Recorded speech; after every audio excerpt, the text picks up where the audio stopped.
We are live now. Good morning. You are with the Energy, Utilities, and Technology Committee today. I am State Senator Mark Lawrence, the Senate Chair of the committee, and I will be conducting these confirmation hearings this morning. With me is my co-chair, Representative Berry, and I just ask him to introduce himself. Good morning, everyone. My name is Seth Berry, and I represent House District 55, which is Bowdoin, Bodenham, most of Richmond, and Swan Island on the Kennebec. And I'm going to go around the virtual horseshoe to have people introduce themselves, and I'll go next to Representative Kessler. Good morning. I am Representative Chris Kessler from South Portland. I represent District 32, which is part of South Portland and a little smidgen of Cape Elizabeth. Next to Representative Cuddy. Good morning. My name is Scott Cuddy, and I am on mute. I am the rep from House District 98, which is Winterport, Frankfort, Searsport, and Swanville. And I reside in Winterport, and I'm only halfway through my first cup of coffee, so I apologize for the morning. Representative Ziegler. Good morning. I'm on my fourth cup of coffee. I'm Representative Paige Ziegler. I represent District 96 in Waldo County. It's the 7 towns of Belmont, Liberty, Lincolnville, Montville, Morrow, Palermo, and Searsmont. Representative Wadsworth. Good morning. I'm Nathan Wadsworth. I represent House District 70, Freiburg surrounding communities, home of the world's greatest fair. Great. And Representative Wadsworth is our House Republican lead. We'll go next to Representative Foster. Good morning. I'm Steve Foster, representing District 104, which includes the towns of Dexter, Garland, Charleston, Exeter, and Stetson. Next to Representative Grahowski. Good morning, all. Nicole Grahowski. I represent House District 132, which is the city of Ellsworth and the town of Trenton. Next to our Senate Republican lead, Senator Stewart. Morning, folks. I'm Trey Stewart, State Senator in District 2, which includes 51 communities in Southern Aroostook and Northern Penobscot counties, including the town of Haynesville, and I live in Presque Isle. Representative Wood. Good morning, I'm Barb Wood, and I represent House District 38, which is the western end of the peninsula in Portland. Then Senator Vitelli. Good morning, I'm Senator Eloise Vitelli. I represent Senate District 23, which is all of Saginaw County and the town of Dresden in Lincoln County, and I live in the island community of Arousik. Great, thank you. Thank you all, and we will be doing 2 nominations this morning. Just to give you the idea of the schedule is we have confirmations scheduled for this morning. We expect them to take us up approximately 11 o'clock. We have work sessions set for the rest of the day. There has been a request to caucus before the work sessions on the bills we will be working on, and I'll announce that after the public hearings, so we can have a chance to, after the confirmation hearings, so we can have a chance to figure out what we can get done by the end of today. We have 2 confirmations today. One is of Pat Scully for the PUC, and that is the first one we're going to be starting off with. The confirmation process for members of the public watching is a very formal process. It's designated in statute. We are just joined today by Jordan Merrifield, our clerk. We do not have our legislative analysts here because we're not acting in a legislative manner. We're acting almost as the former governor's executive council would do, and we'll be making a recommendation on these nominations. That recommendation will be accepted by will become the nomination unless it's overturned by the Senate by a 2/3 vote. So your vote today is a very formal process to confirm these nominees, subject to the Senate being able to overturn that confirmation by a 2/3 vote. This is a public hearing of the Joint Standing Committee on Energy, Utilities, and Technology for the purposes of considering the nomination by the governor of Mr. Patrick J. Scully, Esquire of Naples, for appointment to the Public Utilities Commission. Under the law and the joint rules of the legislature, this committee is required to hold this public hearing and to recommend confirmation or denial of the nominee by majority vote of the committee members present and voting. As chairs of the committee, we will then send written notice of the committee's recommendation to the President of the Senate. The committee will hear testimony from and have an opportunity to question the governor or her representative and the nominee and any other persons present who wish to speak for or against the nomination. This meeting is currently being live streamed on the committee's YouTube channel. This means that anyone who is participating in the meeting via Zoom can be seen and also heard if their microphone is unmuted. People testifying cannot be seen or heard until they are called upon to speak. This meeting will be recorded and available to view on the committee's YouTube channel soon after the meeting has concluded.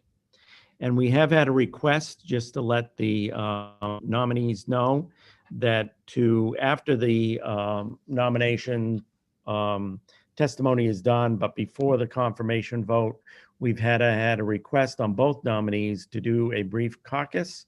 So we'll be breaking for a caucus before the vote. There is by statute a 15-minute waiting period after the testimony before we can vote, unless it's waived by the committee. But in this case, we're going to use that 15 minutes to allow both the Democrats and the Republicans to caucus. So pursuant to Title III, Section 157 of the Maine statutes, which requires that there be an affirmative motion to recommend confirmation of the nominee, the chair recognizes Representative Berry for the purposes of making such a motion. Thank you, Mr. Chair. Mr. Chair, I nominate Mr. Patrick J. Scully of Naples for appointment to the Public Utilities Commission. Representative Berry has moved that the Joint Standing Committee on Energy, Utilities, and Technology recommend the confirmation of Mr. Patrick J. Scully, Esquire of Naples, for appointment to the Public Utilities Commission. A copy of the statutory requirements for this position is available on our website. The chair will now recognize a representative of the governor for the purposes of making a statement concerning this nomination. And we're pleased to have the director of the governor's energy office here, Dan Burgess, for the purposes of making that statement. Dan?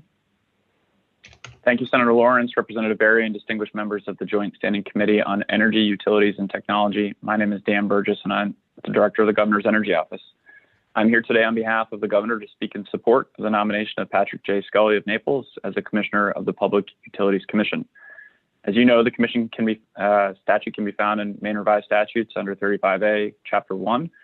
The commission is a regulatory system for public utilities in the state established to ensure safe, reliable, and adequate service to assist in minimizing the costs of energy available to state's consumers and to ensure that the rates of the public utilities subject to regulation are just and reasonable.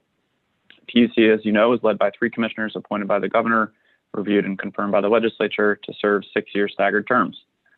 Patrick J. Scully of Naples is being nominated for this appointment in accordance with the statute to uphold the duties and responsibilities of the commission. As you will see from Mr. Scully's paperwork, he holds a BA in Biology and Environmental Studies from Dartmouth College and graduated magna cum laude from University of Maine School of Law. Mr. Scully has a distinguished legal career, and his extensive work on energy matters spans more than 25 years of practice. This work most recently culminated in Mr. Scully serving as CEO of Bernstein Schurer and leading a firm of over 200 employees. His breadth of experience, including before the Maine Public Utilities Commission, includes a broad range of proceedings and activities, including those related to energy, municipalities, water utilities and municipal water departments, telephone, and natural gas. Given Mr. Scully's extensive regulatory experience before the commission, in addition to his vast legal knowledge and strong leadership skills, he is a remarkably strong candidate for commissioner and will work to advance the state's goals while protecting the interests of Maine ratepayers. On behalf of the governor, I would ask that you support the nomination of Mr. Scully, and I'd be happy to take any questions you may have at this time. Are there questions from the committee for the representative of the governor?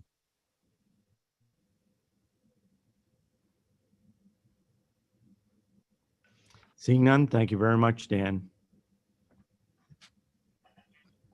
The chair now recognizes Mr. Patrick J. Scully, Esquire, for the purposes of making a statement concerning this nomination. Mr. Scully. Senator Lawrence, Representative Barry, and members of the Energy, Utilities, and Technology Committee. My name is Pat Scully. I live in Naples, and I'm excited to be here today to discuss my nomination to the Maine Public Utilities Commission. Over the coming years, Maine faces many important decisions as we strive to meet the state's ambitious climate and clean energy targets, in which the PUC will play a vital role. And I would be proud to bring my experience in utility and energy law to the commission to help guide Maine to a better future. If I could, I'd like to start with a brief summary of my background. As mentioned, I attended Dartmouth College and graduated in 1979 with a BA in Biology and Environmental Studies. As an aside, when I was admitted to college, I deferred admission for a year because I couldn't afford to go. And I worked as a laborer on the then new construction site for the Sappi Somerset paper mill outside of Skowhegan.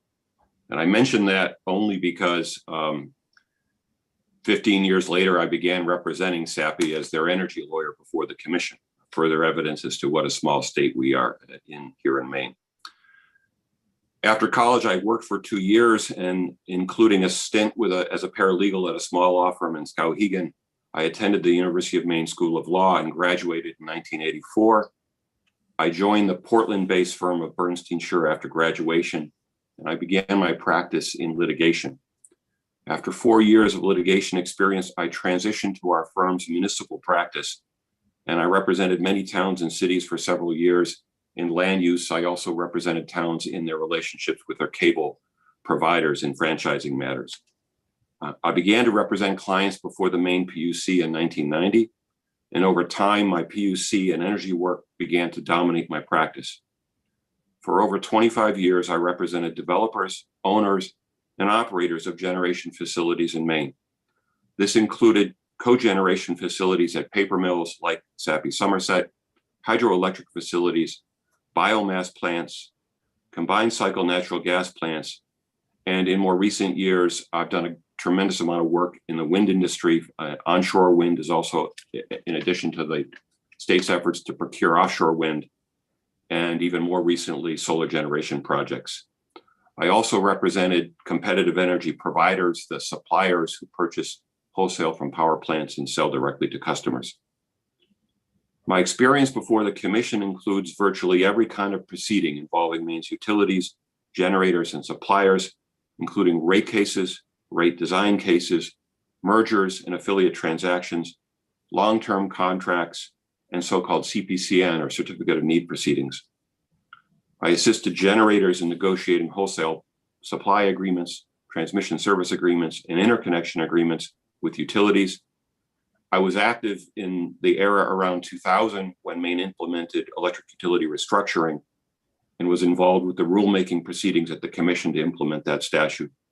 And I've also participated in many other PUC rulemaking proceedings. I represented the Maine Renewable Energy Association before the commission for over 2 decades. And on the water side, I represented a number of public water utilities. I would mention, I've never represented electric utilities, but I did represent a number of publicly owned water utilities and municipal water departments for many years, including the Kennebunkport and Wells Water District in York County and the Kennebec Water District in the Waterville area. In rate cases, utility debt financing, the development of utility policies, and responding to customer issues. I have some experience in telephone proceedings, principally representing the University of Maine. And finally, I have experience in the natural gas arena in matters involved in the approval of new gas utilities and safety issues related to the construction of gas distribution lines. In 2014, after I'd held a number of leadership positions at my firm, I was asked to take over as our firm's chief executive officer, a position that I held for 6 years. As CEO, I was responsible for all aspects of leading and managing a law firm of over 120 lawyers and over 200 total employees. At the end of 2019, I chose to step down as CEO and leave Bernstein Scher after 36 years in practice. And I left because I felt I wanted to pursue a second career in some form of public service. And that's why I'm excited about the opportunity to serve the people of Maine as a PUC commissioner. I believe my experience and my skill set makes me a strong candidate for the commission, and I believe I can have a positive impact in this role. As an attorney with over 25 years of regulatory experience before the commission, I believe I'm uniquely qualified to serve as a commissioner based on my knowledge of the issues that face the commission and my deep familiarity with the commission's processes and proceedings. I understand the commission's governing statute and rules, how the commission conducts adjudicatory proceedings, rulemakings, and procurements, and I respect and appreciate the commission's vital state, regional, and national role to advocate for Maine and its utility ratepayers.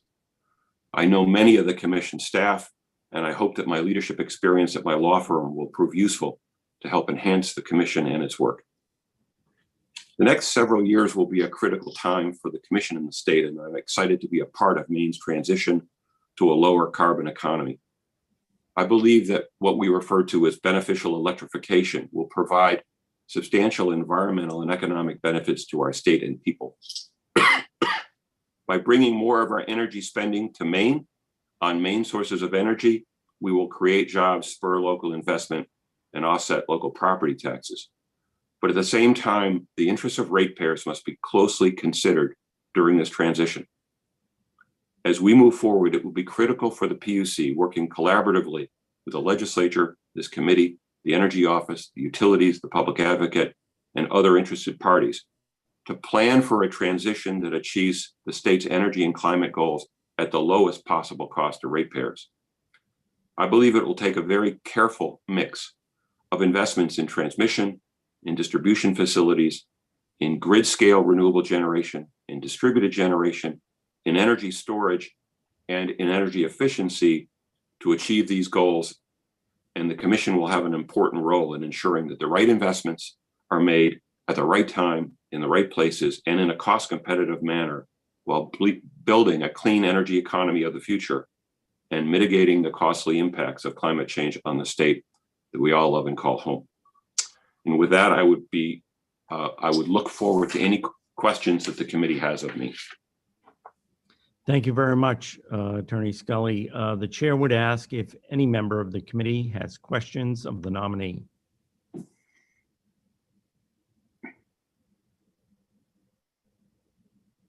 Yes, Senator Stewart. Thank you very much, Mr. Chair, and thank you, Mr. Scully, for your remarks today, and congratulations on your nomination. In thinking about where we are as a state, and what sort of the goals are lined out that you've articulated in your testimony and noted the balancing act that needs to occur, in my opinion, between the interests of those that are concerned about climate with the interests of those that have to be able to afford to keep the lights on. And as one of those ends of the scale seems to continue to tip, it gets harder and harder to keep the lights on. And I know that you mentioned in your opening remarks that you have a particular amount of previous work in the area of wind. And in my opinion, wind is not the most cost-effective way to get to a cleaner environment, or certainly a less expensive utility bill. And so I guess the concern that I'm articulating here is that there might be some sort of bias towards wind. And I'm wondering if I'd like to give you an opportunity to speak about that, and to hear your perspective on how that would not be the case if you were in fact confirmed. Sure. Thank you. And it's a very appropriate question, because I worked with a number of wind developers, including First Wind, for a number of years when they were one of the dominant developers of wind energy in Maine. The costs of onshore wind have come down dramatically as that industry has grown and become more competitive, and the cost of the equipment and facilities has come down worldwide, and certainly in Maine. But look, I had a job during my career as an attorney to represent a certain industry, and I did that. if I were confirmed to the commission, my job is to represent Maine and Maine's ratepayers and follow the law that you all establish. And the interests of ratepayers have to come first. So while I believe that renewable power has an important part in our state's future, I'm certainly not going to advocate or support a more expensive energy source over a less expensive energy source.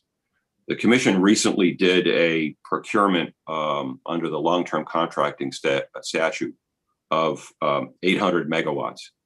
Some of that was wind, as I understand it, and I understand those prices were very competitive. Most of it was solar. And today, as I'm sure you know, the cost of solar installations has dropped dramatically. And I believe that solar power is now the most cost-effective new form of generation in Maine. So I think the commission can't pick winners and losers. It needs to pursue the goals that the legislature sets for it in a way to enhance our implementation of renewable power at the lowest possible cost. And whoever the winners are at the lowest possible cost are the winners. And I hope that's responsive to your question. Senator Stewart, any follow-up? I'm happy to let others jump into the questioning, and then we can circle back later if necessary. Okay. Any other questions? Representative Foster. Thank you, Mr. Chair, and thank you, Mr. Scully, for being with us here to discuss your nomination, and congratulations on that. I will follow up to Senator Stewart's question with one that I was going to ask later on in my questioning. Recently, I read an article that the current administration in Washington, the Biden administration, is at least contemplating the future of renewable, or I should say, zero carbon emission energy in the country. And with all that's going on, what happened in Texas with concerns that residents may be having with some of the renewable energy that's when it actually is present in the field and everything, they are actually made a comment, and the article referred to some discussions around where we may end up in the future with nuclear power opportunities, especially with the new developments in that field with smaller plants that can be located in strategic areas. I'm wondering, is that something you would rule out? Or is that something I would ask for your thoughts on nuclear power? Thank you. Thank you. I certainly personally wouldn't rule it out. I think that the question of whether we as a state should consider nuclear power as a component of our future energy mix is a policy question ultimately for the legislature. But I think, obviously there are a lot of people who have safety concerns and fuel storage concerns about nuclear power, and those issues have been kicked around for decades. And I don't profess to have the answers to those questions. But I think that nuclear power is one option that a number of states are looking at with the new technologies that are out there. And I think we ought to at least be open to considering it. I think it will, raise policy questions that the people of Maine and Maine's legislature will have to seriously consider. But if I were to be confirmed to the commission, and if the state were to pursue that path, I would certainly be comfortable going forward with that as a part of our mix, subject to all of the state and federal safety regulators determining that it was an appropriate thing for us.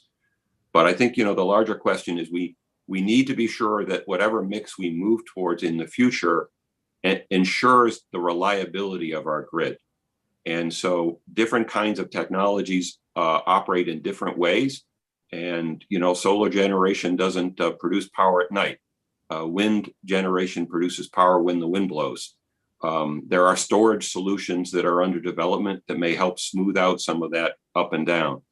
Offshore wind, as I understand it, has a higher production of power at night than it does during the daytime. And some people believe that will be part of ensuring the reliability of the system.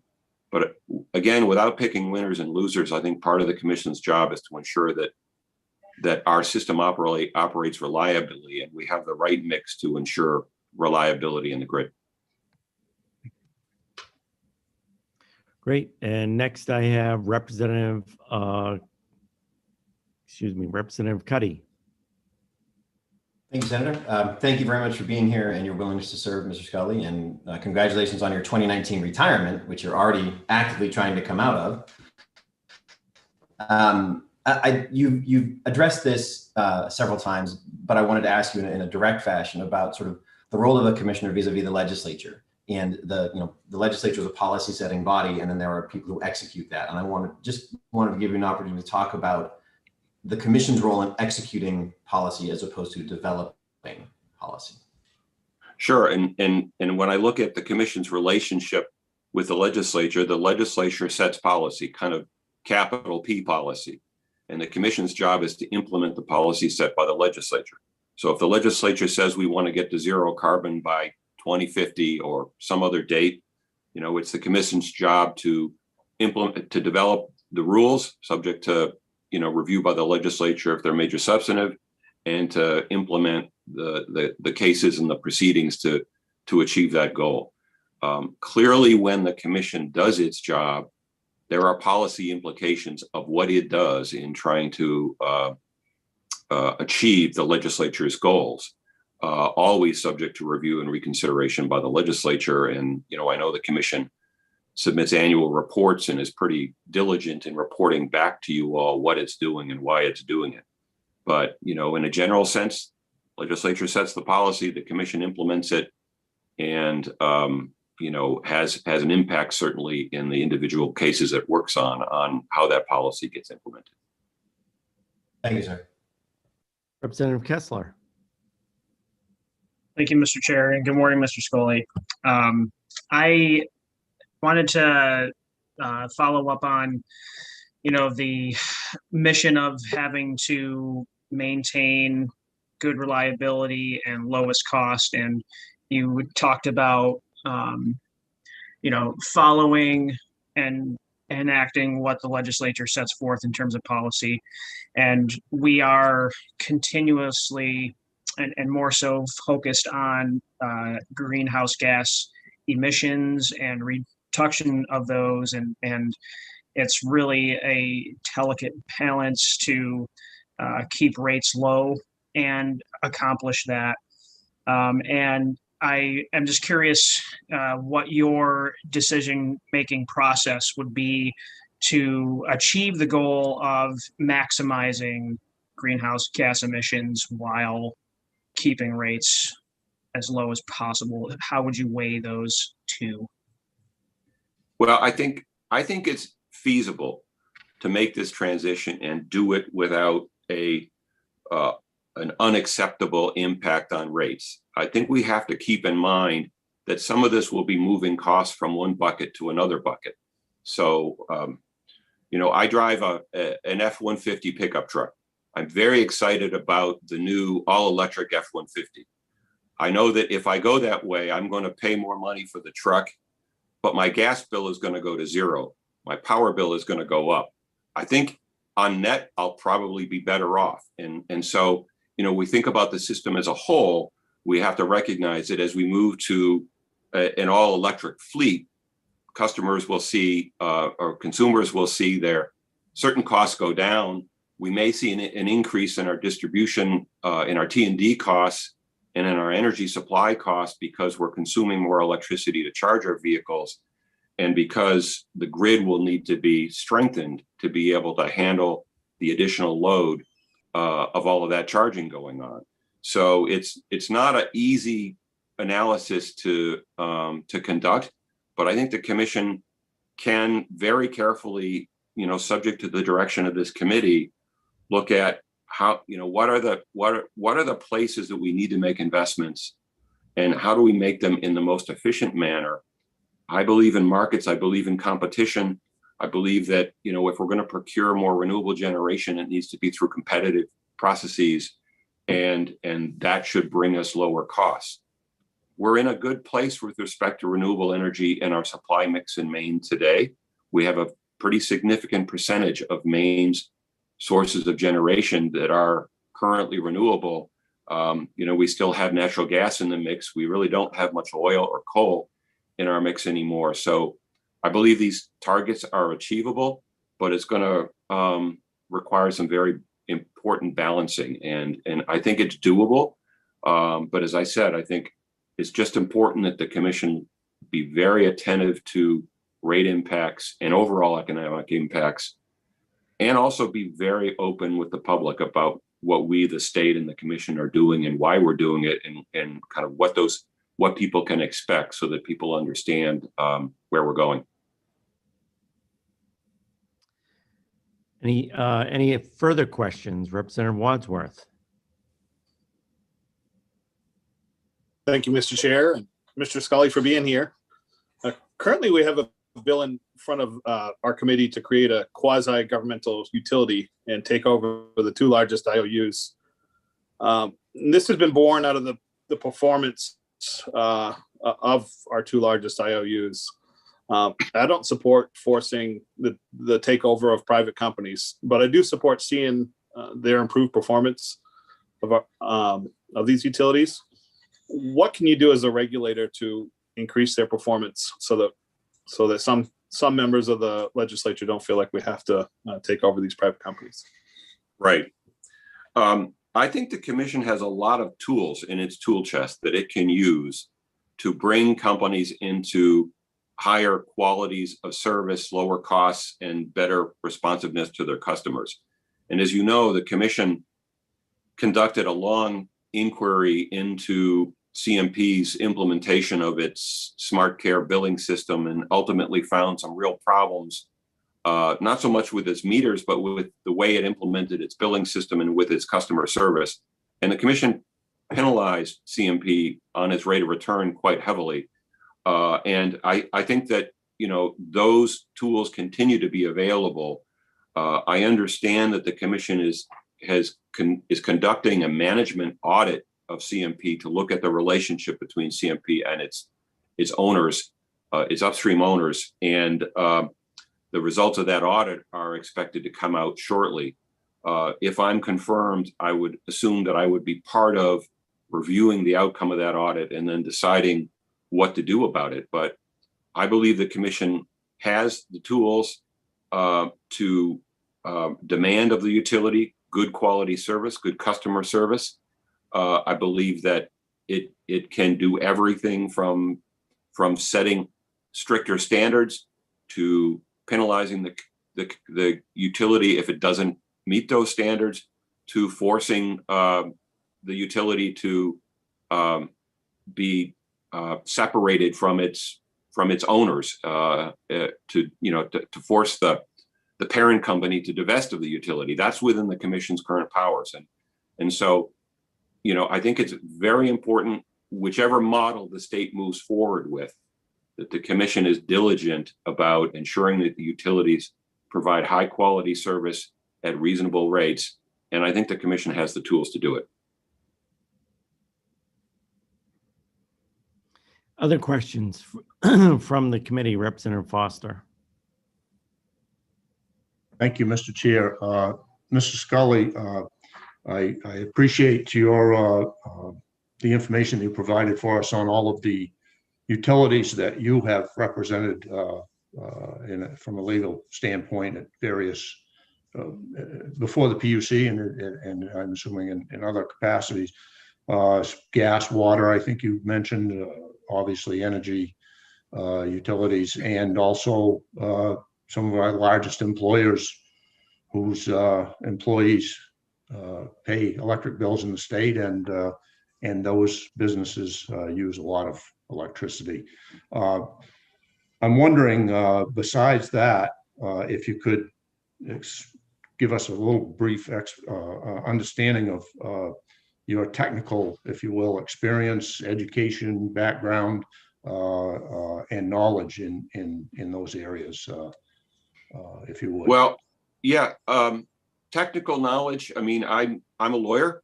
I'm not an engineer. I'm certainly not an electricity related engineer. I have worked in this industry for my whole legal career. And one of the joys and privileges of being able to represent clients in this industry is you absorb a lot of information over time in representing companies in various kinds of cases. And so, what I've learned in on-the-job training about how electric system work, about how transmission works, distribution works, how generators work.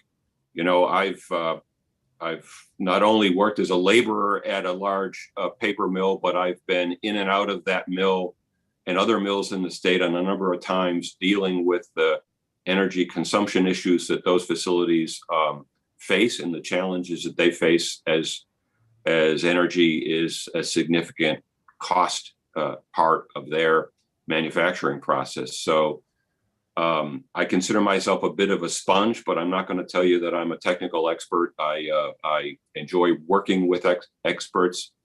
I'm pleased that there is good expertise on the commission staff and other outside experts that they're able to draw on when they need that. Representative Foster, did you want to follow up? If I could, Mr. Chair, thank you. Along that line, Mr. Scully, obviously, one of the things that the PUC needs to deal with from time to time, and at least have knowledge of and keep a foot of, is our connection and with ISO New England. I'm wondering, I don't think you mentioned this, so that's the reason for my question, what your experience and or knowledge would be of that part of the electrical portion of the job. Thank you. Sure. I think, and I'm glad you brought this up, because I think the commission's role in managing our relationship with ISO New England is a really important role, especially moving forward.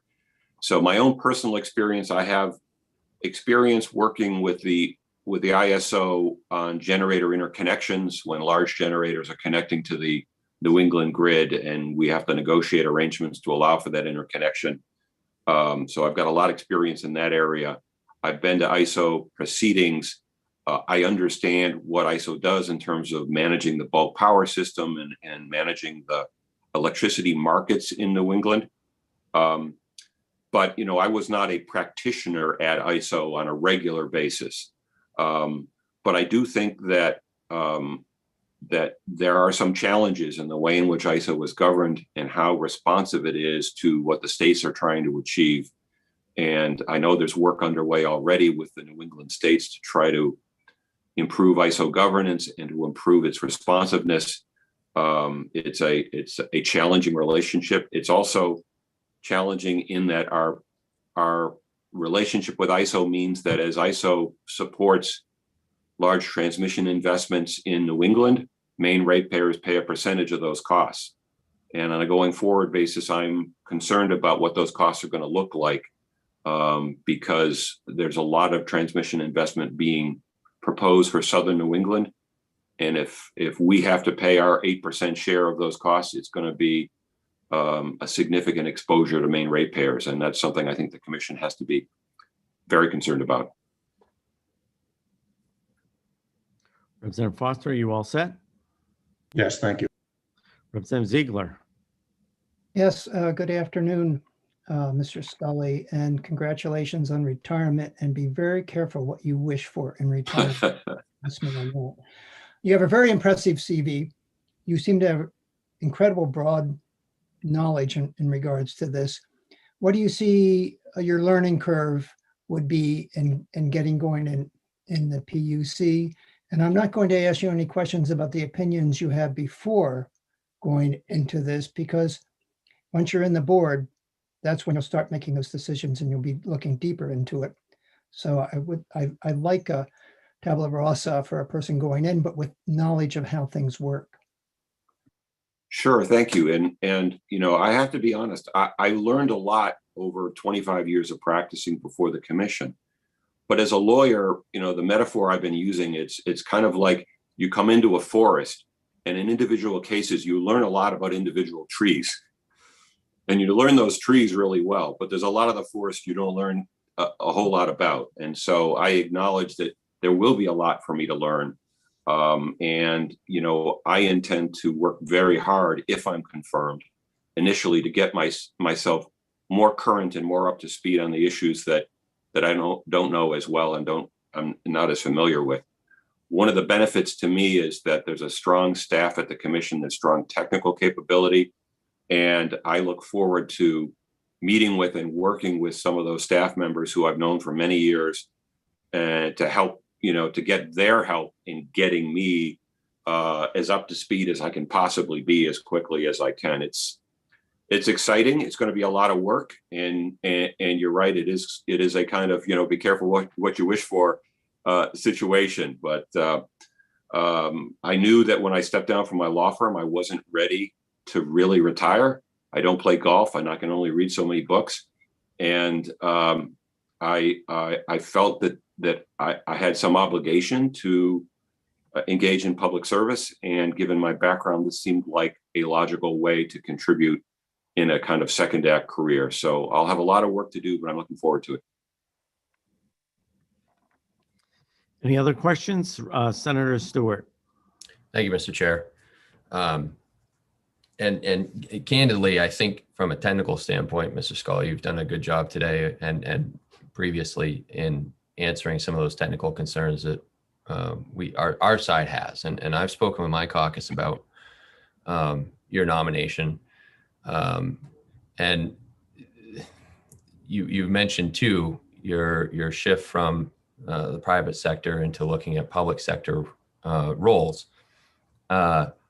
Obviously, you ran for the state legislature against the Republican last cycle within the last year, in fact, and there's still a financial trail that associates you with these folks, including taking campaign contributions within the last year of folks who supported you in that effort.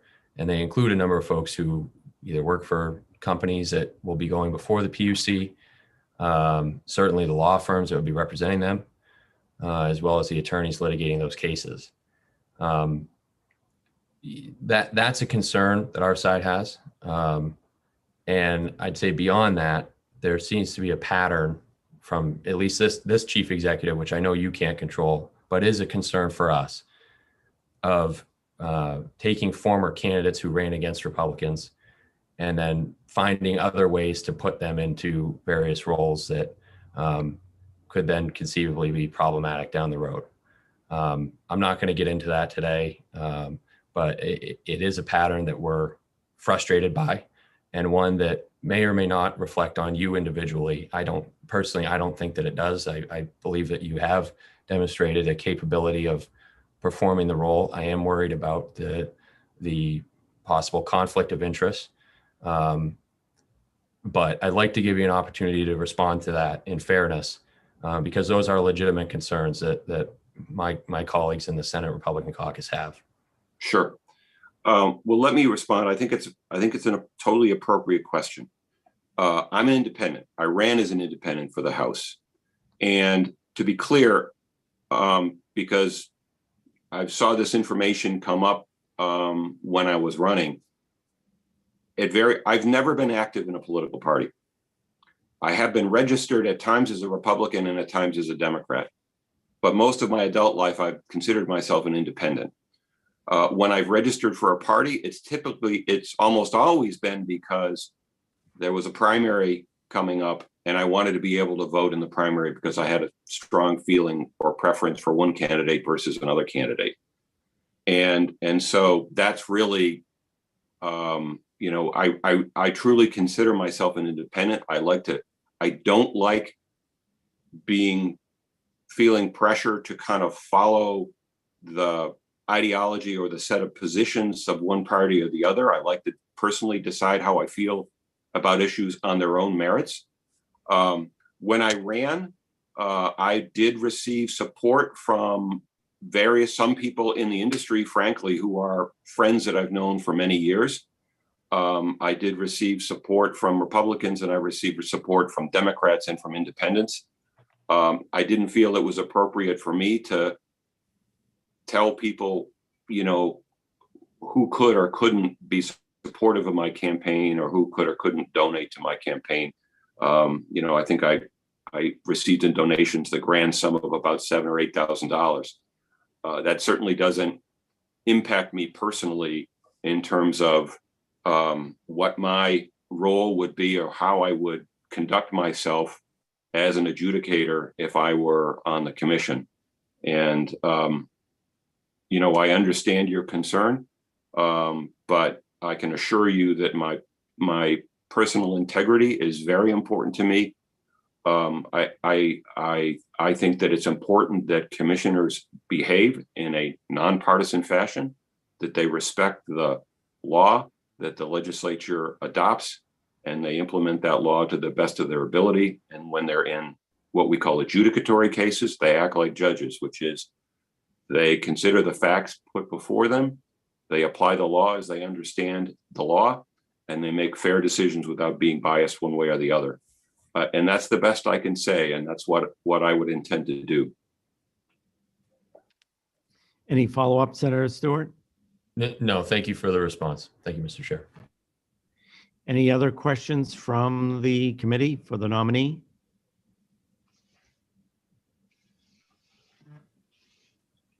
Senator Lawrence. Representative Berry? Thank you, Mr. Chair. And Mr. Scully, thank you for coming before us, for your willingness to serve the public in this way and to bring your very impressive background and resume to bear to benefit Maine people. I think the conversation has been very, very helpful already. One curiosity that I have is you mentioned reading as a pastime.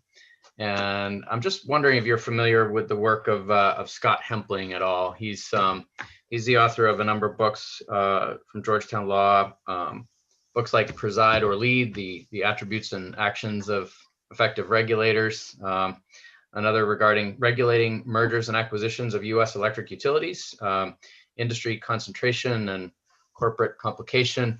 Are you familiar at all with his work, and can you comment on his general philosophy? Well, I am familiar with him, and I know that he's been active as an attorney in both representing clients in the industry and in testifying as an expert witness in some cases.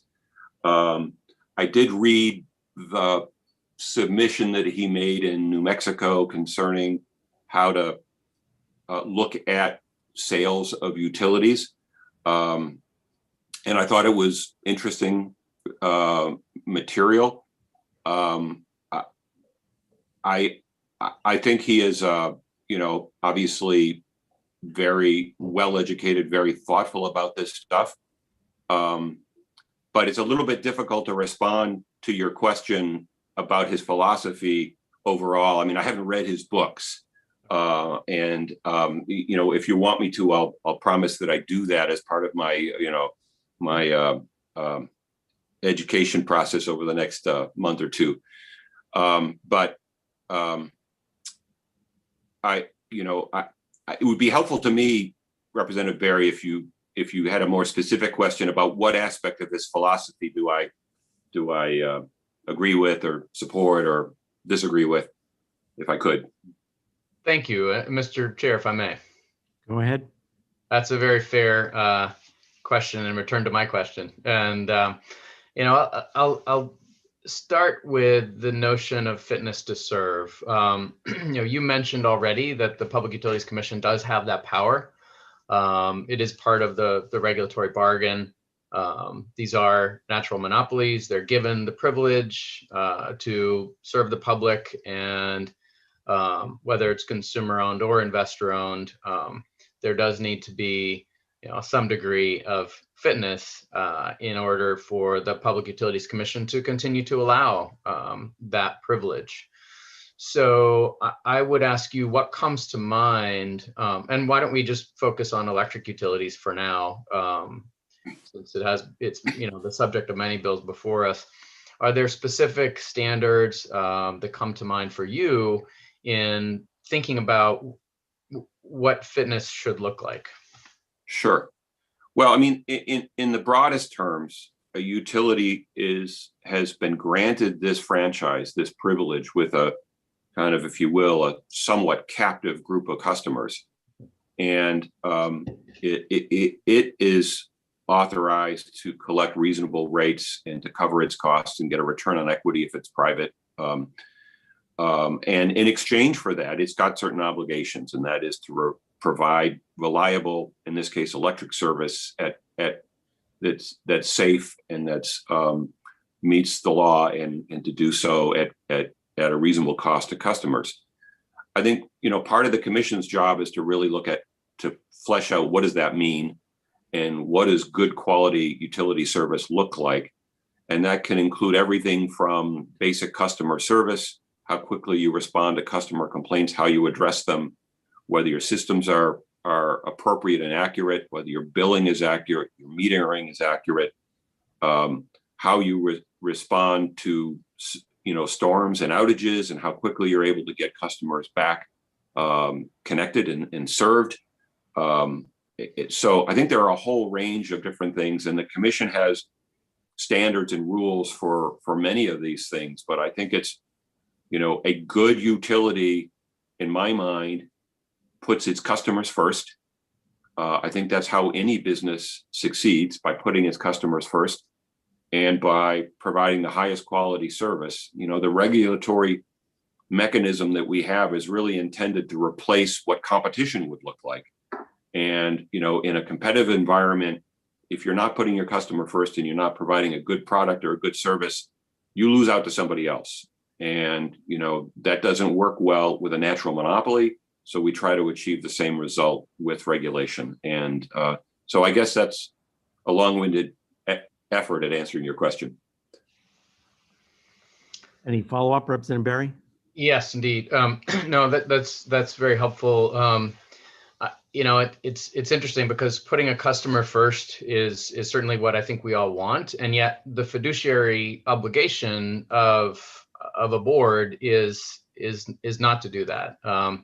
The fiduciary obligation is to ensure that the shareholders do receive, a healthy profit. The profit is maximized wherever possible. So I do view your role, if confirmed to the commission, as balancing that fiduciary obligation with the critical discipline that regulation provides.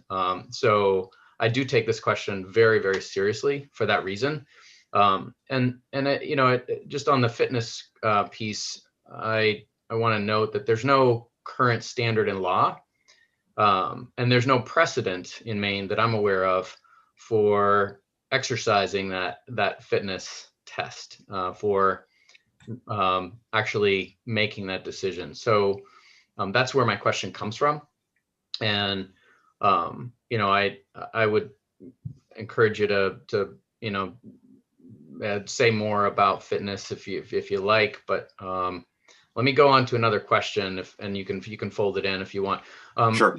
Return on equity, which has been discussed a little bit. We talked about a recent rate case where return on equity was reduced as part of a penalty to utility that wasn't doing things as well as the PUC felt was necessary. The PUC in its docket with respect to that large T&D made the decision that during a penalty period, the return on equity would be reduced to 8.25%. And in that decision, the PUC also noted that was the lowest return on equity that we're aware of anywhere in the country. Noted that going much further would perhaps violate the Hope standard and the Bluefield standard, which are part of U.S. constitutional jurisprudence. So there's some pretty hard limits there. Do you feel that going lower than 8.25% is realistic? Do you disagree with that decision, or do you think that that's kind of where we're stuck?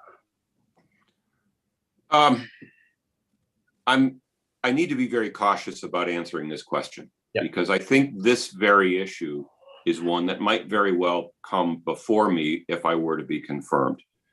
And so I don't want to prejudge where I think a utility should be on return on equity, because those decisions need to be based on the facts, the evidence, the law, at the time you make the decision.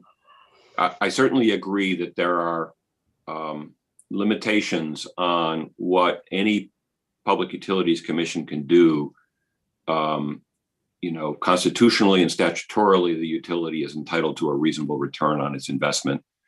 But at the same time, the commission has, I think, fairly broad powers to determine if a utility has not been meeting its other obligations, to penalize the utility in the manner that the commission apparently has recently done.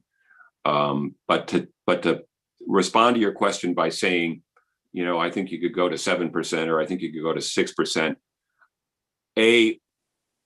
I would need to do a whole lot more research and analysis to even begin to approach the answer to that question. And B, I don't think it would be fair for me to kind of make a prediction in advance of an actual live controversy before me. And I'm sorry if that's dodging the question. But to back up a little bit, when you mentioned the obligation of a utility to provide a return to its shareholders, normally in business, putting your customer first and getting a good return for your shareholders are not inconsistent with one another. And I think if you look at companies that have done well financially, typically it's because they did put their customers first. And that's how they were able to develop a body of customers and to be successful and grow. It's a different scenario with a regulated utility with a captive group of customers in what is a natural monopoly. But I don't think that necessarily means that in the utility's eyes, they should be ignoring customer service in order to serve the god of return on equity. I think any prudent utility would recognize that that's a strategy that may work in the short run, but won't work in the long run. And when you've got a regulator who's empowered to say, you're not meeting your obligations, we're going to ding your ROE, or we're going to order you to be divested from your parent, or we're going to take some other action against you, I think that's a force that maybe imperfectly, but to some extent serves as a substitute for that natural competitive force. And I certainly would expect, if I were confirmed, to take those obligations of utility service very seriously and ensure that utilities meet their obligations. Great. And just one last follow-up, if I may, Mr. Chair. Thank you. This is a very important and stimulating conversation this morning. So I'll just wrap up with this. With respect to the fitness to serve standard, would you agree that considerations for fitness to serve should include things such as reliability, rates, and customer satisfaction? Are those reasonable considerations for fitness to serve? I think those are all important considerations for the commission anytime it looks at utility performance. So yes. Thank you. I'm not as married to the fitness to serve concept in terms, because it kind of depends on what you mean by it and where you would employ it. But I think the Public Utilities Commission has an obligation to make sure that rates are reasonable, that service is reliable, high quality service, and that excellent customer service is provided to utility customers. Thank you. Representative Kessler. Thank you, Mr. Chair. On the line, along the lines of accountability for performance and the PUC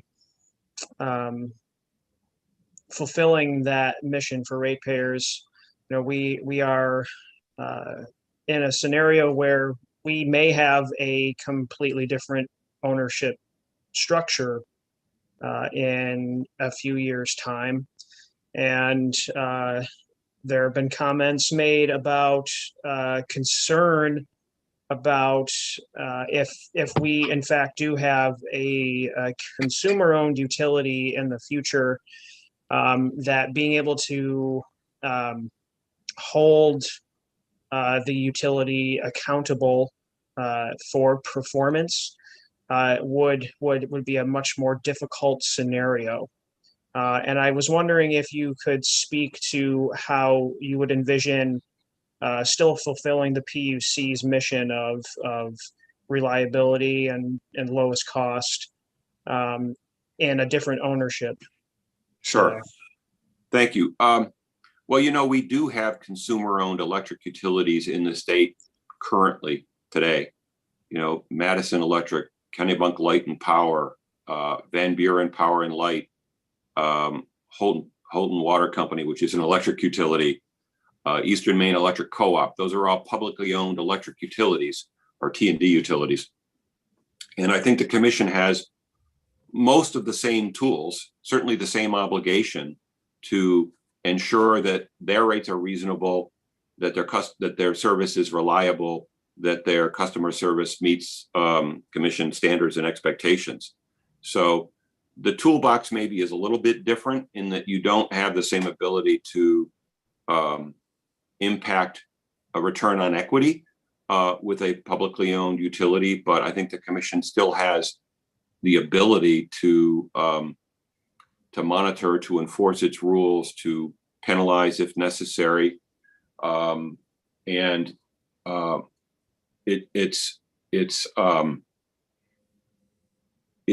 as I understand the current proposal, the public entity would then retain a private entity to actually manage the day-to-day operations of this public utility, of this public entity, of this utility. And that means the commission is going to be looking not just at the board of directors of the public entity, but at the work being provided by the contractor, which adds a little bit of complexity. But I think it's doable. And I do think the commission currently has the tools to regulate public entities as it does. I mean, most of the water utilities in this state are publicly owned, and the commission is able to perform its function there. Any follow-up, Representative Kessler? Any other questions for the nominee from the committee? Seeing none, thank you very much, Attorney Scully, for coming. Thank you all. We'll now go on to people speaking as a proponent of this nominee. And I'll just ask Jordan to beam over the first two people to testify.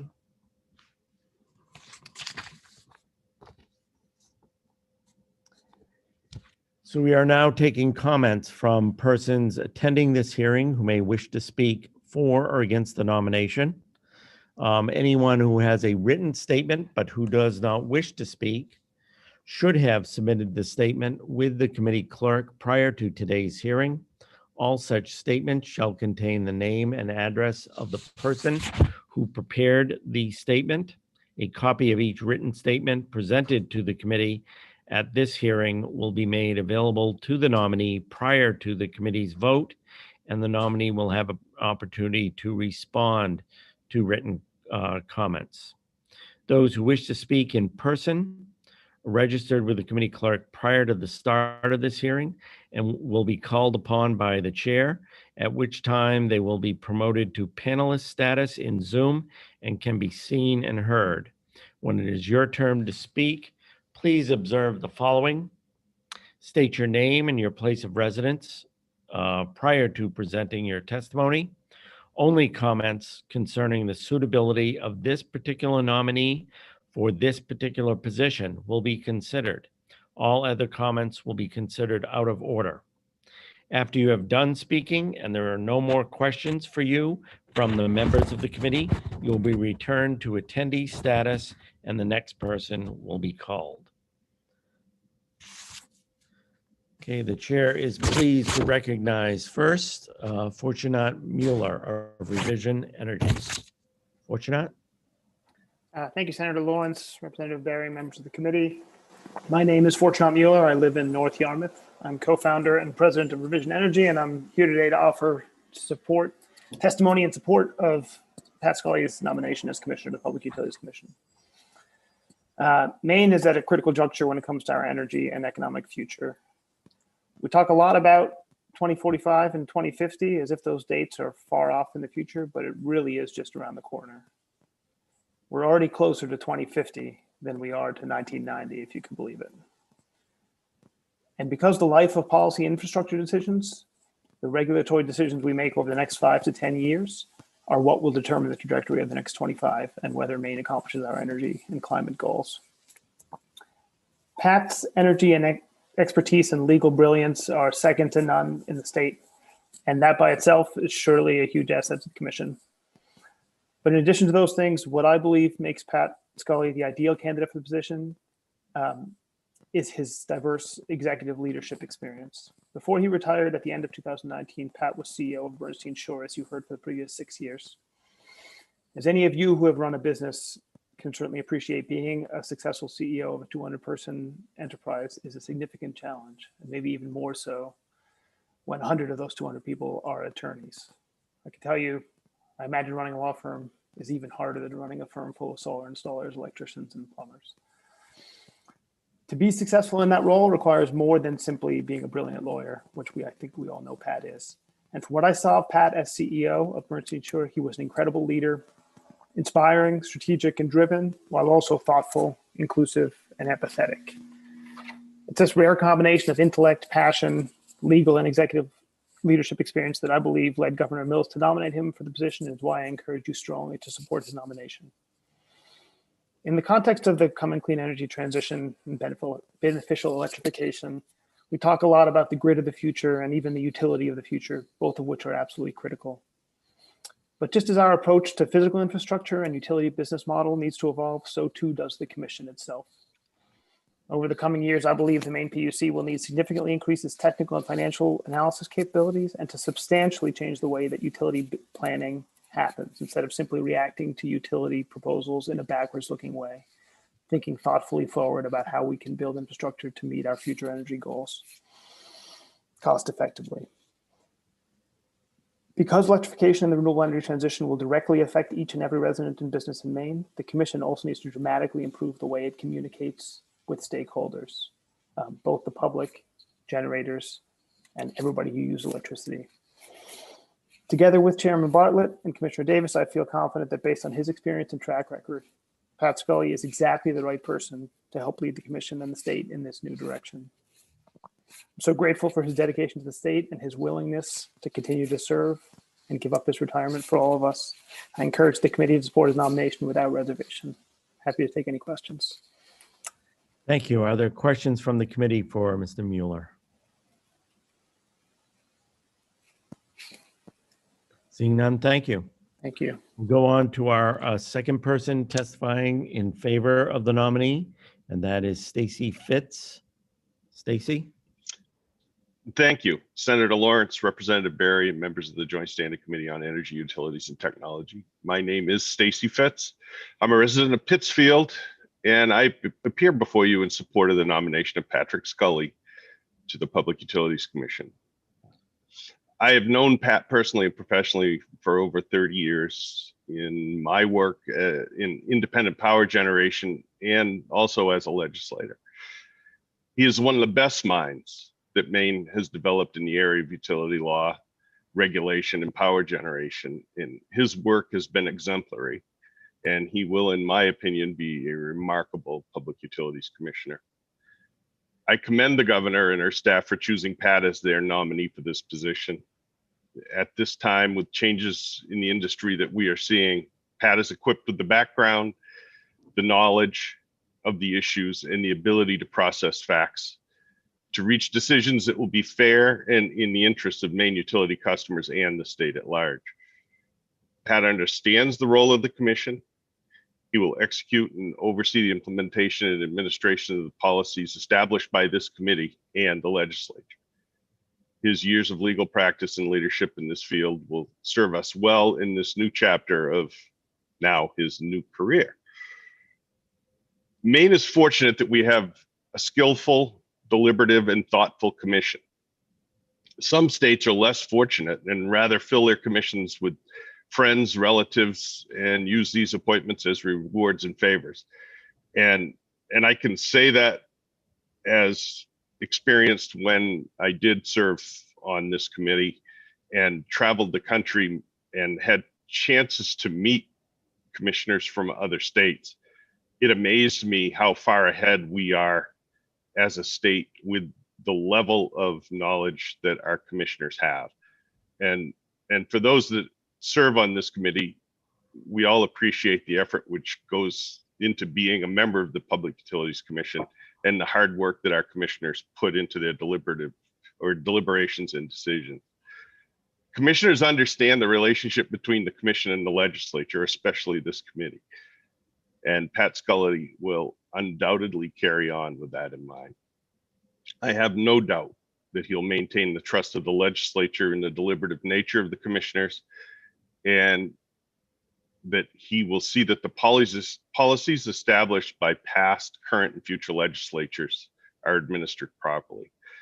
And for that, I ask you to unanimously recommend to the Senate to accept this nomination of Pat Scully to the Public Utilities Commission. Thank you. Thank you very much. Are there any questions for Mr. Fitz? Seeing none, we'll go on to the next person testifying in favor of this nomination, and that's Dave Wilby. Dave? Thank you. Good morning, Senator Lawrence, Representative Barry, members of the committee. I'm Dave Wilby of Brunswick, president of Wilby Public Affairs. I'm a consultant to a range of energy companies. But this morning, I'm just speaking on my own behalf. Pat Scully is an outstanding nominee, and congratulate the governor on making this choice. I've known Pat for almost 20 years, both as a client, also during my time I was associated with Bernstein Sure a number of years ago, and I've seen him in a wide range of roles: lawyer, trusted advisor, manager, parent, son, and husband. I've even seen him as an actor and a singer in mid-coast amateur and youth productions. In short, I've been a witness to his professional and personal capabilities and character, and everything I've seen from him over a number of decades speaks to his fitness and suitability for being on the commission. It's probably obvious from his background and from the conversation you had with him this morning that he'd bring a lot of knowledge and experience to the commission.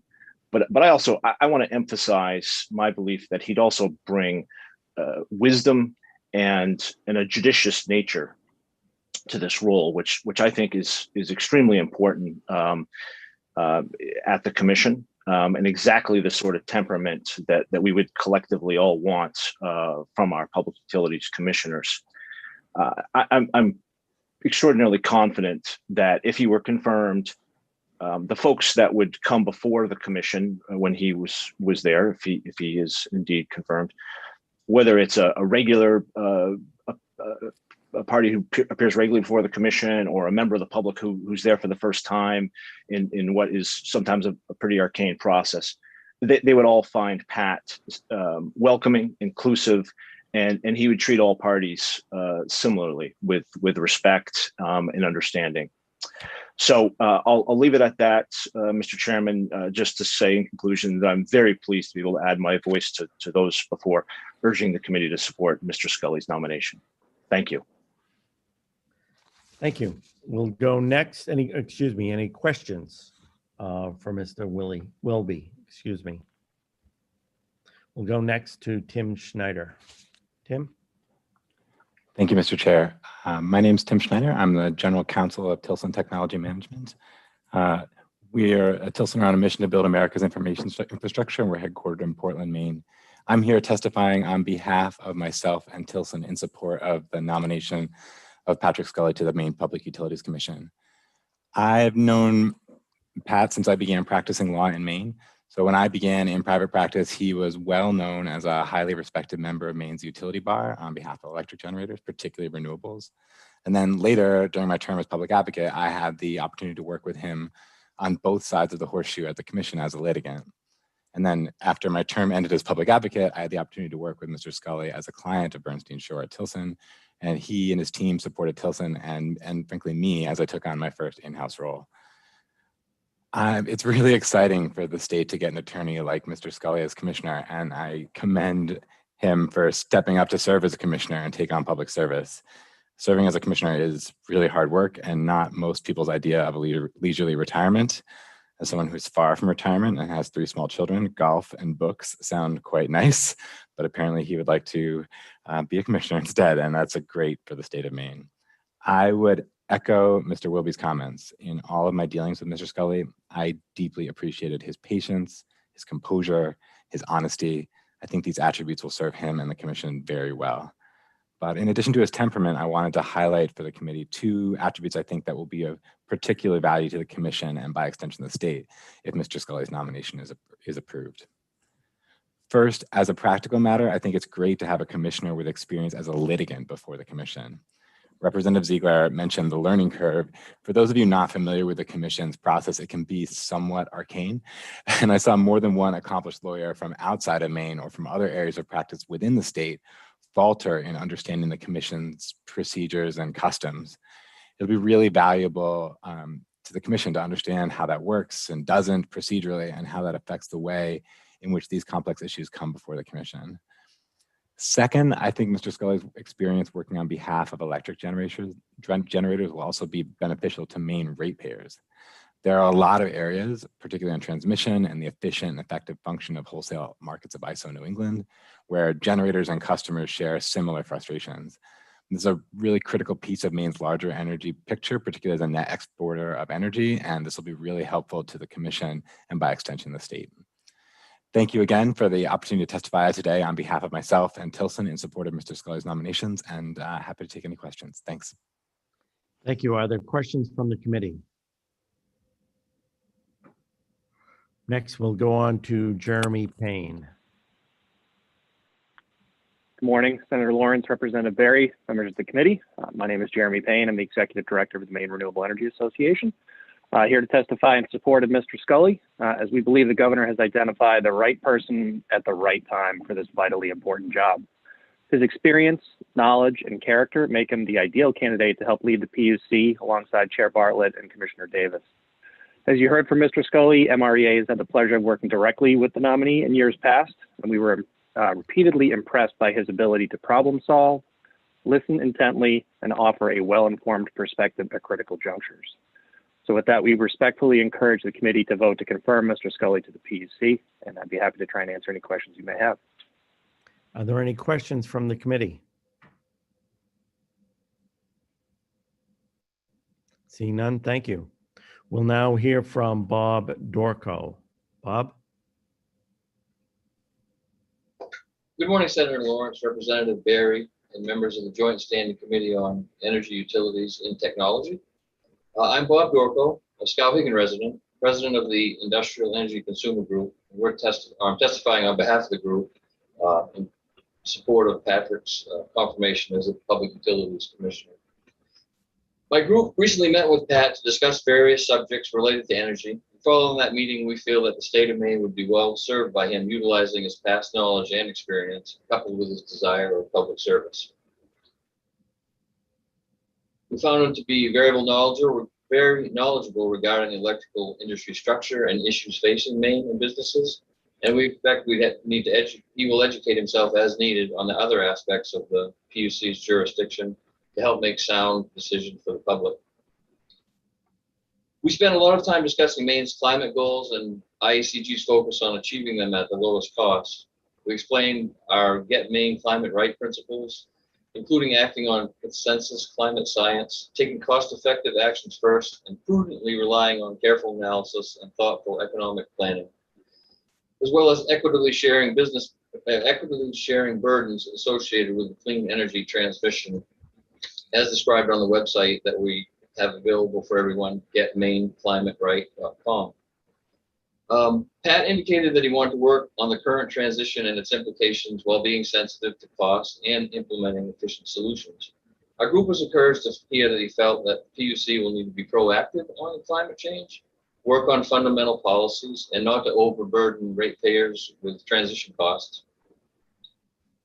The IECG is seriously concerned about the future cost of power and its transmission and distribution within the state as we work on the climate goals.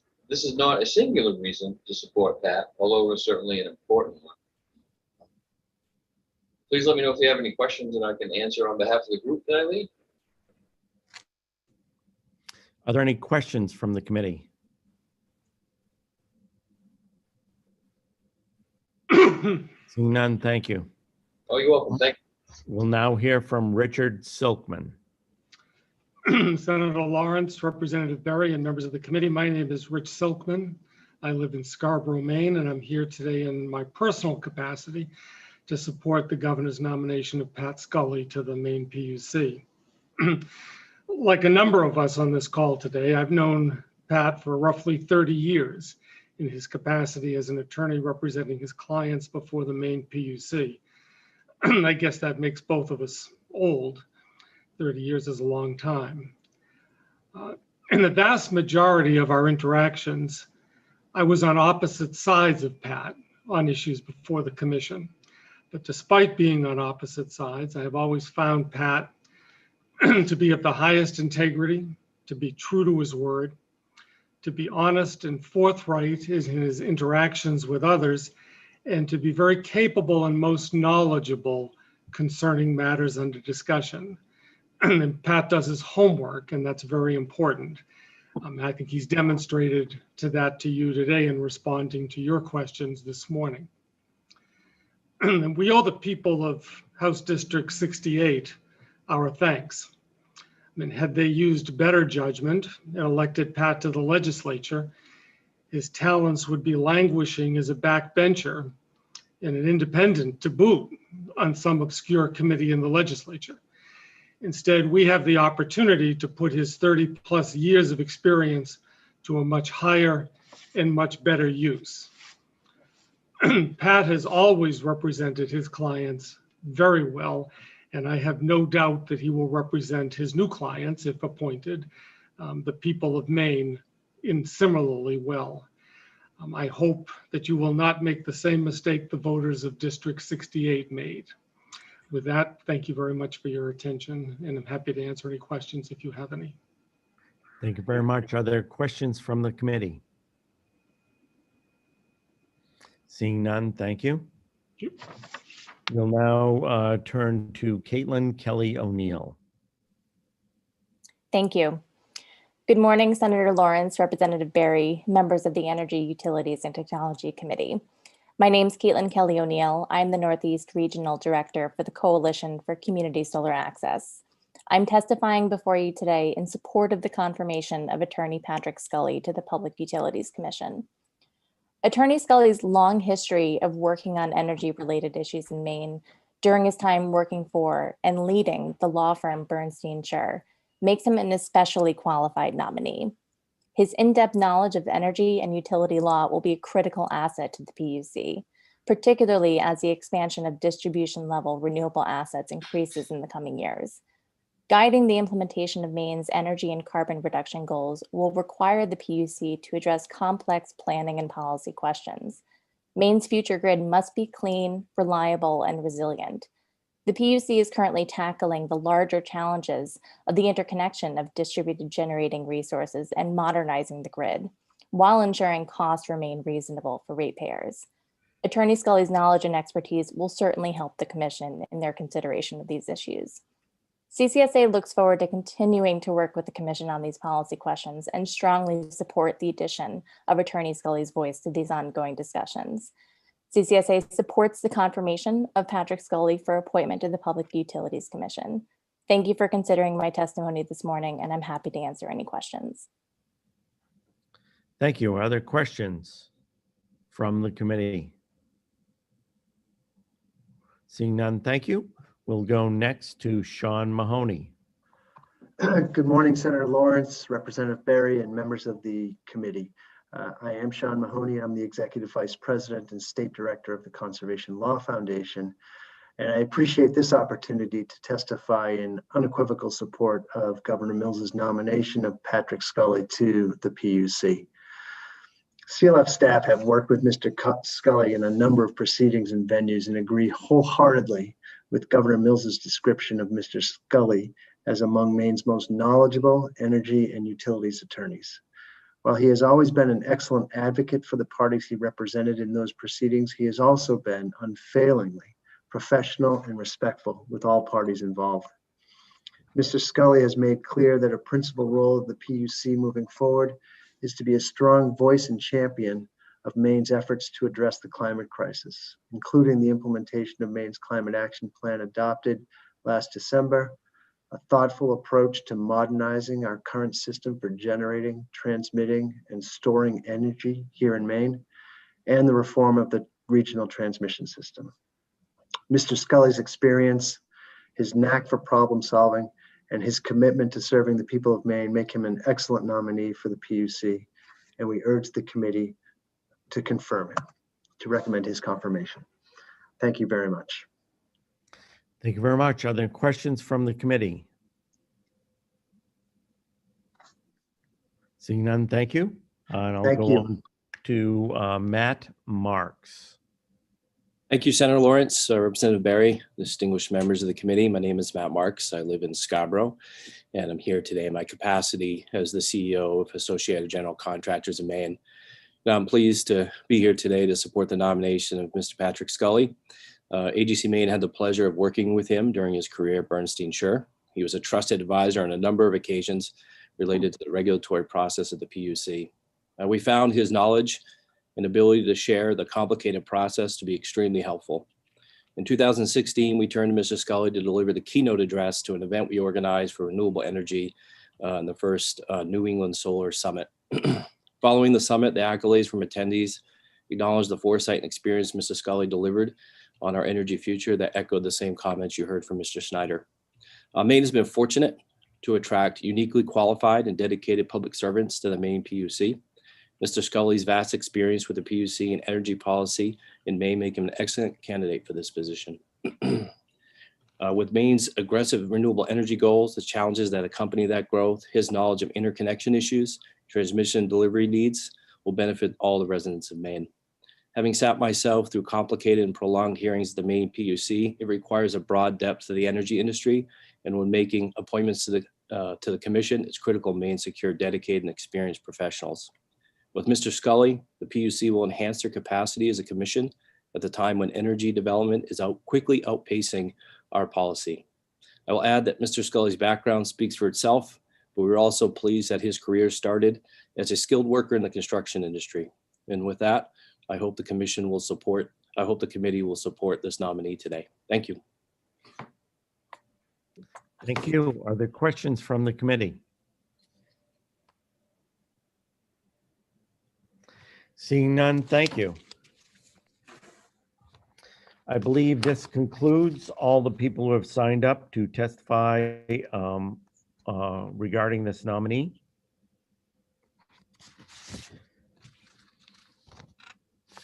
Excuse me.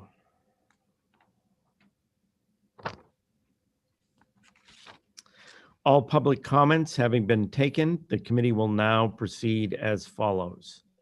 We'll review any additional written comments on the nomination that have been received by the committee, vote on the nomination, and notify the President of the Senate pursuant to Title III MRSA Section 157 and the joint rules. The vote will be taken within 35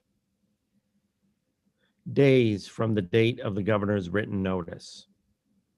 The hearing by the Joint Standing Committee on Energy, Utilities, and Technology for Mr. Patrick J. Scully, Esquire of Naples, for appointment to the Public Utilities Commission is closed.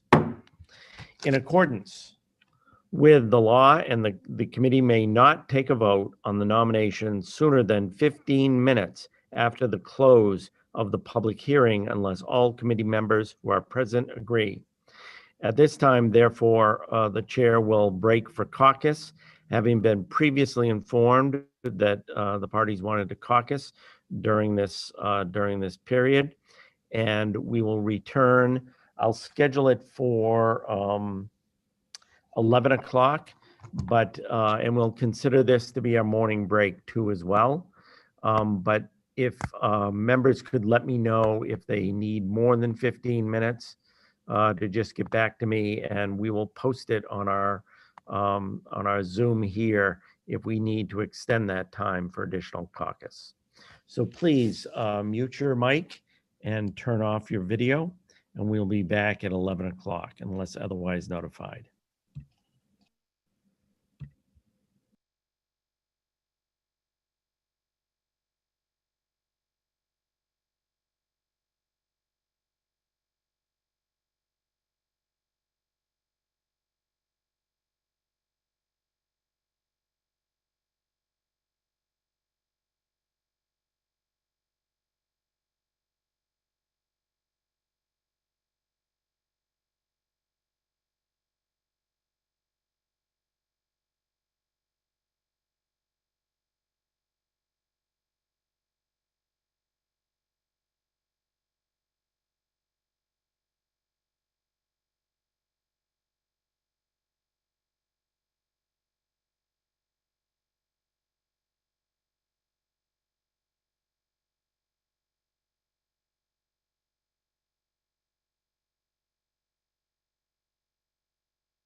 Okay, and let me do a head count, see how many we have back.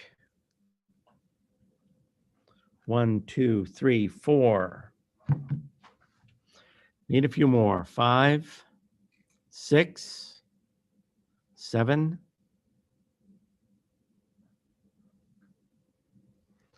I'm just going to see if Eloise, Senator Vitelli, if you're there, and Representative Wadsworth, if you can bring yourself back on.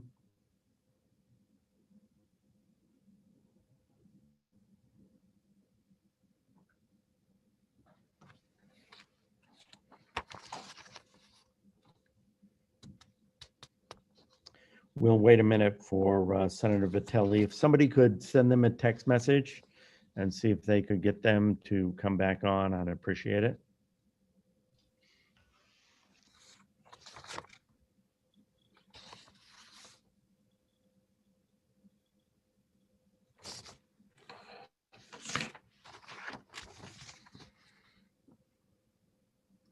There's Representative Wadsworth. If somebody could text Senator Vitelli.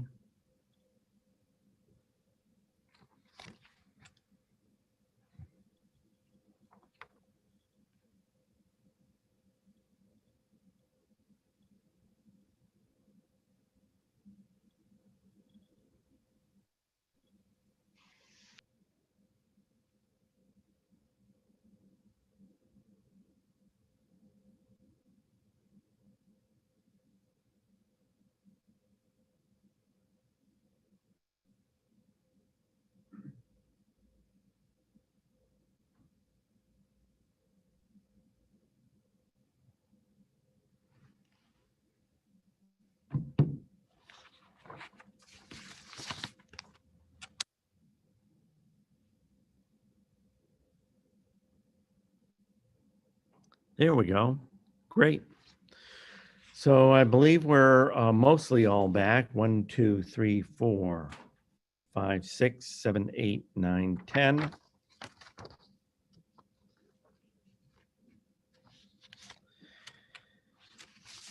So the pending question before the committee is that the Joint Standing Committee on Energy, Utilities, and Technology recommend to the Senate of the 130th Maine Legislature that the nomination of Mr. Patrick J. Scully, Esquire of Naples, for appointment to the Public Utilities Commission be confirmed. In accordance with 3 MRSA Chapter 6, Section 157, and with the joint rules of the 130th Legislature, the vote will be taken by the yeas and nays. A vote of yes will be in favor of confirming the recommendation, of recommending confirmation. A vote of no will be against the motion to recommend confirmation. Is the committee ready for the question? The committee clerk will call the roll. Senator Lawrence.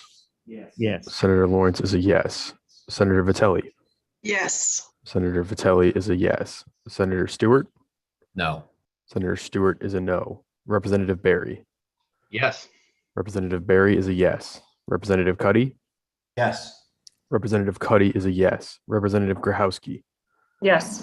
Representative Grahowski is a yes. Representative Kessler. Yes. Representative Kessler is a yes. Representative Ziegler. Yes. Representative Ziegler is a yes. Representative Wood. Yes. Representative Wood is a yes. Representative Wadsworth. No. Representative Wadsworth is a no. Representative Grignon. Representative Grignon is absent. Representative Foster. No. Representative Foster is a no. And Representative Carlo. Representative Carlo is absent. That is 8 in favor, 3 against, 2 absences. 8 members of the committee having voted. Mark, you are muted. Yeah, I was doing it so eloquently too. 8 members of the committee having voted in the affirmative and 3 members in the negative. It is the vote of the Joint Standing Committee on Energy, Utilities, and Technology that the nomination of Mr. Patrick J. Scully, Esquire of Naples, for appointment to the Public Utility Commission be confirmed. Congratulations. Lawyer Thank Scully. you all. Normally, if you were here, Pat, we would all shake your hand, but we'll have to do it virtually now. Right. Thank you all. I really appreciate your time. Thank you. Thank you. So we'll take a couple of minutes while Jordan prints out the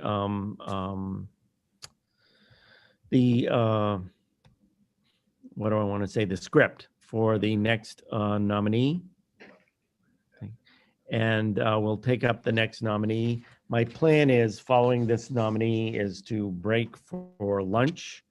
And I would ask that any caucuses take place during lunch and that we come back. We do have, I believe, net energy billing we can deal with. We do have the 2 moratorium bills we can deal with. We do have storage we can deal with. And potentially we do have both RPS and the transmission bill sitting out here that we can also go on to. My plan is not to take you up to midnight tonight, but to take you to a reasonable hour. And then we're just going to have to figure out if we can meet next week. And I put in my request to the president, which I think will be treated favorably. And I just ask Representative Berry to put in his request to the Speaker's office that we be allowed to meet next week. Yep, will do. Okay. We'll now begin our next public hearing. This is a public hearing of the Joint Standing Committee on Energy, Utilities, and Technology for the purpose of considering the nomination by the Governor of Ms. Heath Firth of Old Town for appointment to the Efficiency Maine Trust Board.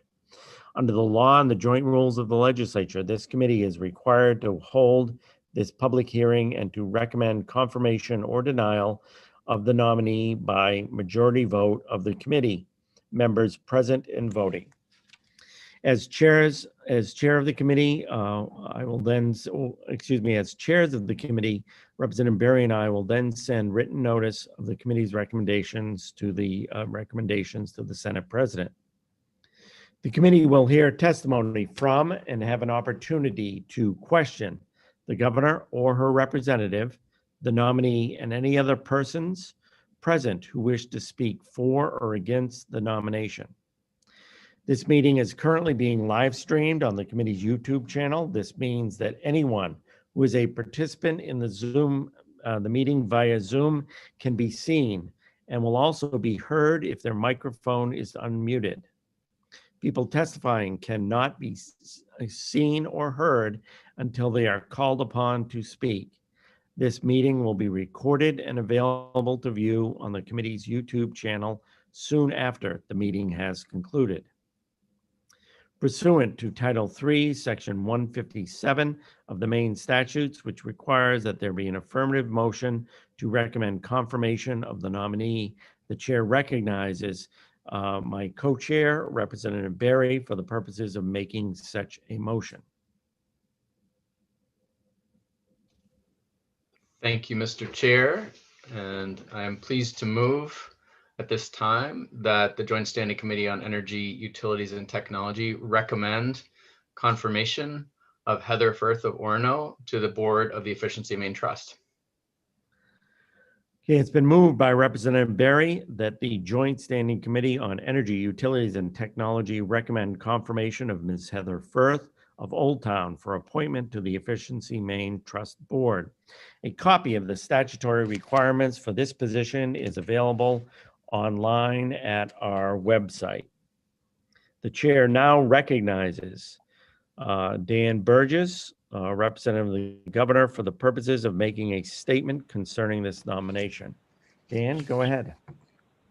Thank you, Senator Lawrence, Representative Berry, and distinguished members of the Joint Standing Committee on Energy, Utilities, and Technology. My name is Dan Burgess, and I'm Director of the Governor's Energy Office.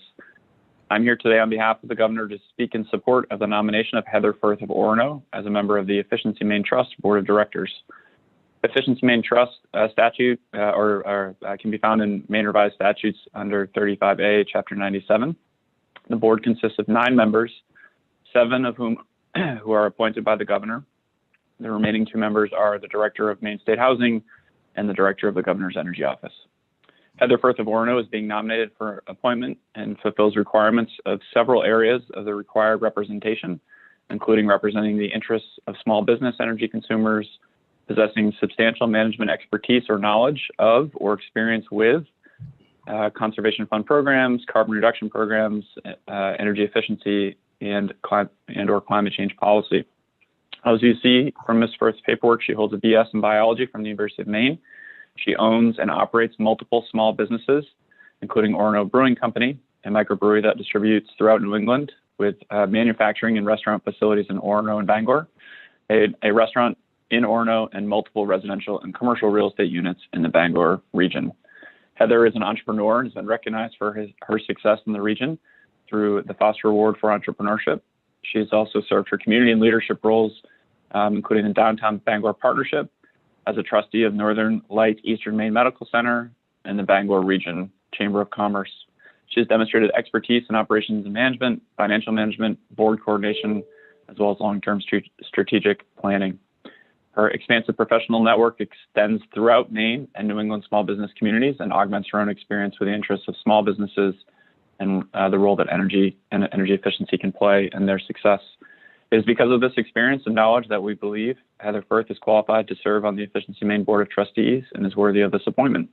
On behalf of Governor Mills, I would ask that you support the nomination of Heather Firth of Orono, and I'd be happy to take any questions that you may have. Thank you, Mr. Burgess. Are there any questions from the committee? Seeing none, thank you. Representative Wadsworth had his hand up. I apologize, Representative Wadsworth. Thank you, Mr. Chair. I was just wondering if we were going to hear from Michael Stoddard this morning as well, because if we were, I'd save my question for him. We only have one person testifying in favor of this nomination. So I would say we're not going to hear from Mr. Stoddard. Okay, then I do have a question for Mr. Burgess, and if I can. Yes, please proceed. Yeah, thank you, Mr. Chair. Great, thanks for being here, Mr. Burgess. Can you just outline the search that you undertook to find this nominee for this position? How many candidates? Thank you.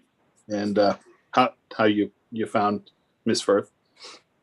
Yeah, thank you, Representative. I appreciate the question. I don't have at my fingertips kind of the number of nominees or kind of search process that was undertaken for this. As you know, you've confirmed, or three, actually additional seats have been confirmed by this committee, or at least through the process of renomination of Suzanne McDonald, Mark Isaacson, Ken Colburn as board members. The statute requires that the makeup of the board ensure that there are the expertise in certain areas. And so when considering the appointment for this seat, we're especially excited about Ms. Firth's small business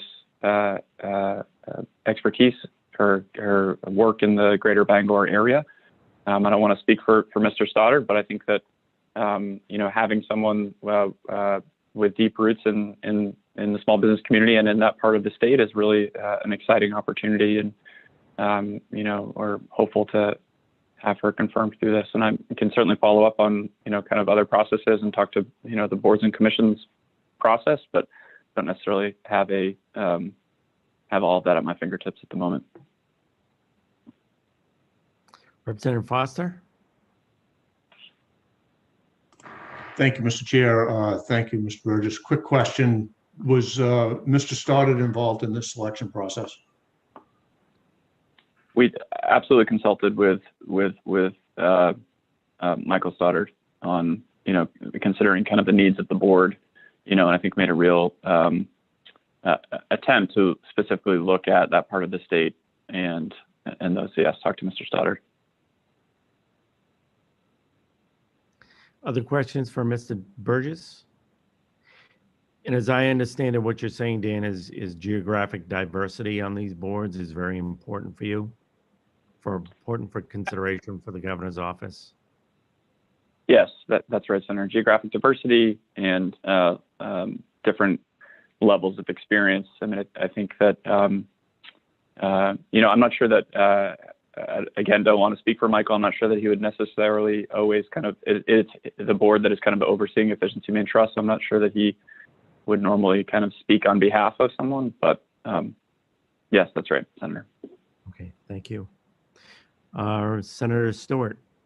Thank you, Mr. Chair, and thank you, Mr. Burgess, for your testimony. To follow up on that line of questioning, do you have available a list of where the folks are currently geographically dispersed throughout Maine that serve on the board presently? Senator, thanks for the question. Not at my fingertips, but I'm happy to provide that. Looking at obviously the board members are listed online, and there is I can get that for you, certainly. I do think that kind of the Bangor Central Maine area is not necessarily covered as currently, and so part of the reason for searching specifically in that area is as a result of that. Any other questions? Seeing none, thank you very much.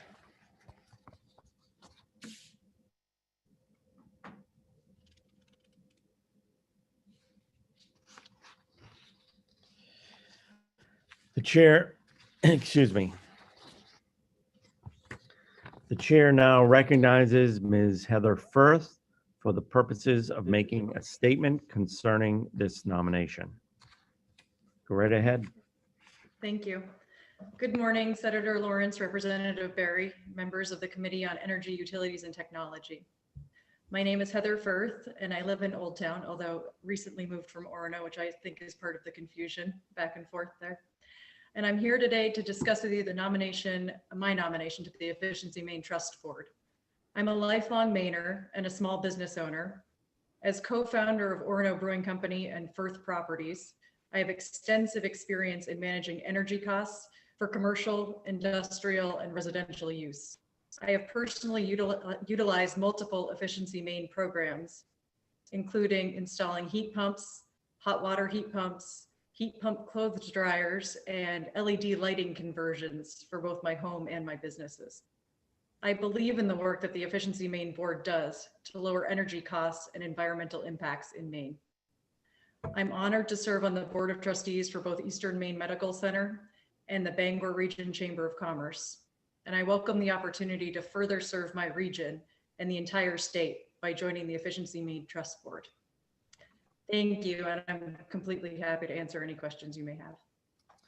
Are there questions from the committee? We'll start off with Representative Cuddy, Representative Kessler. Thank you, Mr. Chair, and good morning. I was curious to know your thoughts on coming up soon here. The Efficiency Maine Trust is going to be working on a new triennial plan, which is going to guide its work for the near future. And I'm wondering, what is it when you're going to be working on it? What are the most important things to you that the Efficiency Maine Trust keep in mind when making this plan? Yeah, certainly. I feel as though I would be coming at it from the perspective of a small business owner. I have different aspects of that small business with having, I do building development rehab, as well as obviously our brewing industry stuff, which are both large consumers of electricity. So I feel like making sure that people in my region and in the small business community really understand what programs are available to them and to get them in their hands. That's really important to me to come at it from that perspective. Any follow-up, Representative Kessler? Okay, Senator Stewart. Thank you, Mr. Chair, and thank you, Ms. Firth, for being here today and your interest in serving the people of Maine in this capacity. My comments, I think, largely run in tandem with, and I don't know if you were here or not for the previous hearing, but the concerns about some of these positions being overly political. And the elephant in the room, obviously, is your husband just announced a campaign for the state Senate, and that's well and good. The timing is creating some heartburn, I think, for some in my caucus. And I want to make sure that your interest in this position has nothing to do with that campaign, and that your experiences will make you a qualified member for this, serving in this capacity.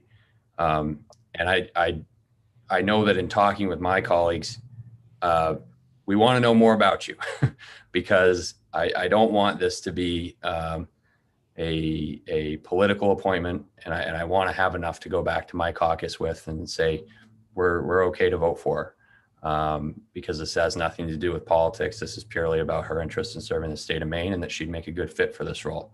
So can you expand a bit on your technical abilities, what it is a typical day looks like for you running these small businesses, and that sort of how those experiences will tie into making you a good fit for this board? Yes, certainly. I would start by saying that I did not apply for this position, that they reached out to me because I believe that I'm a small business leader in my community, and that's why they reached out to me and wanted someone in my region. I would also say that I don't think they had any idea that my husband was going to announce that he's going to be running for a Senate seat in 2022. They approached me months ago about this, and my husband announced this week. So we're completely separate entities. I'm not a political person. He happens to be a political person, but I think it's extremely important, particularly when you work in a small community and you are a married person, that we are two totally separate people. Just because we share the same last name does not mean we share the same beliefs, or we're working in tandem to do something politically. I would say that for my own, a day in the life of Heather Firth, I guess, would be get up in the morning, go to Orono Brewing Company. I'm the CFO. I run all business practices there. So I'm in charge of all of those things, orders going out, coming in, invoicing, all of that, HR. We're a small company. We have about 30 employees at that business, and I have 30 employees at another business as well. I manage all of our apartment, all of that kind of thing as well. So I'm in charge of all leasing, dealing with tenants, all of that kind of thing. So really, I'm a business person, and that's what comes first in my life. I wish my husband well on his candidacy, but again, that does not affect this for me. Senator Stewart, did you have any follow-up? I think I'm good for now. And thank you for your answer. I appreciate it. I take that as the truth. And your sincerity is showing through, and I appreciate that, Ms. Firth. Thank you. Representative Cuddy. Thank you very much, Senator. Thank you very much for being here, Mrs. Firth. It is nice to see you again. And as a resident of Winterport, I have been able to watch the Firths go from their very first business, and as they have grown it sort of across our region up here in the second CD. And I'm interested in knowing, so when you all are planning your one of the many renovations that you've done or building a new business, how does energy efficiency play into that? It plays into it greatly. So I recently finished renovating a downtown Bangor building. Has 10 apartments and 3 commercial spaces. And part of our entire heating and cooling plan there was to put in 10 heat pumps. This is the first building actually that we've been able to use the hot water heat pump, both the hot water, why can't I think of the word? The hot water heat pump for heating water, but then also the clothes dryer heat pumps as well. And these are selling features for us within these apartments. So it's really important. And obviously the rebates on them help the bottom line for us and ensure that we're actually able to get these projects done. So that's very important to us. We also recently used an efficiency main rebate program with a new building at Orono Brewing Company, and we're using it as the main heating and cooling system there as well. It makes everything so much easier. And when the bank is looking at it to fund something, knowing that we're going to have these rebates makes such a huge difference. So we're really using the efficiency main programs in everything that we do. Thank you so much. Great. Other questions? Representative Grochowski. Thank you. Thank you, Ms. Firth, for being here and putting yourself forward or stepping up when asked to serve in this way in our state.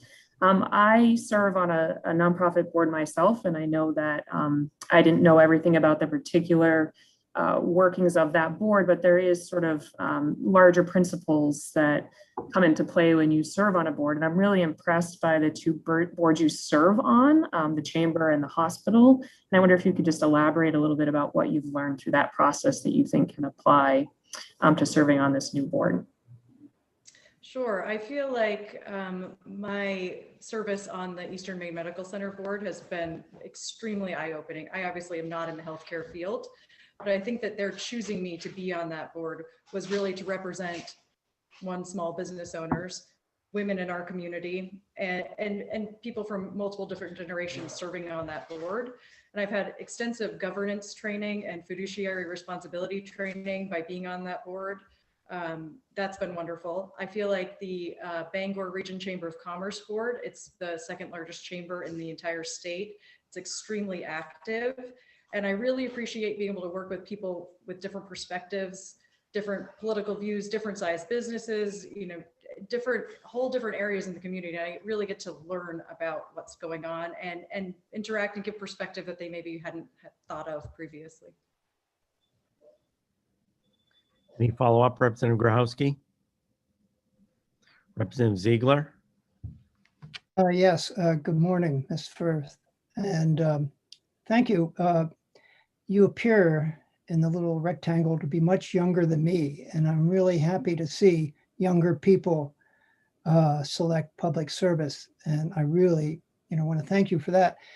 How do you feel with a small business? Do you see that eventually you'd move towards electrification of your vehicle fleet? Do you think that's viable? Do you support that for small businesses? Do you think that can happen? Because that is what the Efficiency Maine is also working on. Yeah, I think that's a really wonderful idea for the future, and we would certainly appreciate that. I think that some of the new initiatives with charging stations in our region that Efficiency Maine has recently moved forward with is wonderful. There's now connectivity, in our region all the way down to Belfast and going into southern Maine. And certainly that makes things much easier for us to consider moving to an electric fleet. Any follow-up, Representative Ziegler? Okay, I'll go on to Senator Vitelli. Thank you, Mr. Chair, and thank you, Heather, for being here with us today, and as has been said, for stepping up to put yourself forward for this nomination. And I'm encouraged that you're here as a small business owner, and so having worked with small businesses myself for many years in my previous career, I'm wondering if you've had a chance to think yet what small businesses need to hear more of from the Efficiency Maine Trust. What would help them make better use of the kinds of resources that you've been able to take advantage of that the Efficiency Maine Trust offers? Is there more that EMT, as we know, can do to reach out to the small business community? And I'm thinking in particular of those who are even smaller than your small business. I think it's about 20% of our businesses have 5 or fewer employees. So have you thought about what role the Efficiency Maine Trust can play in sort of expanding out to that population of business owners?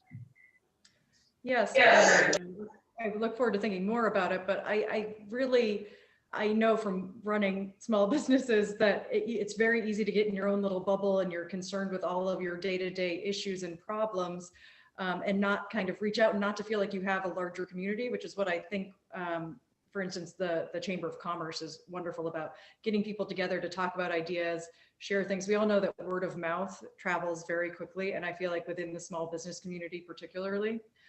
So I feel like reaching out to business groups such as the Chamber or others would really help, and to have some testimonials from small business owners one to another, so that they really feel as though it's, you know, not just an advertisement, or maybe that wouldn't apply to me. It would, I think it would create some belief in the system. Representative Foster. Thank you, Mr. Chair, and thank you, Ms. Firth, for being here today and for your willingness to serve. My colleagues on this committee would feel something was wrong if I didn't ask a technical question of you, so I will. Can you tell us how many BTUs it takes to produce a gallon of your product? If not, that's fine. I can't actually tell you, but I'm not the person who's technically producing the product. You'd have to speak to my business partner, Asa, on that one instead. I'm the person running the business, not the person making the beer. Well, thank you. And as in the same frame of mind as Captain Ziegler, I think I have children who are familiar with your establishment more than I am. So thank you. Thanks. Any other questions from the committee? Representative Berry. Yes, thank you. Ms. Firth, thank you for your willingness to step up. And I just want to appreciate the fact that you are a small business person and entrepreneur from the second CD from Northern Maine. Looking at the composition of the current board of the Efficiency Maine Trust, there's some very impressive expertise there, but no one with a small business background like yours. 2 of the 9 are women. And the current board is composed of folks from Belfast, Lewiston, Bar Harbor, Gorham, Bucksport, and Rockland. So certainly no one at your more northern latitude. And so I wonder if you can just speak to, I'm particularly interested in the Northern Maine perspective. You know, obviously Northern Maine is not as wealthy. It's a little more rural. You know, how does energy efficiency matter in the Northern Maine region in a way that maybe that might be unique? I'm not sure my perspective is entirely unique on that front, but I feel like utility costs for most small businesses and Mainers in general are just exceptionally high. So anything that we can do to lower those, I mean, our restaurants in particular, just with refrigeration and everything else, it's so much. And I think that impressing upon people within our community what the actual cost savings are and how quickly your investment in these energy efficient products really pay itself back so quickly. And we have noticed that. I also think if I'm putting on a little different hat as far as being a landlord as well, you know, I pay for electricity in some of my units, some of my tenants pay for electricity in their own, and all of the ones that they pay for their own electricity are the ones with heat pumps because they're so much more efficient, so much less money. And they're big selling points for all of us. And we need more people moving to our region. So I think that that's really important too. Great, thank you. Representative Berry? All set. Thank you. And Ms. Firth, just to, I'm sorry, Representative Kessler. Sorry, Mr. Chair, someone just came to me. So I was wondering, as a property owner, landlord, it's a perennial issue how to balance the interests of landlords, tenants, and efficiency and the investment in those things. And I was wondering if you could speak a little bit more to your philosophy about that. Yeah, certainly. So I own 5 buildings in the greater Bangor region. All of them are historic buildings, which means that obviously they aren't hyper efficient initially. We've really worked very hard, both with, you know, using heat pumps and things like this, but also making them as energy efficient as possible with blown-in insulation and that sort of thing. And I think it's part of being a good landlord, in my philosophy anyway, is to provide the best living experience possible for someone. I mean, they're putting their trust in you as the landlord. And that's why we have some tenants that have lived with us for 9 or 10 years. I mean, I feel like that's a real testament to taking care of each other, which is really a philosophy for us with both tenants as well as with employees, that sort of thing. So I think that creating energy efficient homes that people want to live in is really the goal for me. Representative Kessler, any follow-up? And my question, I think, is along the same lines of Representative Kessler. I just want to commend you. Your background of running 2 businesses with 60 employees is very impressive, and your willingness to serve on this board, despite having that burden on your time, is very impressive. And I also think your background as a landlord is also very important for the board.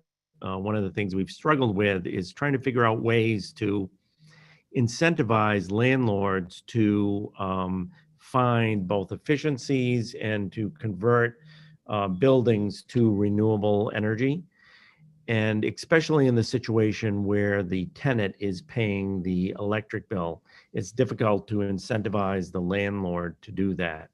And I was wondering if you had any thoughts on legislation or things we can do as a legislature to incentivize landlords to want to make that conversion. Well, as I said, I'm not an overly political person, so I don't have legislative suggestions as far as that goes. I feel like it's a moral compass issue for me personally as a landlord, that we want to make, again, as I was saying, the best possible living situation for someone, because you're going to have better tenants that way. I mean, obviously there are financial incentives possible, but I don't have much to say on that. Certainly, if there were programs, then perhaps I would take advantage of them. Well, I just simply ask, in your service on the board, you give some thought to that, and I hope you're going to serve. You give some thought to that, because we have a lot of old structures in Maine that are apartment buildings, especially in central Maine, northern Maine. And one of our challenges, if we want to electrify our economy and convert people to renewable resources, is to find a way to incentivize investors, landlords to convert those buildings to more energy efficiency and more electricity based. So certainly. Thank you. Are there other questions from the committee? Seeing none, thank you very much. And we'll now go to, I believe we have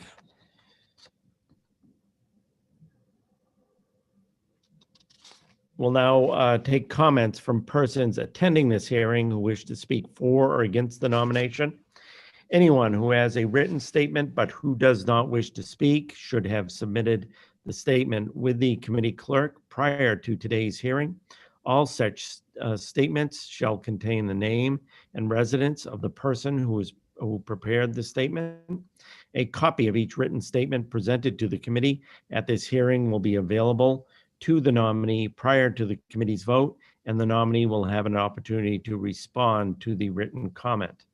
Those who wish to speak in person registered with the committee clerk prior to start of this hearing and will be called upon by the chairs, at which time they will be promoted to panelist status in Zoom and can be heard and seen. When it's your turn to speak, please observe the following. State your name, your place of residence, and prior to presenting your testimony. Only comments concerning the suitability of this particular nominee for this particular position will be considered in order. All other comments will be considered out of order. And after you are done speaking and there are no more questions from the members of the committee, you'll be returned to the attendee status and the next person will be called. So the chair would recognize Representative Laurie Osher for the purposes of speaking in favor of this nominee. Representative. Good morning. Senator Lawrence, Representative Berry, and members of the Joint Standing Committee on Energy, Utilities, and Technology. I'm Representative Laurie Osher from Orono. Thank you for the opportunity to speak in support of Heather Firth's nomination to the Efficiency Maine Trust Board. I'm really pleased to write a letter and to speak in support of Heather. Heather's extensive business experience and her firsthand knowledge of Efficiency Maine programs makes her qualification for this position evident. She's the co-owner of Woodman's Bar and Grill. It's a thriving business that opened in 2005 and catalyzed the metamorphosis of Orono from a sleepy college town to a place to go for excellent dining and to gather with friends. She's also the co-owner of Orono Brewing Company and Firth Properties. I'm impressed with the way that she and her business partners took underutilized buildings in Bangor and transformed them into fabulous commercial spaces on the ground floor with beautiful, state-of-the-art and energy-efficient apartments above. A leader in the greater Bangor community, she serves as a trustee of the Bangor Region Chamber of Commerce. She was honored by the University of Maine in 2017 for being an example of how UMaine graduates can stay in Maine and succeed by creating their own businesses right here in our state. She's been recognized for her accomplishments. She won the Bangor Metro Award for Entrepreneurship in 2015 and the Bion and Dorian Foster Award for Entrepreneurship in 2017.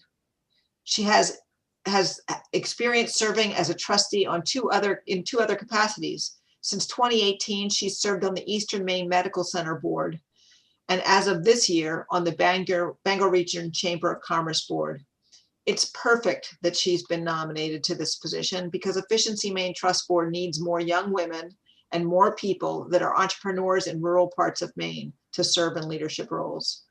Heather's background and her familiarity with Efficiency Maine's programs and her leadership and professionalism will make her a valuable asset to the Efficiency Maine Board. It should be say Trust Board. Thank you very much. Are there questions from the committee? Representative Barry. Thank you, Mr. Chair. And briefly, Representative Osher, because I believe you have to catch a flight soon. I just want to, could you briefly remind us your own experience in this area? Because I think you glossed over that, and you're speaking from some experience. So yeah. So yes, thank you. I wrote my letter in talking about Heather. I didn't talk about me, but as some of you know, I'm a soil scientist by training. I came to Maine to be a faculty member at the University of Maine. So I have certainly experienced, this is the personal outside of my business, what Maine was like when it was a sleepy town for the many years until they opened Orono Brewing Company. And I was at Maine for 9 years as a faculty member in environmental science. And during that time, I started a hobby because I'm a global change scientist, and I was studying the carbon cycle. And while I was here, what I thought is Maine is putting so much CO2 in the atmosphere because our buildings are so leaky and we're so inefficient. And so I've started a hobby on the side of being a professor of fixing buildings. First the houses I rented, and then the one I owned, and then my synagogue, and then I helped churches. And you know, some people knit, some people play tennis. I fixed houses. And I ended up leaving the University of Maine to start a business where I do this for a living because I think it's so important that we make our buildings energy efficient. And so when I'm done doing my business, I like to go to Orono Brewing Company. They also had Verve was one of their businesses. And I can tell you that I have watched them do this work while I have built a business over the last 11 or 12 years. And they meaning Heather and her co-owners, really take advantage of Efficiency Maine's programs, and they really think about how you can take old buildings that were not designed for the way in which we use energy now and turn them into energy efficient buildings. I've seen them do it. I know the subcontractors that work for me as a general contractor. Also, some of the same people work for Heather and her co-owners of these buildings. I know that the people they hire do quality work that's the very top of the industry of efficiency to make buildings energy efficient. That's with, so she didn't mention it because it's one of her partners that really manages the renovation, but I know that they do the best for insulation and for air sealing, and those are also parts of Efficiency Maine programs. So yeah, so I glossed over the couple of paragraphs is I do this for a living, and these are the kind of people we want Heather is the kind of person we want on the Efficiency Maine Trust Board because they have walked the walk. The buildings and the businesses that she's run are exactly what we want to see in Maine, as far as looking to the future to make Maine more energy efficient. Thank you. Are there any other questions from the committee? Seeing none, thank you. Glad to be here. You're welcome. All public comments having been taken, the committee will now proceed as follows. We'll review any additional written comments on the nomination that have been received by the committee. We will vote on the nomination and notify the President of the Senate pursuant to Title III, MRSA Section 157 and the joint rules. The vote must be taken within 35 days from the date of the governor's written notice. The hearing by the Joint Standing Committee on Energy, Utilities, and Technology for Ms. Heather Firth of Old Town for appointment to the Efficiency Maine Trust Board is closed. Excuse me. In accordance with the law, the committee may not take a vote on this nomination sooner than 15 minutes after the close of the public hearing, unless all committee members who are present agree. At this time, the chair will therefore inquire whether any member present objects to proceeding to take the vote immediately. And I just ask you to raise your hand either physically or virtually if you object to proceeding immediately.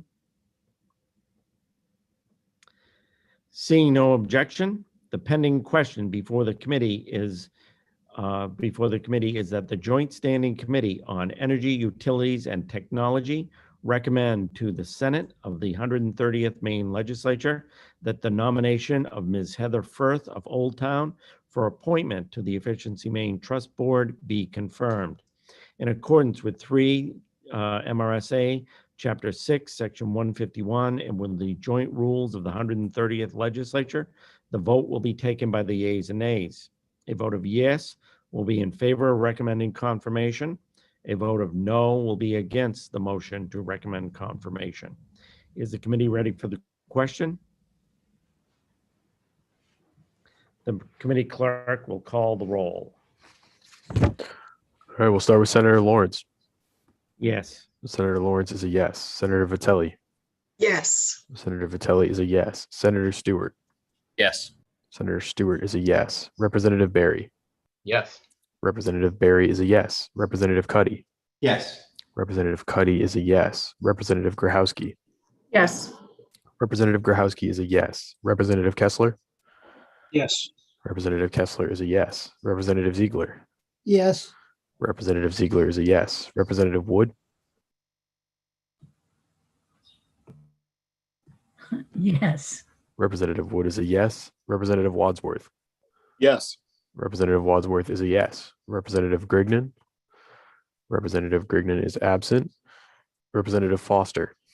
Yes. Representative Foster is a yes. And Representative Carlo. Representative Carlo is absent. That is 11 in favor with 2 absences. 11 members. 11 members of the committee having voted in the affirmative and none in the negative. It is the vote of the Joint Standing Committee on Energy, Utilities, and Technology that the nomination of Ms. Heather Firth of Old Town for appointment to the Efficiency Maine Trust Board be confirmed.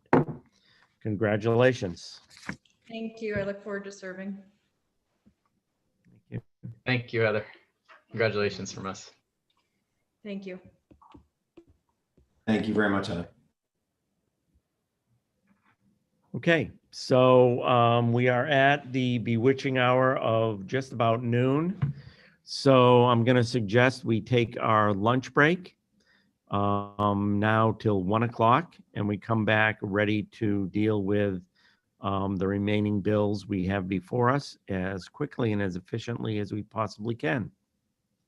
Any questions before we break? Okay, mute your mic. Oops, Sure. I'm sorry. Senator Stewart. Sorry, I raised my physical hand, not my virtual one. Any sense of what the order of the bills will be when we get back. That way we can sort of work through things sequentially. So my suggested order would be NEB, moratorium, storage, and then RPS transmission. And if we get all that done by 5, I will be amazed. The only other one that you had mentioned earlier is the transmission bill. Yep. Would that be last, basically? Yeah, RPS and transmission was the one I was going to suggest we deal with after we dealt with NEB, moratorium, and storage. Okay. Thank you. Any other questions?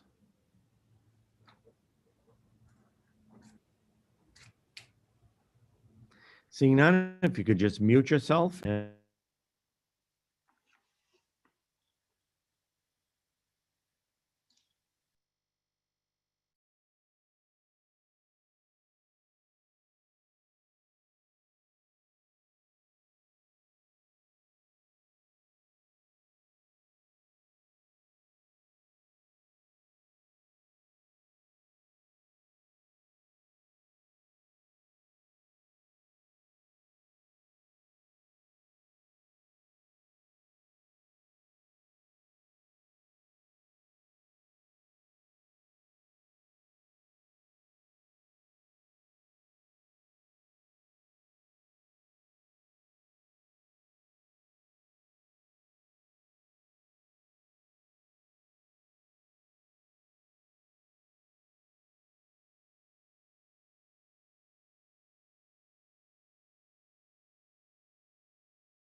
Chris, can I ask you why your computer doesn't? Oh, I just wanted to ask Chris why his computer doesn't correct for his color. I mean, you're pink. No, you're red. He's under an umbrella.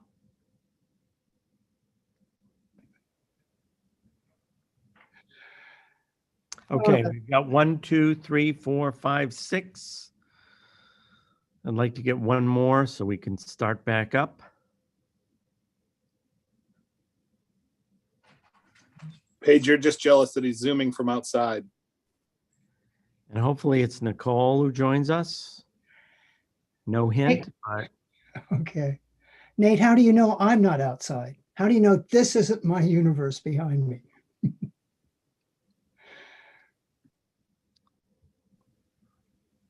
nobody wears a bow tie when sitting out on the lawn, Paige. That's a challenge. I can tell you it's a muggy day in South Portland.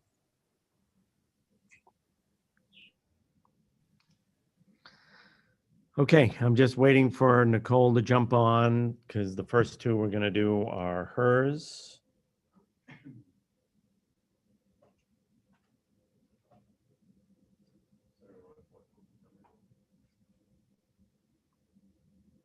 I'm not sure. Deirdre, what LD number do we have left for net energy billing? I think it's 936. Let me just double check that.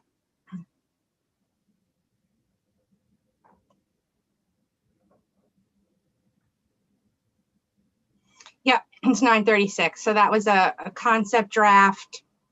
That was Representative Barry's that we never had a hearing on. And that's left as a vehicle for it. Okay.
Okay, we're just waiting for Nicole. I texted her to see if she's going to be coming back on because she's got the first two bills up.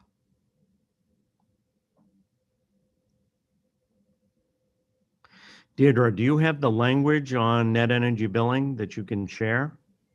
I sent it to members in the IPs. You want me to pull it up now on here too? Good, if you could, and I will, and this is Nicole and my proposal, correct? Yes. Okay.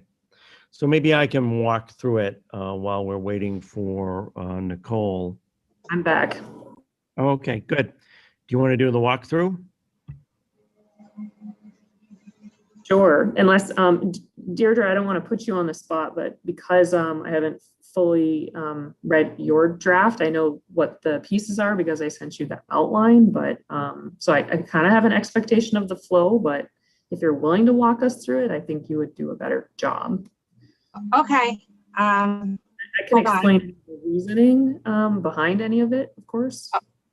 Yeah, and I will like sort of caveat this that there may be some further cleanup needed or some more specificity. This was just getting something on paper for your review. So if you want me to go ahead, I can start. Thank you. Yes, please, Deirdre. Okay. So the first part here is amending existing statute that's setting up sort of the safe harbor provisions. So it's specifying within 3209A, which is the net energy billing section, that a distributed generation resource with a nameplate capacity of at least 2 megawatts and no more than 5 megawatts may be used for net energy billing only if these requirements are met. And so the first requirement is on or before December 31st, 2020, there has to either be a signed interconnection agreement or a net energy billing agreement. There's additional thresholds included here that are more sort of benchmarks. And so in these pieces here, it's specifying that they would need to be by December 31st, 2021, a fully executed interconnection agreement. By that same date, they would need to have had submitted all their permit applications to the DEP, and the department had accepted those applications for processing.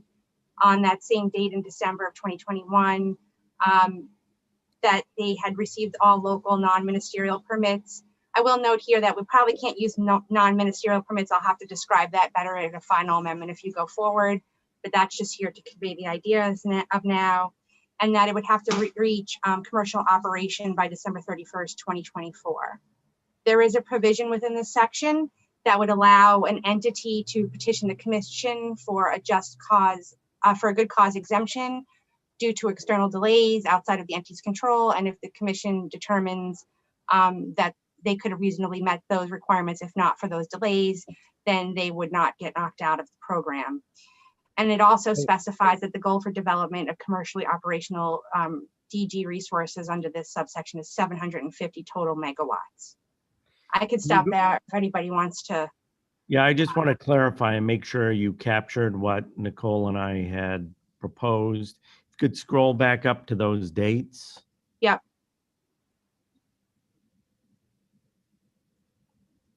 So my recollection, Nicole, was the dates weren't December 31st, 2021. There was one in there for 23. Let me just take a quick look at. But maybe I'm wrong. We can clarify those dates, but essentially to explain to committee members, under our proposal, the projects that had either an interconnect agreement by December 31st, 2020, or an NEB agreement would still continue in the NEB program, but they would have certain requirements they had to reach by certain dates before 2023 to continue in the program. And what I am questioning, I don't recall all these dates being December 31st, 2021. I recall some of them being at other dates. Nicole? Thank you, Senator. So I just looked back at your original proposal before we combined it, and the B and let's see, these ones with the 2021 dates,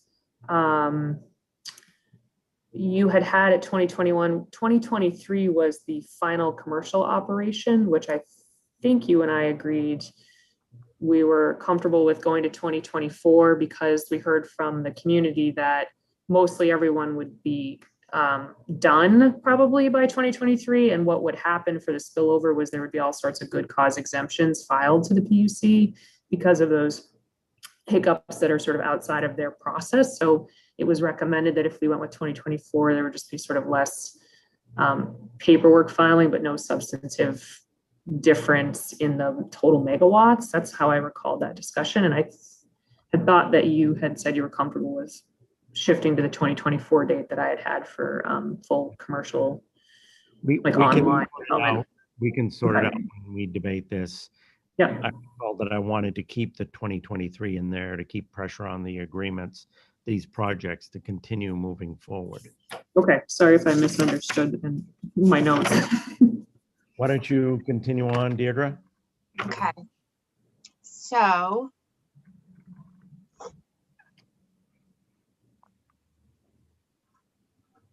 the next piece here is just the link for the other net energy billing portion, the tariff rate one. So it's basically just referring back to 3209A saying sort of the same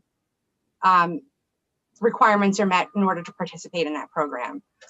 The other piece here was the proposal had said to indefinitely suspend procurements of DG under the chapter, I think 34C.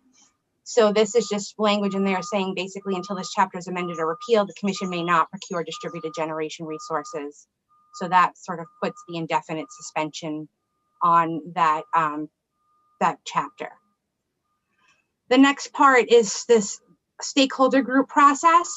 And this is to be looking at sort of how you move forward with net energy billing in the future. It has the Governor's Energy Office in coordination with the PUC to convene a stakeholder group to look at DG project programs to be implemented between 2024 and 2028, and the need for improved grid planning. This group will be required to submit 2 reports. There will be an interim report and then a final report. And it's looking at DG in the context of at least 2 megawatts and no more than 5 megawatts. It specifies stakeholder participants, and those include quite a few participants here: the Public Advocate's Office, representative from large energy consumer community, representative conservation organization, low-income consumers or historically underrepresented communities, a large T&D, expertise in ground-mounted solar development, expertise in community solar development, representative of a statewide renewable energy organization, and an individual with expertise in analyzing energy economics. So this is the requirements for the interim report that would be due in January, by January 1st, 2022. And this is what needs to be included in that report. So it would be looking at forward-looking holistic grid planning process that allows for input from stakeholders and provides key actors with the ability to more strategically make system operations, planning, and investment decisions.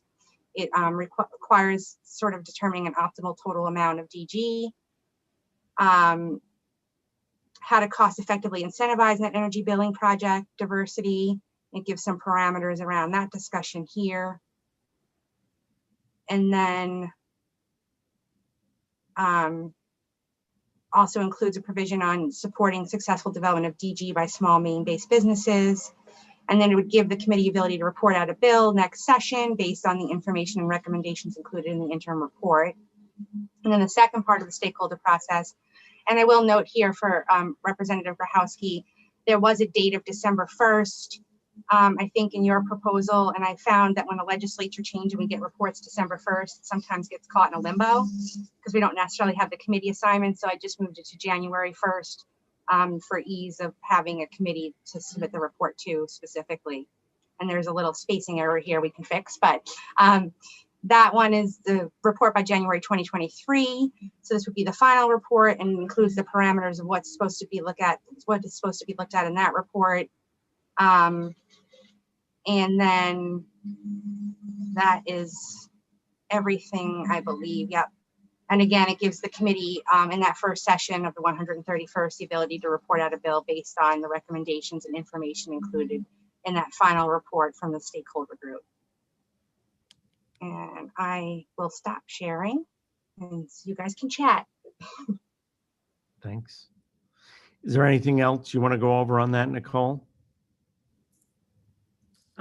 Thank you. I just want to say thank you to Deirdre for taking what's just an outline from so many conversations and putting it in language and really getting the meaning of it. I mean, I know you've sat through the conversation, so you had a sense of where to go, but I'm just very impressed at how quickly you turned that around into a bill we can look at.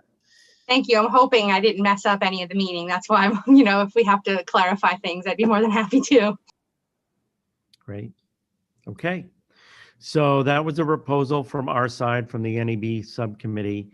And I just turn it over to Steve and Trey to see if they have a proposal they wanted to share. Sure.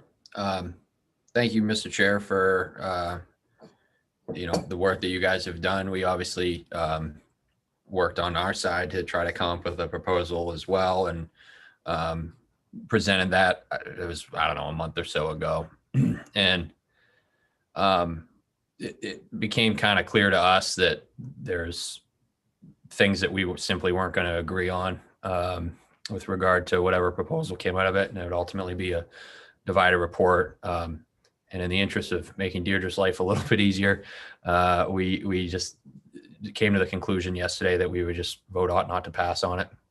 And that way we can keep the ball rolling on getting things out of here and not bog down the process much more.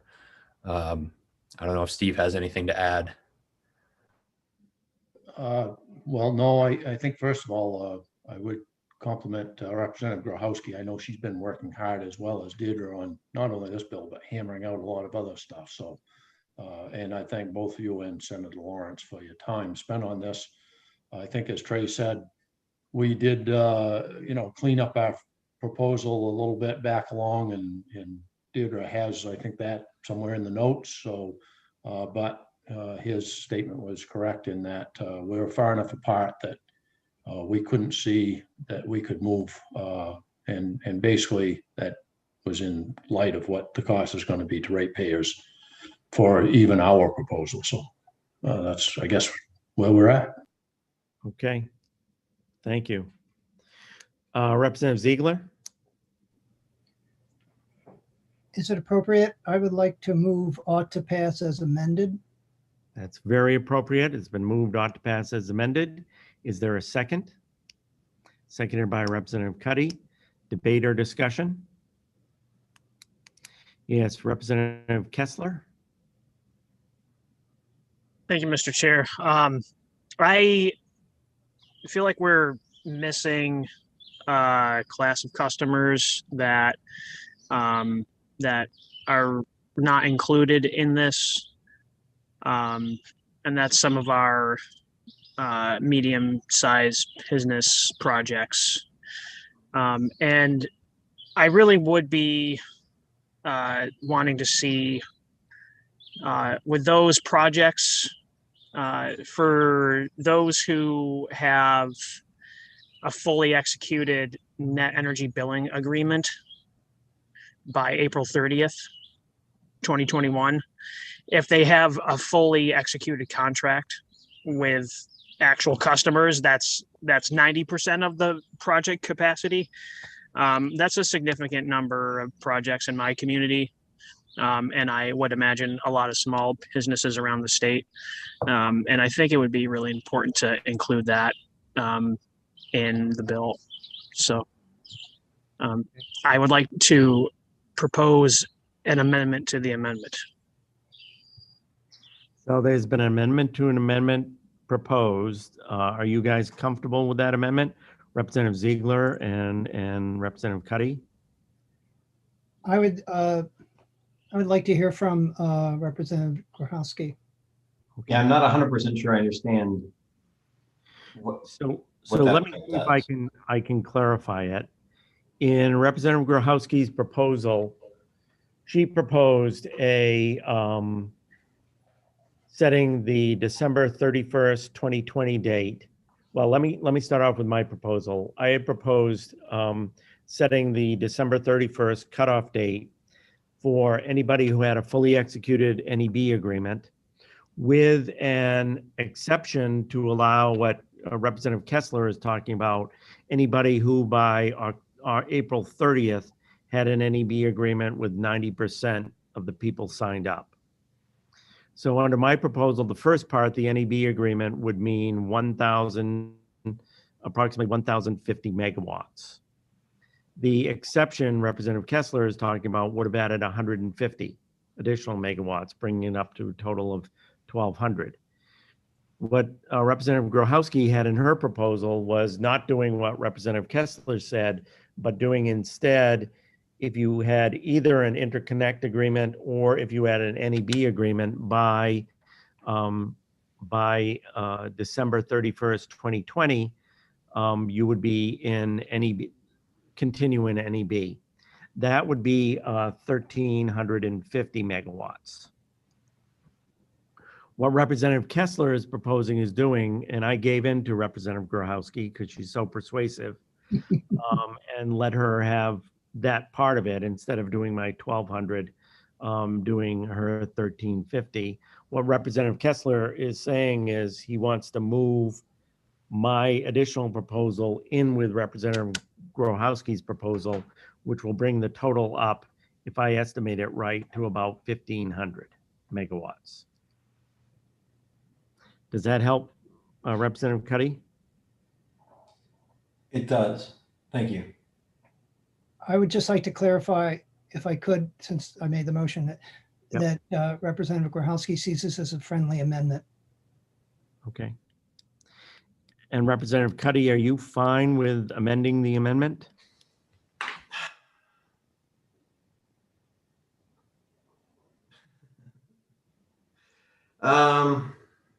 Or do you want some debate and discussion on it before you make that decision? Yeah, I would prefer, if I need to go one way or the other in order to have the debate or discussion, fine, but I would prefer to have a little discussion around it, because we're talking about, this bill has suggested the goal of development for commercially operational distributed generation resources under the subsection is 750 total megawatts. Yep. And we are now discussing a number that is twice that size. Correct. So Representative Grochowski, do you want to weigh in on that debate? Yes, thank you. And I appreciate that this committee hasn't been through as many meetings as the subcommittee has, so you don't have the same numbers floating around your heads probably. But two things I would say. The first is I have heard from multiple sources, including I believe it was in one of the reports that the Governor's Energy Office presented to us earlier this year, that we often see an attrition rate of about 50%. The reason for that being there might be, for instance, 6 projects at one internet connection location, and that facility just can't handle that capacity. It could be that something faltered in the permitting process locally. There's a number of reasons why attrition happens. And the number that kept being batted around was 50%. So because of the types of projects that this 150 megawatt allowance would include, I've heard from a lot of businesses in my district. We're talking like Helen's Restaurant, for instance, like an iconic Down East Maine operation that's looking to go solar but can't do so on site. This would include those sort of projects where it's one off taker probably, or maybe 2, as opposed to like a full-on community solar type project, who would be able to access this exemption. I feel comfortable in including them. It's by no fault of their own that this program was as popular as it has been. And because of the 50% attrition, on top of the fact that 750 target, anything over that will be subtracted from future distributed generation allowances. I feel comfortable with some wiggle room there. We're not going to be able to predict exactly what ends up being developed, but there is that mechanism to account for it in the 2024 to 28 program. So I've been sort of wrestling with this, and I think putting this proposal out and then hearing from the actual people affected has helped me feel more comfortable. But I want to say to this whole group that I am concerned with ratepayer impacts. I think we don't yet know what those will be, because we're also in a period of load growth, which will soften those impacts. And so we will know better in a couple of years what the actual effects of this program will be. And that's why I thought it was really important to have in the stakeholder group an energy economist who can help us assess what is happening and if there are mechanisms we can use to soften that on ratepayers if there is a real impact, and to make sure that they're reporting back with those recommendations into the 131st legislature, because I'm not the person that can answer those questions, especially now without a crystal ball of what will happen over the next few years. But I want that there are the minds that we need to have at the table helping us answer those questions going forward. So that's how I reached the comfort that I had that I didn't initially have with being as sort of open to the amount of projects that could come in. And yet, with that, that wasn't still included though in the original document that we just went through. Correct. And I didn't include it because it wasn't clear to me at first. It's really hard to get data around, okay, who has an interconnection agreement that's already signed, and what is the overlap between that group, which my proposal incorporated, and the group that Mark's proposal incorporated. I thought it's quite possible maybe these 150 megawatts actually had a signed interconnection services agreement at the end of 2020.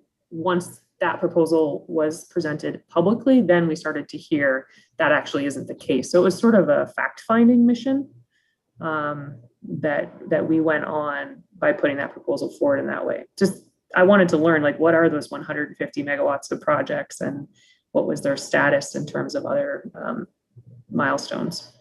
Okay. I mean, my rationale for being sort of slow to acquiesce to this is that when a subcommittee is created in my mind, and the subcommittee then meets and does the work, I'm loath to then say, yeah, but now that I'm here, I'm going to just go ahead and throw this on. I mean, it's been my way of going since school board budgets. So it sounds as though, given that it was Senator Lawrence's proposal originally, and you have comfort with it, Representative Grahowski, that I'm willing to accept the friendly amendment that Representative Kessler proposed. Okay. Representative Foster? Thank you, Mr. Chair. I have a comment that has just come to mind, and I thank Representative Cuddy for the lead-in, and then I have a question. My comment is that, again, the unexpected gold rush that took place when 1711 went into effect is a reason that we took this all on, and certainly Senator Stewart and I took a broad axe at the whole issue. I believe that Senator Lawrence and Representative Grahowski worked more with a hatchet. And I think if we go down to working with a scalpel, we're going back to where we started and why we started on all of this, which is to try to reduce the expense that we're going to be passing on to ratepayers. That's my comment. My question is, I'm wondering, and I know there's somebody on here from the PUC, and I don't need an answer now unless it would make a difference to those on the committee who are now trying to refine things. I'm wondering what the expense or projected anticipated cost is of the current proposal. And I only refer to that because at least the members of the subcommittee, and it's available on the EUT under subcommittee work on maine.gov, the AARP comments, the last ones, indicated that one proposal would be at around $115 million annually increase, and one was $153 million annually increase, depending on which of the two we went with. And I'm referring to senators and Representative Grahowski's proposals, but I'm not sure where we're at now. So I would certainly want to have that information going forward as I prepare my floor speech. So I'd ask PUC if they've already looked at it and they have a number. I'd love to hear it. If not, I'm willing to wait. Thank you. Representative Ziegler? I assume that was the longest affirmative answer to my question of whether you saw that as a friendly amendment or not. So I was wondering if Deidre got the language for that, and I assume and I think correctly that that was a friendly amendment, and I would accept that on my motion. Other debate or discussion? Deirdre? Since Representative Ziegler opened the door for this, I just clarity. Can you just restate exactly the date and exactly what you're doing so I have that information correct? I believe it's April 30th. Do you have the proposal, my original proposal to the NEB subcommittee? I must. I don't have it Okay. handy, but yeah. The language right there. and Okay. I can probably bring it up. But I've got so many emails about this, it may take me like a year and a half. That's all right. I'll figure it out. I just wanted to make sure that I had the right information. Projects that have an NEB agreement by April 30th and 90% of their off-takers signed up. Is that right, Representative Kessler? Yes, I can read it verbatim. A fully executed net energy billing agreement by April 30th, 2021, based on demonstration of a fully executed contract with named customers totaling not less than 90% of the project capacity.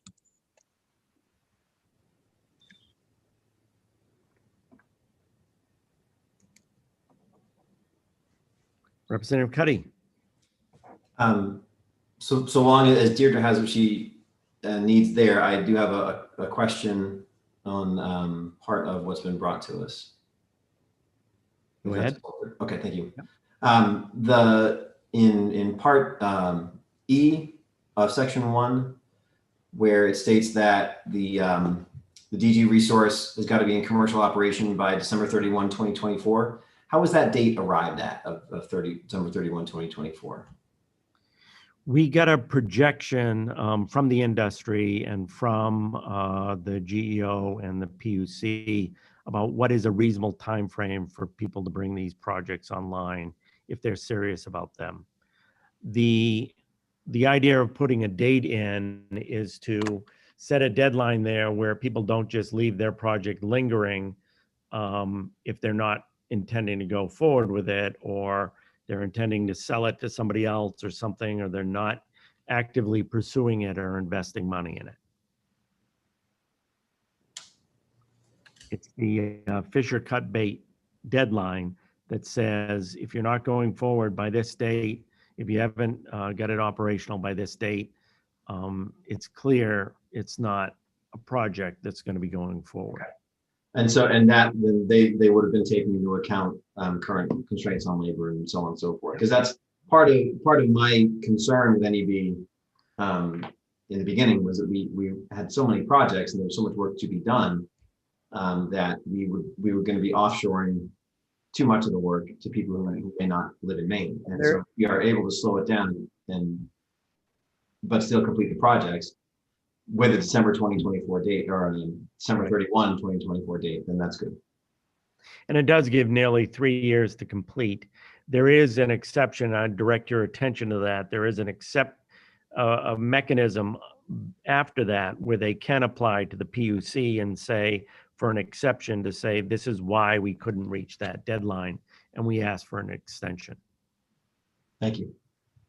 I would also like to just take a quick moment to commend Senator Stewart on his background, clearly delineating what is Northern Maine and what is Southern Maine. As somebody who lives not in Northern Maine, I do appreciate that. Representative Grochowski. I'm sorry, I just have to comment on that as well. Thank you for that. I would like you to know, Senator Stewart, we had a lengthy conversation over text that Bangor was nowhere near Northern Maine and was rather Central Maine. So we have already corrected the record internally, but I appreciate you doing that publicly as well. As a geographer, thank you. Senator, that almost reminds me of that New Yorker cover that has New York and all the rest of the country out there. Representative Foster. Yes, I too noticed that and commented by text to this good senator that I thought that was a very big issue. Bangor Orono is actually south of Dexter, which is dead center, 45th parallel. Well, all I can say is I remember one of my first days in the legislature back in the late 80s when Speaker Martin was at the rostrum and we were dedicating a memorial, the cornerstone of the Capitol, which was being replaced, and we were burying a time capsule. And he had a student from, I think it was Fort Kent or someplace like that, who put a note in the time capsule to be sealed. And she said, Maine is a very beautiful place, even the southern parts down around Mount Katahdin. So it's all a question of perspective and relativity at this point. So back to NEB. Any other debate or discussion on the NEB proposal? Yes. Deirdre, you had questions? Yeah, I just want to make a point before, if you're going to finally vote, I just want to be clear that there may need to be some other technical changes and clarity of language, and so that the committee's fine with getting that in shape or clarifying intent. Since you have language in front of you that it could look a little different when it's done. Yes, to quote your counterpart, we're doing this old style like we did back in the 80s and 90s. We're doing it on the fly, and we'll have a review of that language. Any other debate or discussion? So the motion is by Representative Ziegler. I'm sorry, Nicole.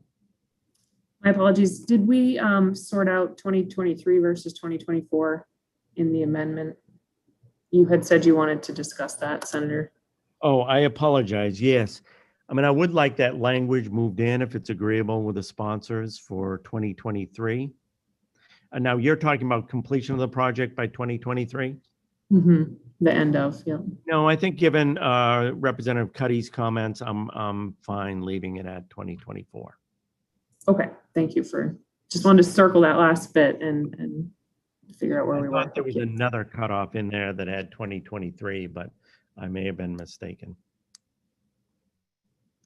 Any other debate or discussion?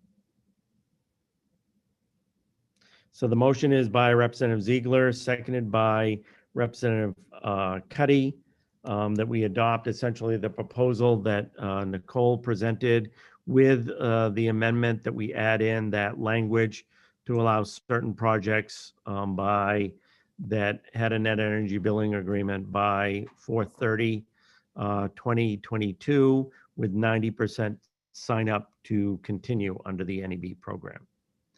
We're ready for the question. I'll have Jordan called up. Sorry, Representative Foster. Yes, Mr. Chair, if I may, if I could just kind of officially request that once this is finalized, the language, if the PUC could report back to the committee with the what they see as the possible cost. Thank you. Thank you. So noted. Any other, before we call the roll, anything else? Okay, Jordan, why don't you call the roll? And so the excuse me, the motion was ought to pass as amended for LD 936. We'll start with Senator Lawrence. Yes. Senator Lawrence is a yes. Senator Vitelli. Senator Vitelli is absent. Senator Stewart. No. Senator Stewart is a no. Representative Barry. Yes, and just for the record, the main population center of Maine is just east of Augusta. Representative Barry is a yes with a fun fact. Representative Cuddy. Yes. Representative Cuddy is a yes. Representative Grahowski. Yes. Representative Grahowski is a yes. Representative Kessler. Yes. Representative Kessler is a yes. Representative Ziegler. Yes, and that puts me north of the mean point. Representative Ziegler is a yes with another fun fact. Representative Wood. Representative Wood is absent. Representative Wadsworth. No. Representative Wadsworth is a no. Representative Grignon. Representative Grignon is absent. Representative Foster. No. Representative Foster is a no. And Representative Carlo. Representative Carlo is absent. That is 6 in favor, 4 absences with 3 no votes. I got that backwards. My apologies.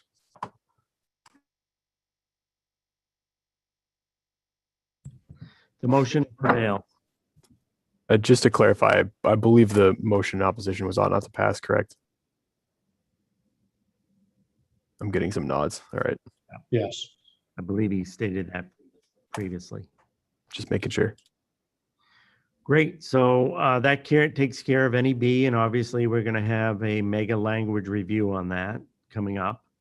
So that gets that bill behind us. And I just want to note to Representative Barry's point that the population center is right around Augusta, but I believe the geographic center is right around where Representative Foster is sitting right now.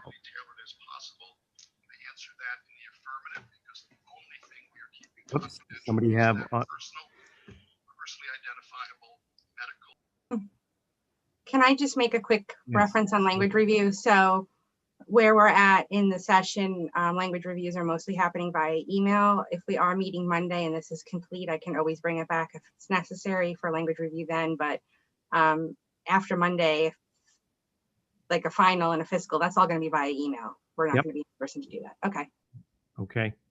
Good clarification. And we did put in a request to meet on Monday, but my optimistic hope is that things are going to whiz right along today.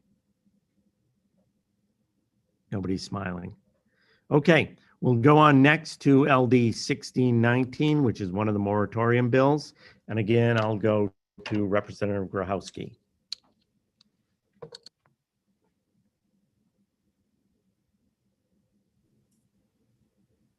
Thank you, Mr. Chair. So I believe that an amendment was circulated by our analyst to the interested parties in the committee. So that's what is the discussion in front of us. I will say that since that amendment was circulated, I received 2 requests for edits from the governor's energy office to the language in subsection 4, related particularly to how the research consortium, which we have previously discussed in our budget discussions, what their research strategy would include, and also how to approve the use of funds.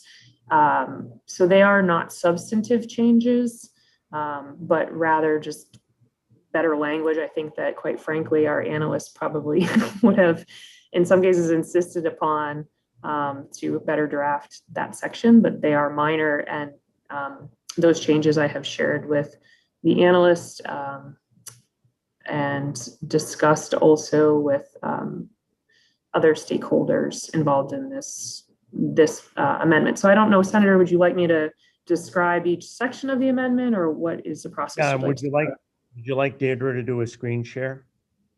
Sure. Give me 1 second because I don't have that one up. It'll just take a second.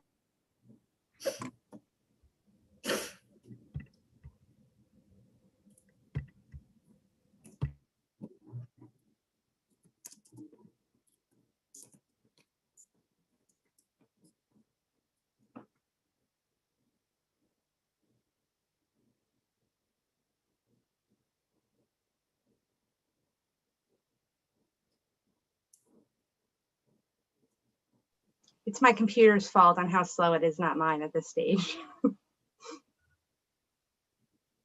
Given what your computer's been through in the last like 2 to 3 weeks, I'm surprised it still works at all. So that's fine. I'm surprised I still work at all.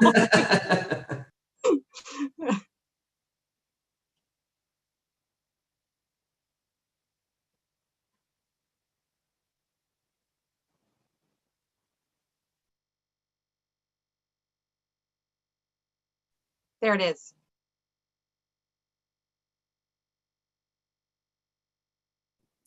Thank you so much. And this one does not include just those 2 minor changes, but I can discuss those when they come up. It is not confidential. My apologies that I had that still going on in there. I guess just to step back, we heard 2 different bills. There was this bill, LD 1619, and also LD 101, presented by Representative Fockingham. And as you probably recall, we had a lot of testimony from different parties with different views on the merits of these bills. And what I heard through a lot of the discussion was that there were some places where there couldn't be compromises, but there were places that we could do a good job creating legislation that acknowledged and addressed to the best extent we could concerns of the fisheries stakeholders, especially the lobster industry. So I've worked quite a bit over the past couple weeks to try to find places where there was where we could create legislation that protected those interests and made sure that they had a seat at the table in the planning process, in the research process, and that certain milestones needed to be met before there could be development of offshore wind in the federal waters. So this amendment is a result of a lot of conversations and stakeholder, just small group engagement, I would say. So I'm happy to share it with you as it's written. And I think it is we're in a really positive spot with this for the interested parties. So the first section is just definitions. Here I have simplified the definition of offshore wind power project. It had a lot of references in both bills to different titles, and I found when I read them, it was overcomplicated for what we're trying to accomplish. So the goal here is to just simply make clear what we mean when we say offshore wind power project. That it is a project that uses a windmill or wind turbine to convert wind energy to electrical energy and is located in ocean waters. That's very simple. And additionally, it does still have references to portions of Title 35A that both bills made. The next three parts are original to Senator Lawrence's bill and then also his amendment that he proposed. I don't think there's anything to discuss there. Subsection 2 about the prohibition. This section, the change here between 1619 and this amended version is that originally a 10-year prohibition was contemplated, but I have extended that to be indefinite because what I heard was we're not planning to build wind projects in the waters of Maine. And so there was a lot of confusion. If you're not planning to do this, why are you saying 10 years? You know, so I thought if we're not planning to do it, let's just say we're not planning to do it. It's as simple as that. And this otherwise the language comes from Senator Lawrence's, the governor's bill amended language. Subsection 3, the exemption. This is an exemption for the already sort of moving forward Monhegan project. I haven't changed any language there, I don't believe. And subsection 4, this is the language that I've worked on with the Governor's Energy Office and Representative Fockingham and others to really put some meat on the bones of what is the Offshore Wind Research Consortium intended to do that was discussed in our budget proposal, the supplemental budget proposal or change package, I guess you might say. And this language is similar to what was presented to us, but put in a formal, put formally into statute. I think that a fund like this is really important to define what it is, who's responsible for it, and what its goals are. Why would we be funding it? The important points here is that it establishes the fund. The Governor's Energy Office would set up an administration, a board, consulting with scientific experts, but for certain and certainly not limited to, there are positions on this board to individuals from groups that represent commercial lobster harvesting interests and a group representing the interests of commercial fisheries other than lobster, and also the commissioner or the commissioner's designee from the Department of Marine Resources. So these are stakeholders that I believe are really important to be part of the board. And of course, there will be others. And I wanted to leave that flexibility because I don't know all the scientific experts out there that would be appropriate to have at that table. Thank you, Deirdre. You're doing a fabulous job scrolling forward. The next part is language that is pretty commonly used in other sections of statute. That's how it was written. I think it looked at the Efficiency Maine Trust Board, for instance. There was a slight amendment in here given to me by the Governor's Energy Office that the board would approve the plan for the use of the funds, because it's drafted in a way that could be interpreted that they need to literally approve every single expenditure, which I don't think a board would be interested in.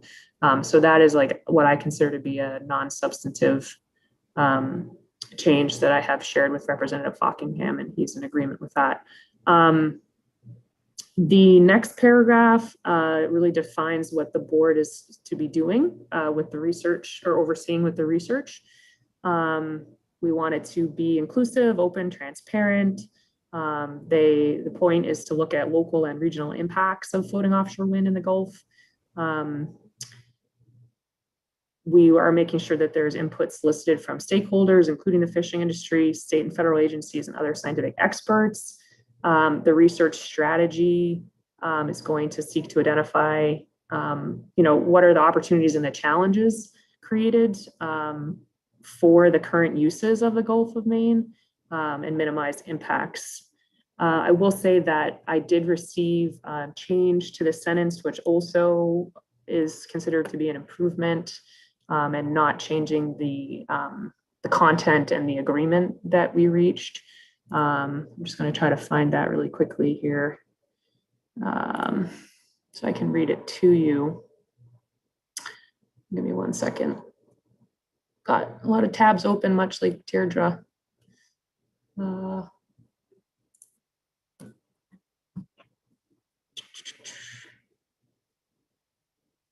Okay, my apologies.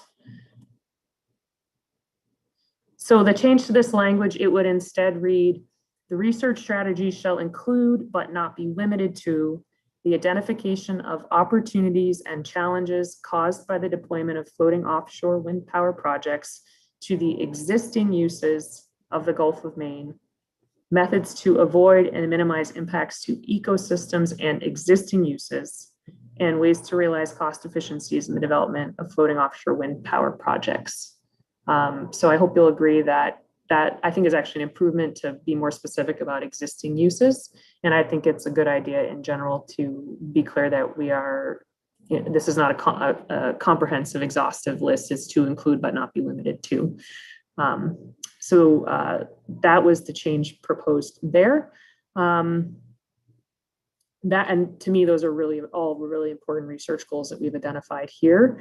And additionally, for the duration of the fund, the consortium will provide an annual report to our committee in the last quarter of each calendar year, which I think is good to have that level of transparency with us and also with the public. Sorry about the background noise if that's coming through from the State House. Subsection 5, this part, what this does is it creates a bit of a timeline for ongoing efforts that will be are planned to be accomplished by March of 2023. Those 3 items are the first is the strategic plan to inform the development of offshore wind. That's what we've been hearing about. That's been commonly called the roadmap that was funded by the federal government and due in 2023. The second is a review of applicable state laws and rules to determine whether existing offshore wind power, whether the framework adequately protects Maine's coastal resources, et cetera. That came from Senator Lawrence's, or the governor's bill, emergency preamble, and that part does seem really important. And then the last is that the fund be established and identify some of the preliminary research questions it seeks to answer through the research array. And those 3 qualifications, I guess you could say, would need to be met in order for the state to license or permit the siting or the operation for utility cables or transmission lines on our coast and within our waters for anything that is connected and located in federal waters. So I think these are really important projects that the state is already working on, and that it's important that those projects reach a certain level of completion before we move forward with the siting of these transmission lines in our waters.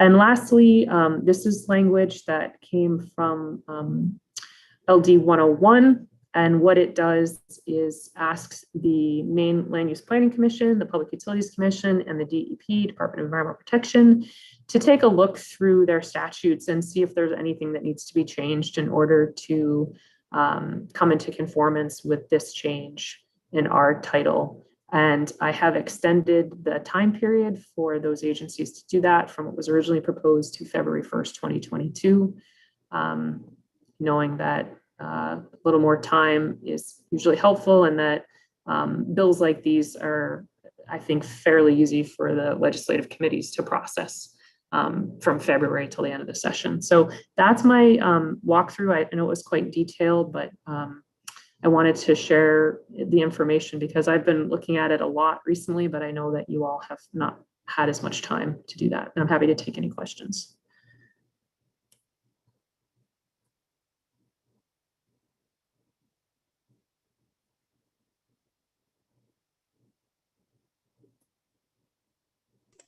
I'll unmute Senator Lawrence. Thank you.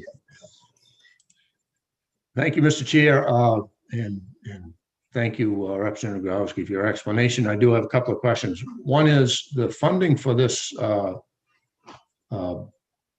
research board, or whatever you called it. Where does that come from? And a concern, the original bills that you've modified were basically, I thought, fairly basically just saying no wind farms within the state of Maine territorial waters 3 miles out. And this seems to add quite a bit to it for planning purposes and so on and so forth. Is that correct? Thank you. If I may, Mr. Chair. Thank you for the question, Representative Foster. So the research consortium is not yet funded. There was a proposal from the governor's energy office to this committee for $1 million of funding to establish the consortium, but the consortium can also accept funds from other sources in accordance, if this bill were to pass, in accordance with the language that I proposed. It could be federal funding, it could be university funding perhaps, or in-kind contributions, but the as proposed, the initial establishment of the fund would be that $1 million line item in the change package. And you had a second question. I think that what was originally complicated didn't, in my view, it was very simple, but that didn't adequately address what is a really complex landscape and a complex group of stakeholders who have really valuable things to contribute to this process. And so my view is that we could just be simple, thumbs up, thumbs down to something in a really broad area of the ocean, or we could try to be more tailored in our approach to how this process should unfold. So that's why I've worked a lot on these details, because one of the bills was proposing to do something that, as I remember, I'm not even sure that we could quite accomplish, because we can't do a lot with regulating the federal waters. So this bill is much more tailored to Maine's process and needs, in my view, and to the stakeholders. So it is more complex, that's for sure. That's why it took me a little bit of time to come back to you all. But I think it's more robust in a lot of ways. I'll unmute, Mr. Chair. So with the chair's permission, so what I'm hearing is that we are not looking at yet at this time for any ratepayer money to help with this particular bill. That is correct.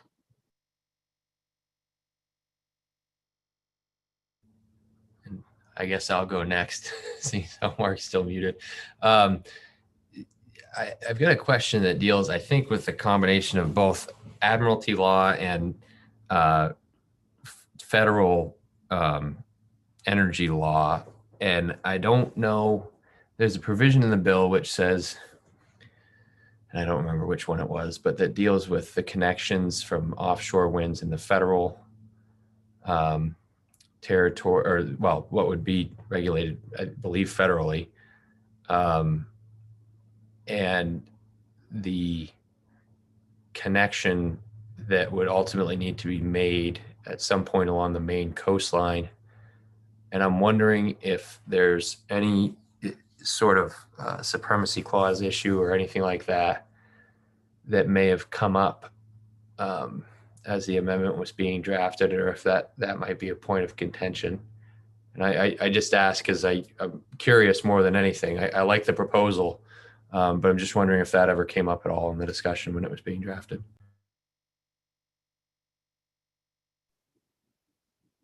Thank you. I'll go ahead. Senator Lawrence, you've been on mute, but we've been filling in as we read your lips, just so you know.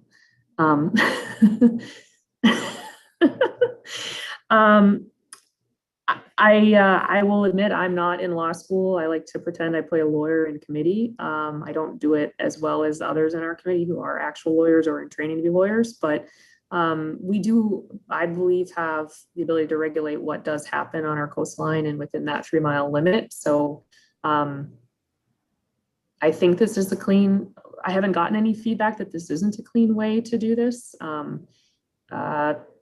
do see that there is a person raising their hand in the panelists. I'm not sure about that, but again, I don't want to make a legal claim here that I'm not authorized to make, but I do think it's appropriate that the state can say, we're not going to issue any permits until we ourselves, the state, have done this due diligence for a cable that is coming to us from somewhere else. But I could very well be wrong. So I would hate to say anything definitively. Any follow-up on that, Senator Stewart? Yes, Mr. Chair. I see that Jeff Thaler is in the attendees section. So maybe, I know we're still talking about the amendment with Representative Grahowski. If it'd be possible to maybe pull him in after we're done with this line of questioning. Sure. Great. Okay. Representative Kessler. Thank you. I just have to commend Representative Grahowski for putting the work into really laying out in detail what should happen with this consortium. And this was really the majority of the change package that I had the biggest concerns about. And I could definitely feel way more comfortable being in favor of that change package with this guidance. And so I just had to say thank you for your work and also for really considering all stakeholders. You didn't have to, but you did. And I think that that's a hallmark of good policy there. So. Great. Any other questions for Representative Grahowski? I was kind of enjoying Representative Kessler's birds, but that's okay. Why don't we bring Jeff Thaler over?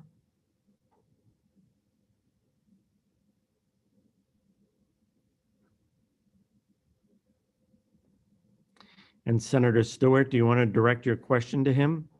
Sure. Thank you, Mr. Chair. And thank you very much, Attorney Thaler, for joining us this afternoon. It's good to see you. I'm not sure if you heard my question. It was a little bit. Okay. So feel free to just jump in if you feel confident in answering it. I just want the committee to know. So my name is Jeff Thaler. I am Associate University Counsel for the University of Maine. I also am a professor of practice at Maine Law School. So for the record, this is a flip where normally I would be questioning Senator Stewart as a student at the law school. However, he's now questioning me. So I am perfectly happy to answer his questions. And just wanted to address your question, Senator, because it's a good one. So I think what the bill and the amendment are getting at are sort of two things. One is that if there were a federal project, such as what has been talked about as the research array in federal waters, for it to connect in Maine, it obviously would have to go through state waters and over submerged lands, so be subject to state permitting. For generally speaking, for projects in federal waters, it's not a federal preemption issue that, as you were addressing it, because the Coastal Zone Management Act, which is a federal law, does allow the state through its environmental agencies to determine consistency of a project in federal waters that has impacts on the state. So the DEP and other agencies would be able to have input on the federal NEPA and other National Environmental Policy Act processes. So long story short, it would not be an unlawful. This bill, in my opinion, is neither unlawful nor would run afoul of any of that. Thank you for that. Any other questions for Mr. Thaler? And for the record, I do live in southern Maine. I am below the senator's headline there.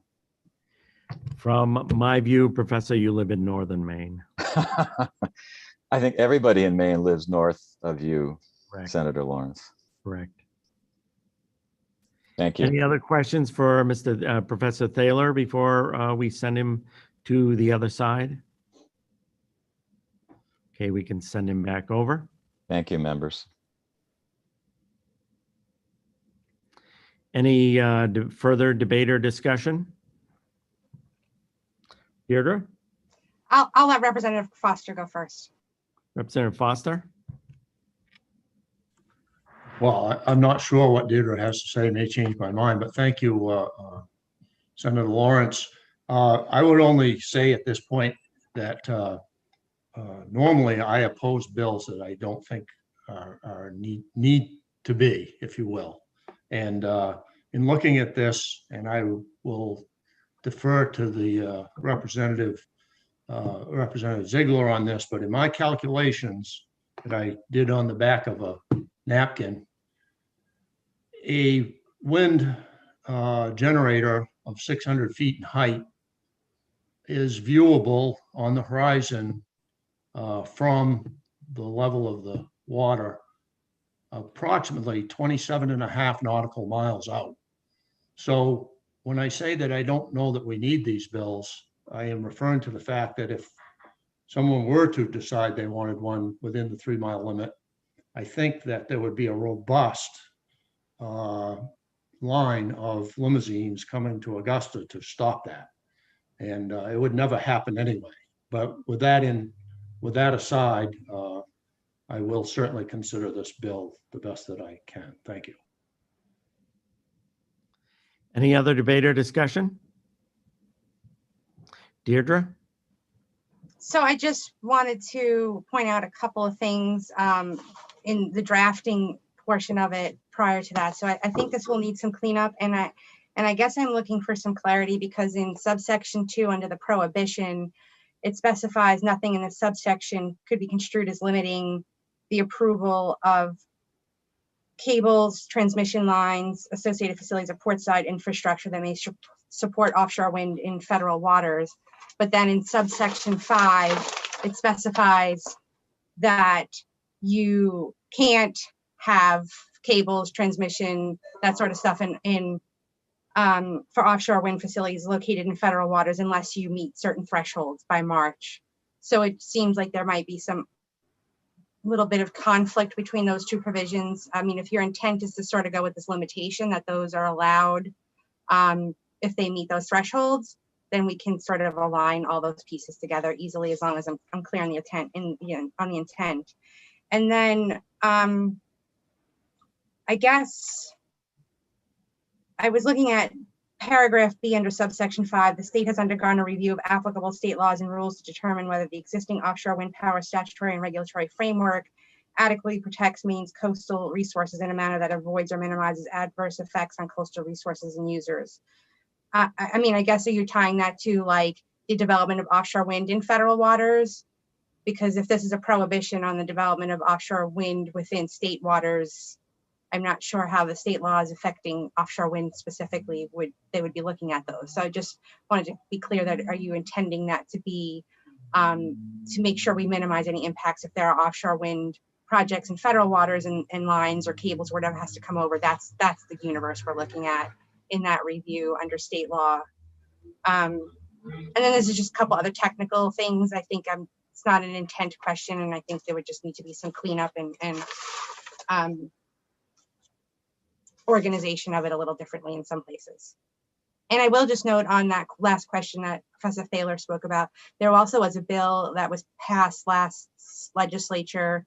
It came from ENR, and that had similar reach to this idea of it was dealing with oil and gas terminals or exploration, and it had a prohibition too on things that would happen off of federal waters and then be connected through the state waters. So there is some precedent for a similar approach that this bill is taking. Nicole? I believe there were 2 questions in there for me. And if I'm remembering correctly, the first was about what, and I realized this when I sort of copied and pasted, and as I said, not a lawyer over here. that there was a little bit of inconsistency there. And I thought maybe it's not an issue because it says nothing in the subsection, which would be 2 as opposed to 5. But Deirdre, the point is, and I would have, of course, always appreciate your help getting it right, that one is specifically about state waters. That's number 2. And it also, that sentence is more inclusive. It does include associated facilities or portside infrastructure in federal water. So I think it does have a function. And 5 will become a moot point after those 3 items are done and that date has been reached. So I think that ultimately that section of statute will, if we were cleaning it up later down the road, would disappear. So I think there is a reason to have the other language there, but I don't know what the right path is, but that's the intent. And if you need more clarification, just let me know right now and I can try to tease that out a little more. No, it's probably just trying to review this in the time frame and not like looking at, having been part of the conversation. Right. And that you had a second question, and maybe you can remind me what that was. Yeah, so it was in subsection 5, paragraph B, and it was the piece that, I guess the whole structure of that too. So if we're talking about like a municipality or a state agency or a political subdivision of the state can't license, permit, or otherwise approve these things unless these 3 provisions are met by the state. How I'm a municipality, maybe somebody's coming in wants some permit to connect some federal waters piece into my municipality. How am I going to know that as a municipality that the state has completed the strategic plan? Like, is there some way to convey that? So I think that overall structure of that was a little confusing of how someone would know those things where it's not designated to anybody. It's not designated to be specified anywhere. It's just sort of, oh yeah, has the state done this? Oh, let me call up the state and see if they've done it. But my question was more in relation to B itself, because it specifies the state has undergone a review of applicable state laws and rules to determine whether the existing offshore wind power statutory and regulatory framework adequately protects Maine coastal resources in a manner that avoids or minimizes adverse effects on coastal resources and users. And so I was just trying to reconcile, and maybe again, this could be just like not comprehending in the time frame, and it's really simple if I take a step back and look at it. But it seems if we're having a prohibition on the development of offshore wind within state waters, and the only thing in question is maybe those connections or whatever from a federal project that would go over state waters, what are we assessing and trying to minimize? Are we just trying to minimize those things that are connected by virtue of something being built in federal waters? Yes, Okay. that was the goal there, because there will be presumably there could be things in federal waters in the Gulf of Maine, of course, that connect in other locations that are not Maine, but to the extent that there might be anything about laying cables or density of cables, proximity to each other, are those things, have they been reviewed? That was the point there. And to your previous comment, it's interesting because it is a question like, well, how would the municipality know? Like in reality, there is literally one project on the horizon. Right. And so they will know, they have read this language and know what their limitations are. So I don't expect them to be applying to municipality for something and confusing that process. So I hear your point, but I think it's in the reality, not an issue. I will like to probably clarify that B, just to make it clear that it's a review of the idea of projects being built in federal waters and impacts from whether it's cables, transmission lines, whatever those things are, and those impacts, just so it's, I think, a little bit more straightforward. That works for me. Anything else, Nicole? Okay. Any other debate or discussion? Representative Ziegler. Do you think it's appropriate that I put a motion in? I would move ought to pass as amended. And I would like to say to Representative Foster, I had to go look at my boutage for the line of sight. And you are pretty close to correct, as close as you'll get. Then moved. Second. Ziegler ought to pass as amended. Is there a second? Second. Seconded by Representative Cuddy. Any debate or discussion? First of all, Senator Stewart. Thank you, Mr. Chair. Just a quick question. I just wanted to confirm, I believe this is my interpretation of the language, but that the consortium will be permanently in place after the date that I think was used in the bill. Can we just confirm that before the... Grahowski, can you answer that? So are you talking about that it must exist by 2023 in order for any permitting to happen? It would continue after that until it's dissolved. I think that there's a little bit of language in subsection 4 that it sort of says for the duration of the fund, the consortium will provide an annual report. It doesn't have a particular end period or date specified. I think that's something that the board would determine. So, but that 2023 date is not, as I read it, cutting off the consortium. It's really that the consortium must exist and have done something by that time. Okay, that's helpful. Thank you. Mm-hmm. Any other questions, debate, discussion?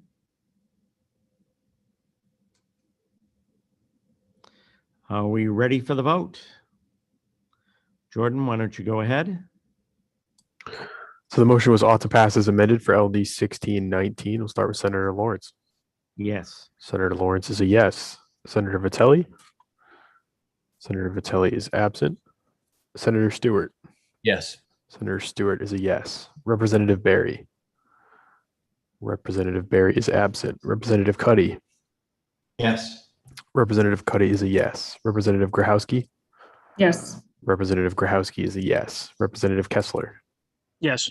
Representative Kessler is a yes. Representative Ziegler. Yes. Representative Ziegler is a yes. Representative Wood. Yes. Representative Wood is a yes. Representative Wadsworth. Yes. Representative Wadsworth is a yes. Representative Grignan. Representative Grignan is absent. Representative Foster. Yes. Representative Foster is a yes. And Representative Carlo.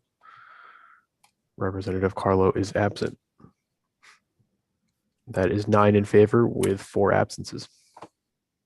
9 in favor, 4 absences. The motion prevails.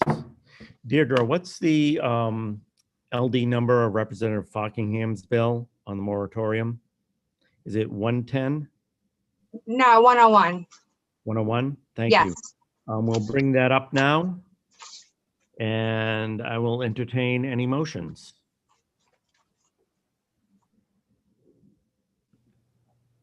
Representative Ziegler? When we tabled this bill, there was a motion on the floor. Doesn't it go to that motion? Good. What was the motion? Ought not to pass. Okay. So we'll just continue with that motion. Can you remind me, or do you know who made it and who seconded? I made it and Representative Cuddy seconded it. No question about your memory, Representative Ziegler. There's questions about my memory, trust me. So the motion is ought not to pass. Any debate or discussion?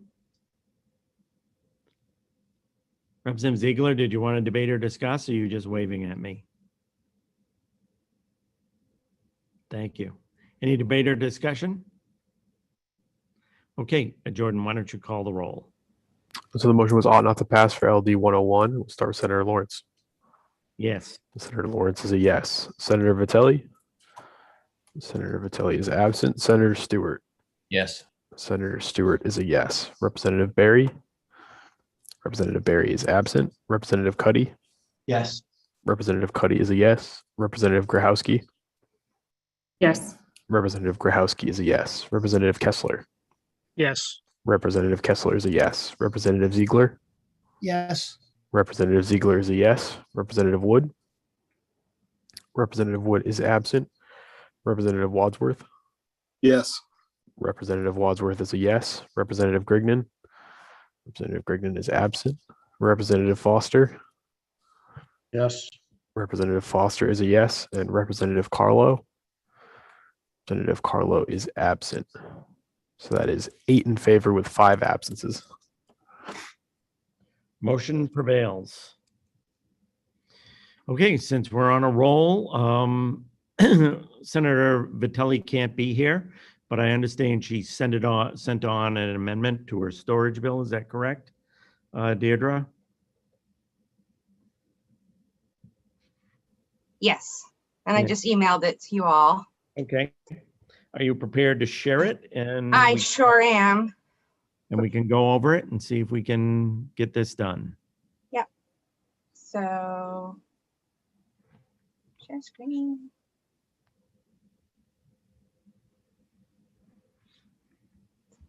So here is the amendment to the bill. It doesn't amend the entire bill. It's not a strike and replace, but it does amend section 1. So in the original bill, there was a state goal for energy storage system development of 100 megawatts by December 31st, 2025. This changes that and establishes a goal of 300 megawatts by December 31st, 2025, 400 megawatts by December 31st, 2030. And then every 2 years thereafter, it requires the governor's energy office to establish the state goal for energy storage system development and to report that goal to the committee, would theoretically be the EUT committee. So that's the change that's made in section 1 of the bill. Section 4 is just some changes in wording, but it also does include energy storage systems as a consideration under the efficiency and energy conservation programs. And in the original bill, it just had something about achieving reductions in demand for electricity during peak use periods. And the language, I think this was suggested by Efficiency Main Trust, those changes, if my memory serves correctly, it would then say reducing or shifting demand for electricity or balancing load instead. So I think that was a change. The energy storage system was in the original bill, and it was just rewording that a little bit. And I believe that, like I said, was Efficiency Main Trust's suggestion. Again, in section 5 of the bill, this was energy storage measures. This was existing language. Again, this is just changes in some of the language that was in that section. And that would say, I guess, cost effectively reduce or shift demand or balance load instead of just reduce peak demand. And again, I believe that was a suggestion from the Efficiency Main Trust. This is all new to the bill. This would require the Efficiency Main Trust to conduct a pilot program beginning in January 1st, 2022 to provide energy storage systems to critical care facilities. It caps the pilot program at 15 megawatts, and it would require the trust to report in its annual report to the committee on its activities undertaken in regard to this pilot program. So that's a new provision that was not in the original bill. Again, section 6 of the bill, this was in the existing bill. The difference here, it puts a date certain for the commission to take steps to address rate design and energy storage. In the original bill, didn't have a date, so by December 31st, 2022, and in coordination with other related proceedings, requires the commission to take steps to address rate design and energy storage. And that, again, that language was all in the existing bill. And then this last part here, and we had a work session on this bill quite a while ago. And then this last part here is all new, and this requires the governor's energy office to conduct an energy storage market analysis study, and then to provide a report by March 1st of 2022. And this includes all the components that should be included in the study, such as the availability of commercially viable energy storage technologies, including emerging technologies in the state, policy and regulatory options to influence the speed, predictability, and cost to ratepayers associated with energy storage development, estimated electricity costs and benefits for ratepayers of commercially viable energy storage, policies and regulations in other states and how energy storage can assist in achieving greenhouse gas reduction goals or limits, implications for the achievement of state goals associated with the achievement of energy storage goals established in the beginning of the bill, which is the 300, 400, and then every 2 years is set by the governor's energy office. And then it has a provision in there that the governor's energy office can request, and if so, the commission shall provide reasonable technical, legal, and other assistance, and also funding for staff and consultants in an amount to not exceed $100,000 to come from the commission. and that those costs could be recovered through assessments on T and D utilities that's already in law now. And then also allow for interested parties to submit relevant information, including data, to inform the market assessment study. So that is the amendment to the bill, makes changes to the goals, creates this requirement for energy market assessment, puts a date certain under there for the PUC, creates an energy storage pilot program, and amends some wording in existing provisions within the bill. Questions for Deirdre? Deirdre, which is the second that creates the pilot program? Which is the what? I see it's section X. Yeah, they're going to renumber and re-letter if this goes forward in a way. That's all in gray. So that's under the efficiency main trust. It's for critical care infrastructure, such as like hospitals, fire departments. It lists a slew that would fall under that. And it would be capped at 15 megawatts.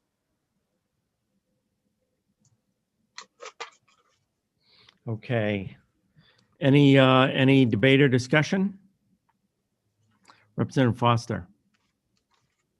Thank you, Mr. Chair. I'm wondering if Mr. Stoddard is available to answer a question. And I'm looking in the attendees. If he is there, I did not see him earlier. Oh, there he is. He's raising his hand. So why don't you beam him over? Jordan, please.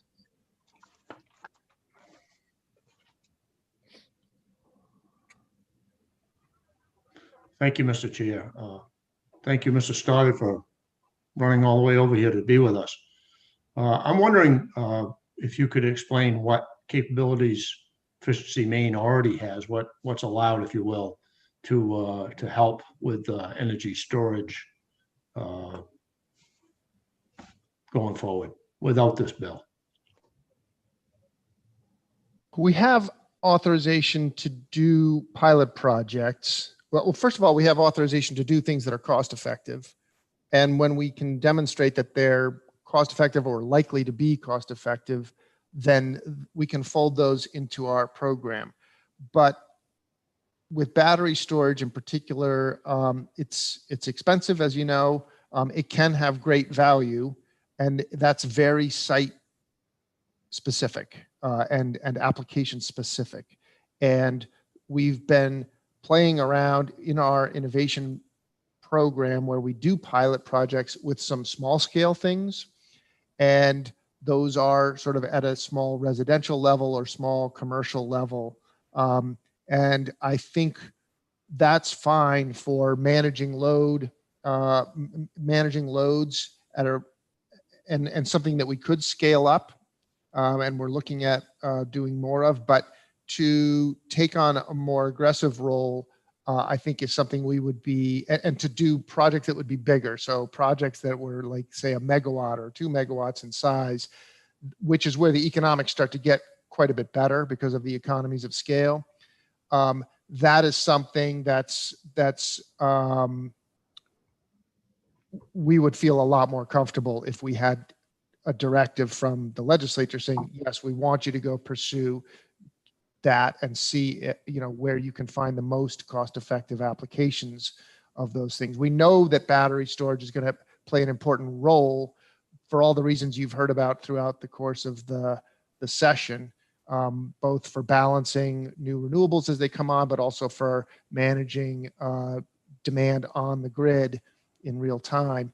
But that starts to become a bigger investment to do these larger scale projects. And that's something that we would be reluctant to do, I think, without some specific directive from legislation like this. Other questions? Yes, Representative Kessler. Thank you, and good afternoon, Mr. Stoddard. Good afternoon. I was wondering about, as I was researching other bills, I had noticed in the governor's energy office statute that they can take any funds, or they can receive funds from Efficiency Maine Trust for the portion of the office's activities that relate to the programs of the trust. So I was wondering what your opinion was about this amendment where on page 3, rather than having it be under the umbrella of the trust, we're going to need to get it from ratepayers in case we needed money for studies or consultants. I was wondering if you could just comment on that. So I apologize, Representative, I don't have the bill text in front of me. Are you saying that the section that that directs the Governor's Energy Office to do their study, is that the part you're referencing that you said is on page 3? On page 3, upon request of the Governor's Energy Office, the PUC shall provide funding for staff and consultants not to exceed $100,000, must be recovered through an assessment on T&D utilities. So I'm just wondering, would that really be necessary when they can already get funding from Efficiency Maine to do that? Well, just so you know, the legislature, your committee, when the question came up 4, 5, 6 years ago about how to compensate the Governor's Energy Office for the work that they do in their oversight of the Efficiency Maine Trust by serving on the board of the Efficiency Maine Trust, it was it was the view of the legislature at that time that it should be very narrowly interpreted to things that were specifically driven by the work of Efficiency Maine, not the other way around. And for just as a point of reference for you, their annual billing to us and the compensation we give them is usually around $10,000 a year, maybe a little bit more than that some years. We've been a little more activities where we have they play an advisory role over different programs that we're seeking their insight on. So it's very, I would call it that almost de minimis. What you're talking about is something that would scale up. And if you ask me, I think would be not a great precedent to set because, you could have a Governor's Energy Office that just started assigning themselves more and more work to do and claim that it was somehow related to Efficiency Maine's work. And then you start drawing budget away from programs where it goes directly to consumers and helps them purchase energy efficient equipment. So I think it's somewhat disconcerting to imagine where that would stop. Any follow-up, Representative Kessler? Representative Foster? Thank you, Mr. Chair. I'm sorry for the second question, but Mr. Stoddard, I'm wondering if you, I've heard of, and I'm wondering if some of the home site installations for batteries, for energy storage have been aided by monies from Efficiency Maine already. Do you have any of those? Not for batteries, if that's what you're asking. You mean like for energy storage, like home size batteries, is that what you're asking? In combination with solar installation for. We don't have a measure for that currently. If we had paid for anything, it would have been something that was purely part of a pilot project to see whether we could, and I'm guessing it would have been in conjunction. No, I take it back. I don't know that we have any example of that with any residential. I do believe we did a small battery in a commercial property to see if it could help them shave their peak demand if they would use it in real time under certain circumstances and see if that would be cost effective. But those are very small systems compared to what we're talking about here. Other questions? For Mr. Stoddard, I'll have you beam him back over, Jordan.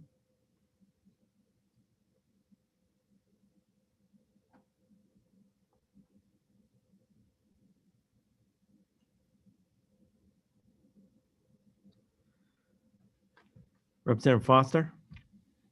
Thank you, Mr. Chair. I'm wondering if someone from one of the utilities might be available Maybe Mr. Cody from Versant. I thought I saw his name on the list to answer a question. I can look and see if James Cody is here. Yes, he is. Can you beam him over? Jordan, please.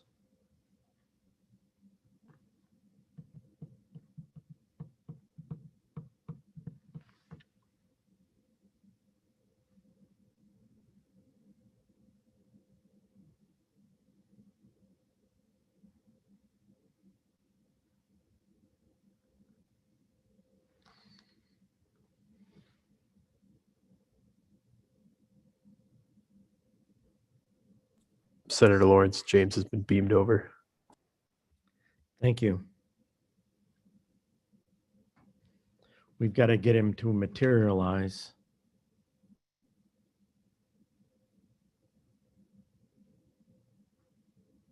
James, if you could turn your mic on and your video.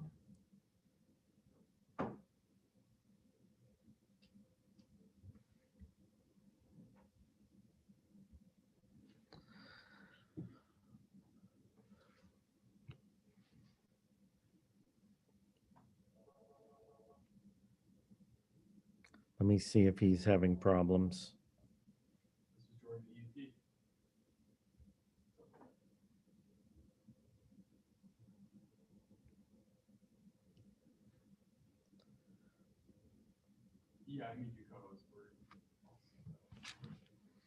Is there anybody else in the waiting room from Versant? I'm not sure if James is having trouble or not. If they could just raise their hand.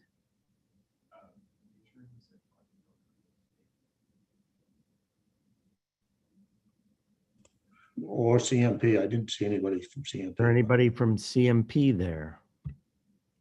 Could raise your hand, that would be great. So I just got a message that James is on a call, but Dave Norman would be happy to hop on from Versant. We just have to get him a link.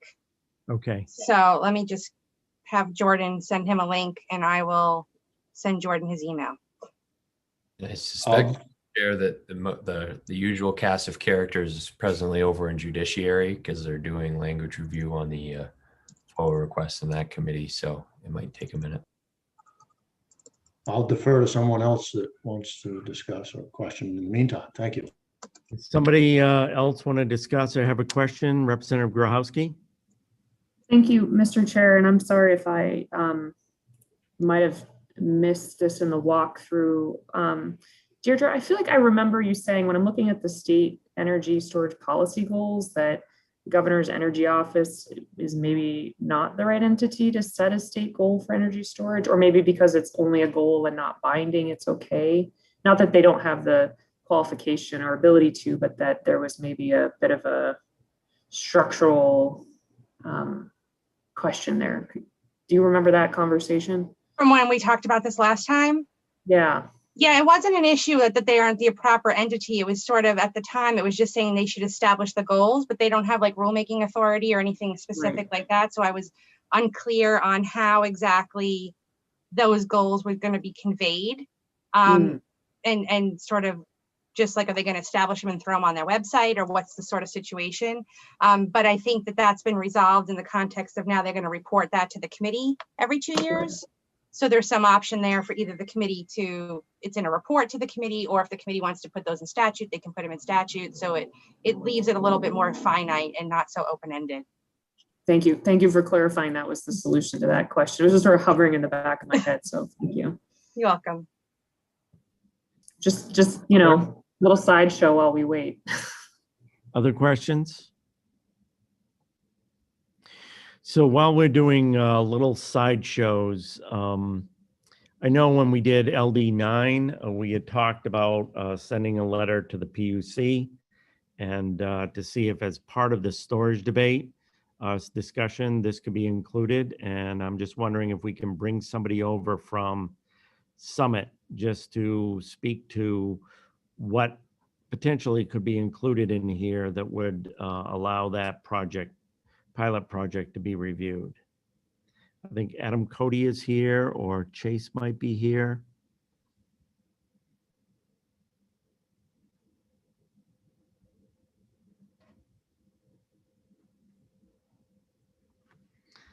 Adam, are you there? I see Lizzie Reinhold has her hand up, Mr. Chair. Okay. If I you am could- here, Senator. I apologize. Good. And if I remember right, this is one of your clients, correct? So I've got to confess, I had the volume shut down. So which one are we working on right now? We're talking about LD9. Adam isn't a representative from Summit, but I Nope. was brought forward as a Oh, okay. representative I'm from sorry. Summit. So Sorry. Transmit Adam back. I get confused. No worries. James Cody is our lobbyist, and I don't think he's on right now, but All I those am here. Codys, you know. Yeah, I appreciate you bringing LD9 back up. Obviously, important topic when it comes to energy storage, and one where some states are getting some head starts on us when it comes to investing in green hydrogen. So, we'd love to see any form of LD9, if possible, folded into a storage conversation like this bill, whether it's creating a pilot or, potentially working to have the PUC design a pilot project for the possibilities of green hydrogen used as storage for capturing, curtailed and congested renewable energy in the state. I don't know if you've noticed since we last spoke, there have been a number of developments in other states. California just allocated $110 million of their budget toward green hydrogen development. And New York just moved forward with a pretty lucrative incentive package for green hydrogen development in their state that's attracted already $260 million of investment in the technology. Maine is really uniquely positioned because of the amount of curtailed energy here to lead on that as well and position ourselves to drive investment from developers. So I think any type of opportunity to include green hydrogen development in this legislation would be great. Obviously, ideally for Summit, we'd love to see just the governor's amendment from LD9 included. We know that there's buy-in from the governor's office and from all interested parties and no opposition to that amendment, but understand if it makes sense to do something pared down as well. Any other questions for Lizzie? Lizzie, if you were thinking about where to put this in to review of a pilot project, does that belong at the PUC? I believe it does, yes. Okay. Well, I don't know how other people on the committee feel, but I would feel comfortable putting it in there, asking the PUC to review pilot project that was the pilot project that was proposed in LD9. Representative Cuddy? I would support that, Senator. Okay, good. Any other debate or discussion? Representative Grochowski? Thank you. I have no problem with asking for more information like that. I think the question is the timing and what's on the PUC's workload right now. And I think if we can be thoughtful about that, then I'm comfortable with it. What timing would you suggest? And I'm sure you know everything about the PUC. I definitely know their schedule, their full workload. I keep adding to it nearly daily. So I'm just sensitive to that. I don't know if Mr. Corbin or anyone more appropriate would weigh in, or it might fit into a current docket in a way that I've not seen. I just wanted to flag that as a question. Maybe we can bring Garrett Corbin over and to try to give us an idea on timeframes. It's possible we could leave it more open-ended and then not be concerned about that also. If you could beam, whoops. Yes, I have sent Linda him over, there? Senator. Sorry, Yes. Linda. We have a new temporary clerk, Linda LaCroix. This LaCroix, is yes, or LaCroix if you're anglicizing it. yeah. This is the committee. This is Linda LaCroix. Hello, everyone.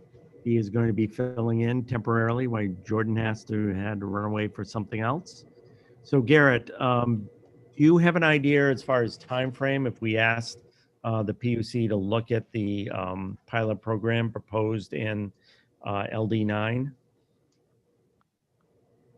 Thanks. Just off the cuff, good afternoon, Senator Lawrence, Representative Berry, members of the committee, Garrett Corbin with the PUC.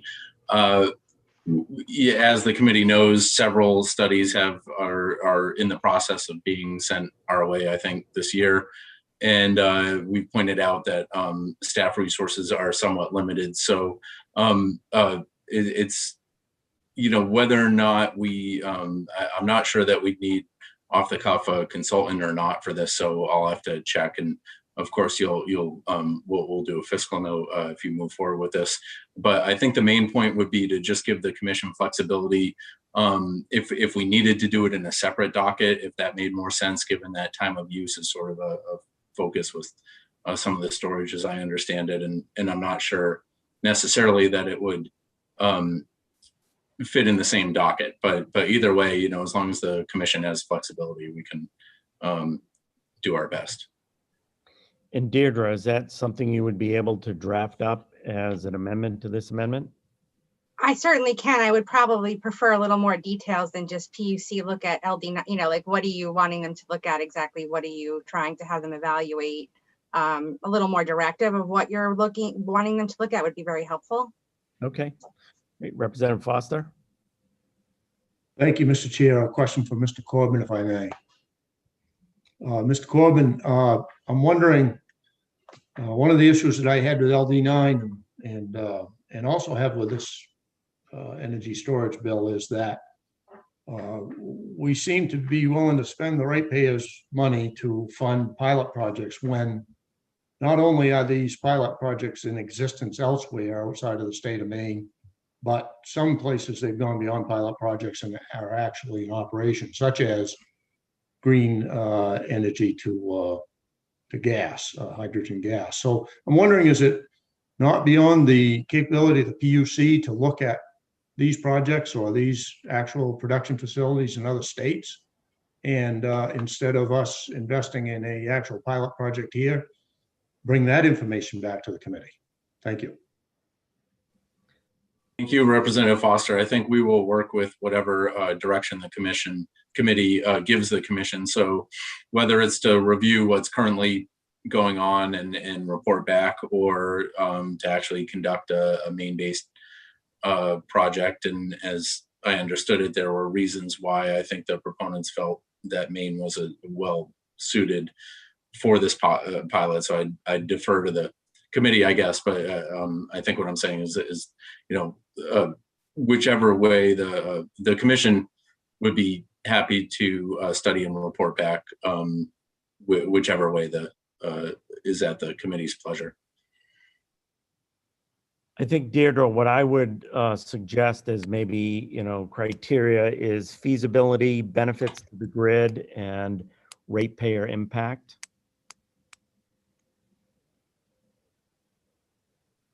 As well as comparison with other types of storage. The point I would make is that I think if we're going to explore storage, having diverse storage is very important. And I don't want it to be in one particular area. Representative Foster, if you wanted to add something in there about examining what other states are doing, I'd be comfortable with that too. Well, thank you, Mr. Chair, and I certainly think that opportunity is there, and I wholeheartedly agree with your last statement that if we look at storage, we certainly need to consider all aspects of that. And as you know, in some locations, not in Maine, they use pumping storage with hydro. There are places already in production, and I know that there are, with hydrogen gas, there are plans in place to expand on using energy to produce hydrogen gas, green energy, and especially. So I just think that all of that needs to be looked at, and we need to take advantage of other people's successes and mistakes without spending our own ratepayers' money to go out on our own on these things. Thank you. So I would add as a friendly suggestion in there, feasibility, benefits, success in other states, and ratepayer impact.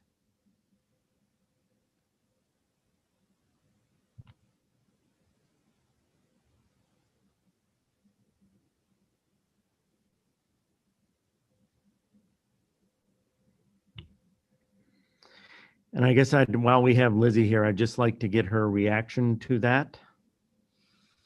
Yeah, I mean, I think when it comes to other states, as Representative Foster has spoken to, all of them have done essentially what we're asking for in LD9. You know, in New York, what they did is they developed an incentive program that that offered a green hydrogen project, low electricity costs, along with some state dollars to help get it off the ground, knowing that this would lead to additional green hydrogen development in their state. And in California, what they're doing is allocating $110 million towards green hydrogen development to actually work with developers on a green hydrogen hub in their state. As you know, California deals with curtailed renewable energy the same way we do.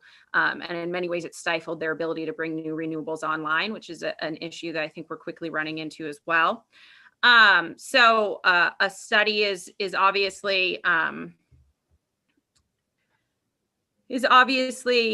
a successful, you know, it's interesting. I think LD9 has been written with, you know, the governor's energy office, and it allows us to capitalize on this moment. I do worry that a study delays development of another project in the meantime, which puts us in a place of being behind other states. Could potentially put off projects for another, you know, year, 2 years, 3 years down the road as they finish a study, and then, you know, the state decides what to do with that study. So I'm concerned, you know, obviously we brought forward LD9 last year to push this forward. It's already been delayed a year, and I do worry investments will go to other states if we do a study. But you know, that's obviously a policy choice for the committee to make. Let me ask, is Garrett Corbin still here?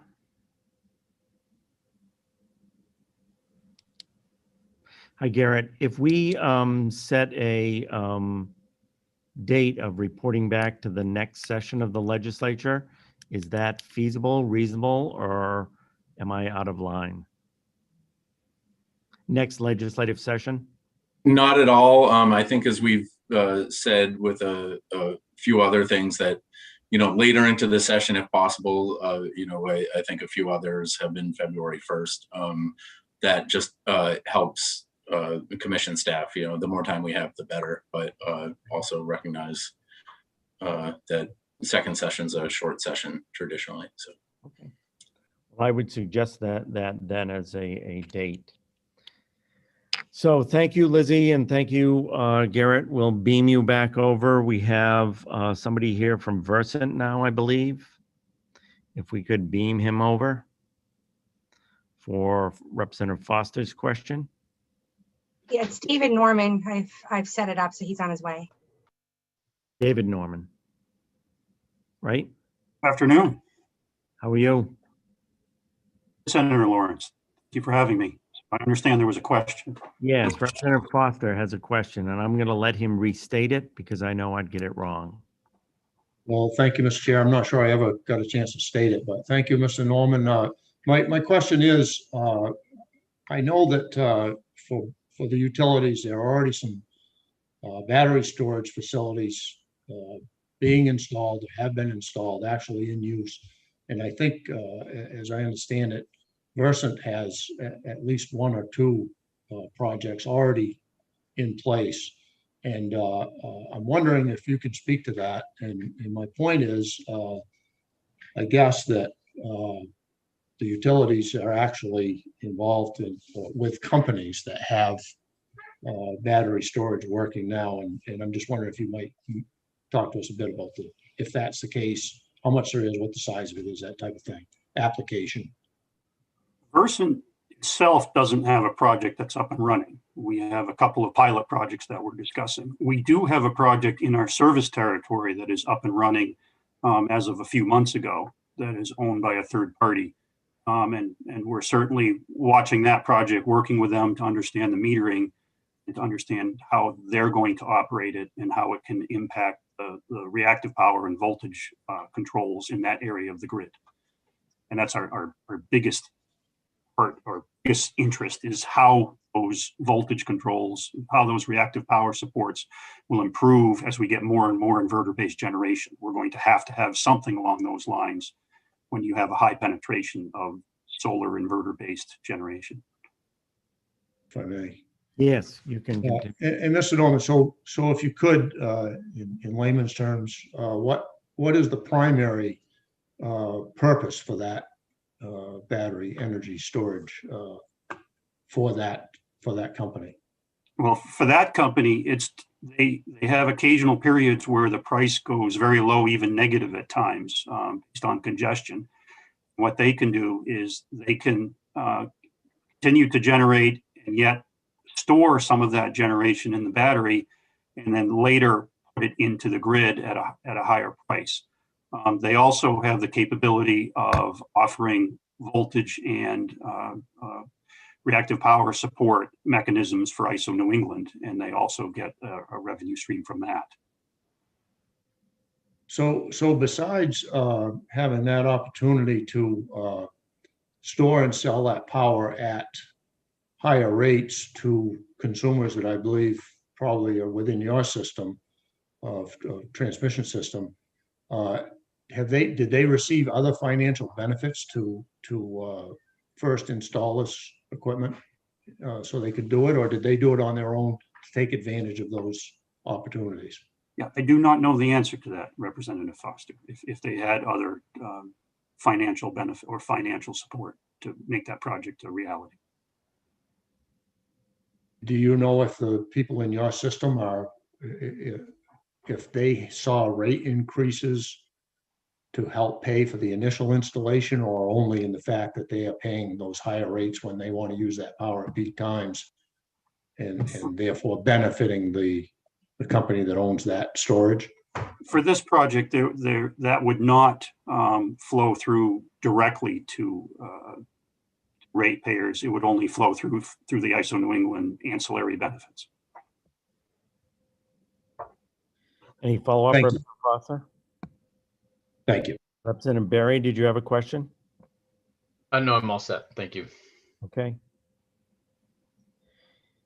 So we're ready for a motion. In lieu of making a motion, I can move ought to pass as amended on Representative Vitelli's amendment as amended as I had proposed, and I'll just throw it open if there is any second. Seconded by Representative Ziegler. Debate or discussion?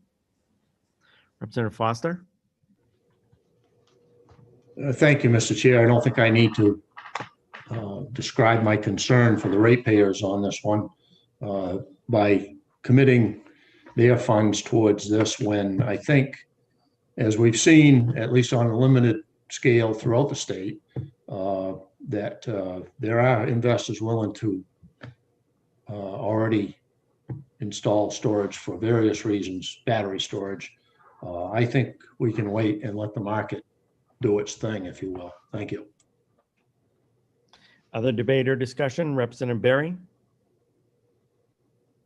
Yes, thank you, Mr. Chair. And I apologize for being away. I did have to visit the Judiciary Committee on behalf of this committee for a couple of routine freedom of access reviews just now. I just wanted to be absolutely clear about and I guess I'll make this a question to Deirdre.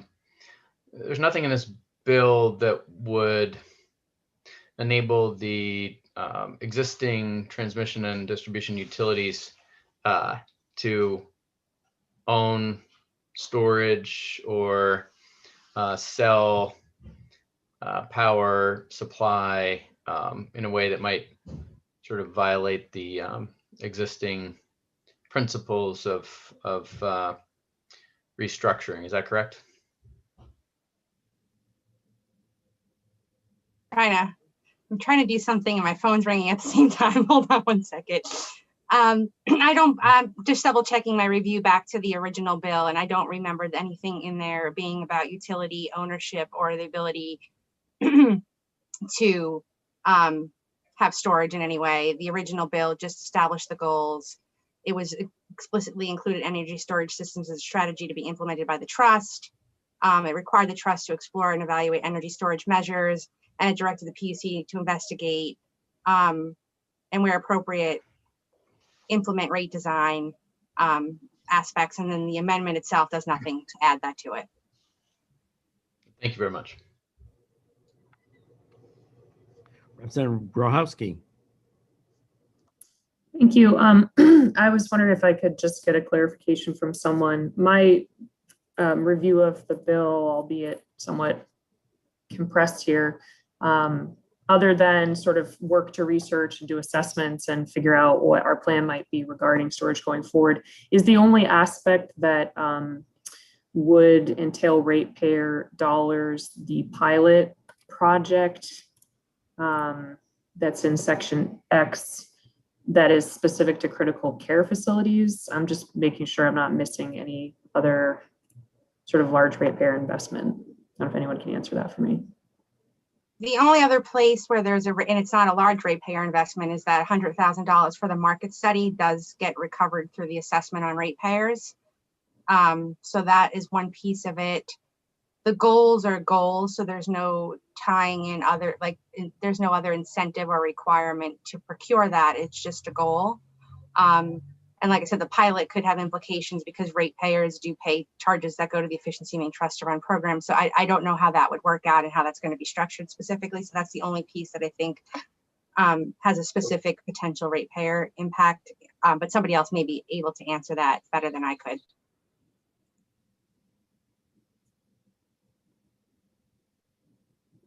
Representative Foster. Oh, I'm sorry, Representative Berry, did you want to answer that? No, actually, I didn't want to answer that. I'll wait. Representative Foster.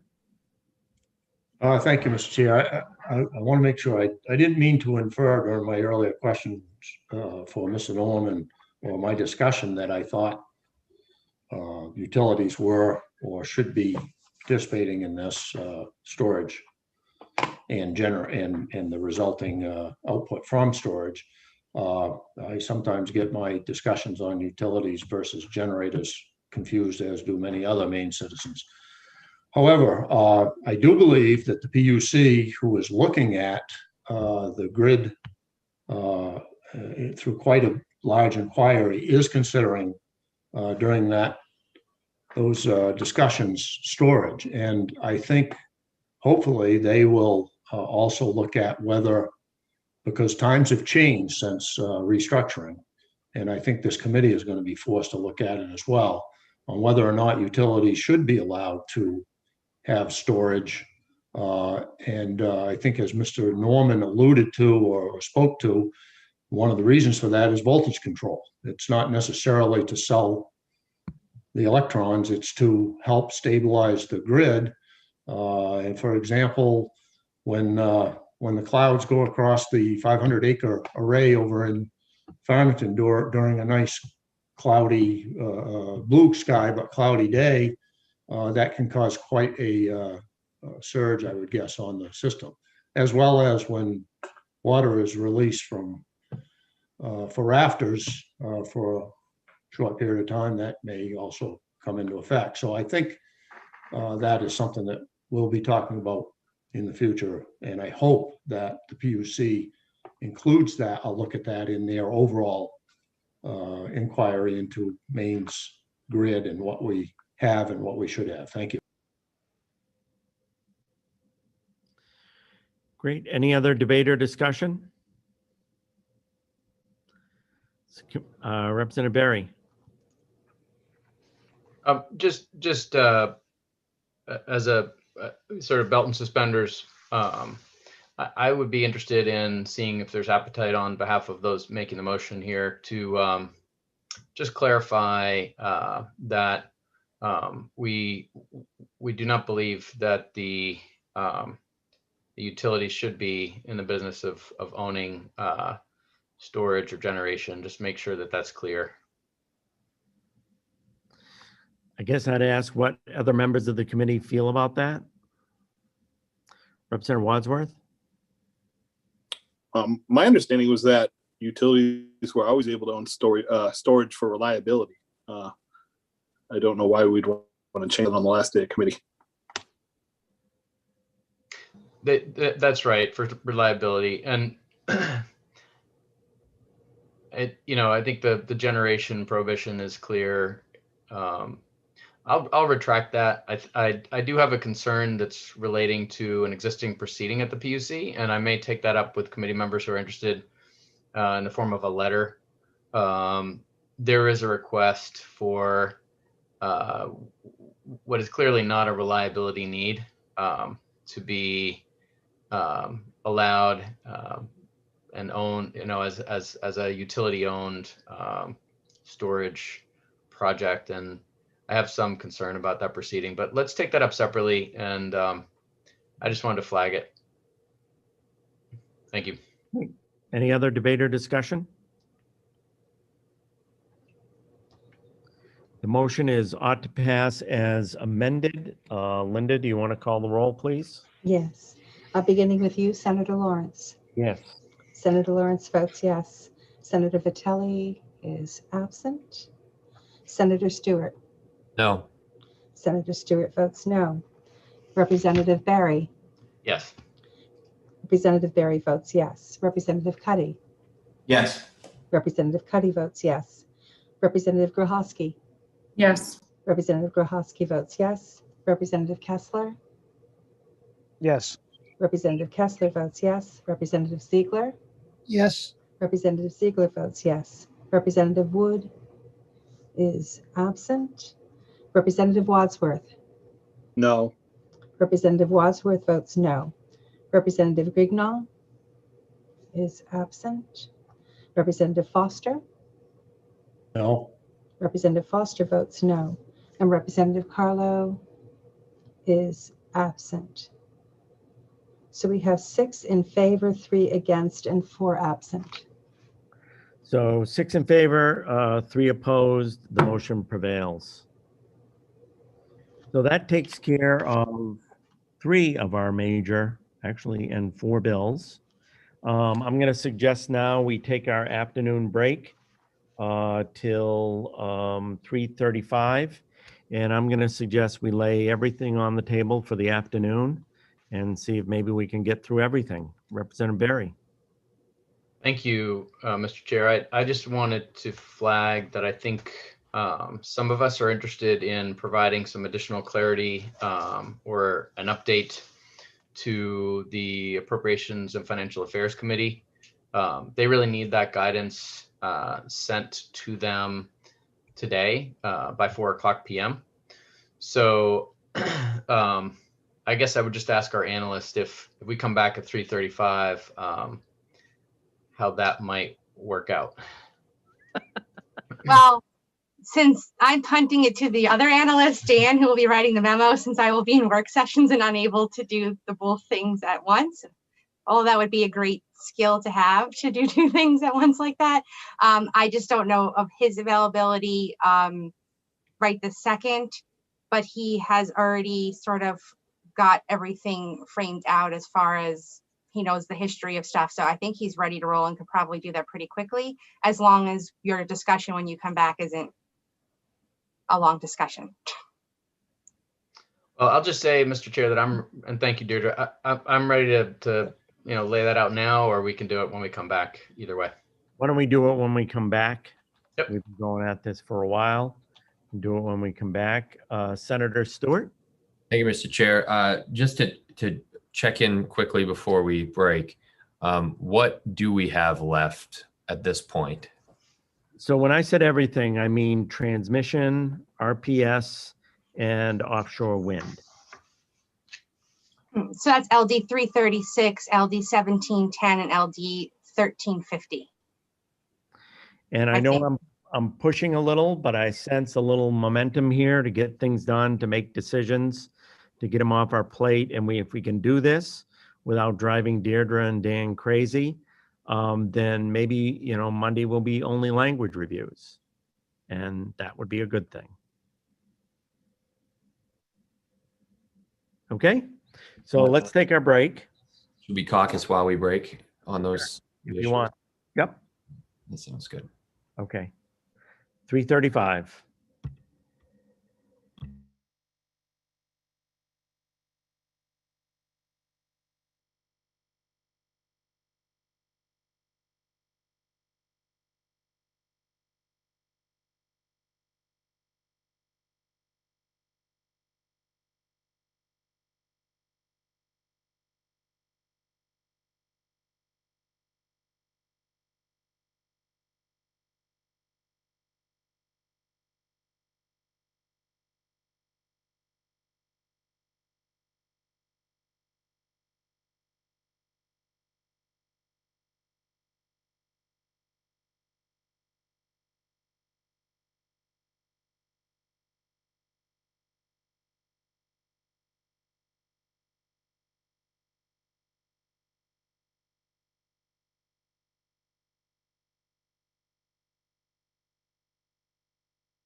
Great. We're back in the EUT. 1, 2, 3, 4, 5.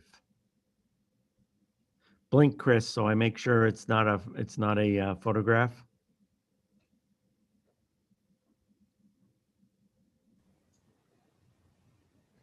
Do we need a motion to reconsider then? Reconsider, Chris? Well, we'd all love to, but no. In order to take another look at the budget, as Representative Barry was talking about. Procedurally, what do we have to do?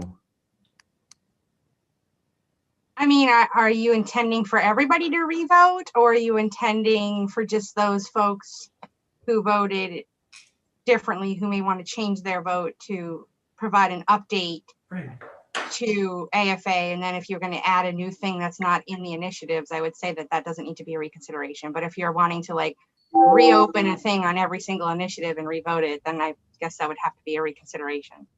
Representative Barry, what the heck So, are you?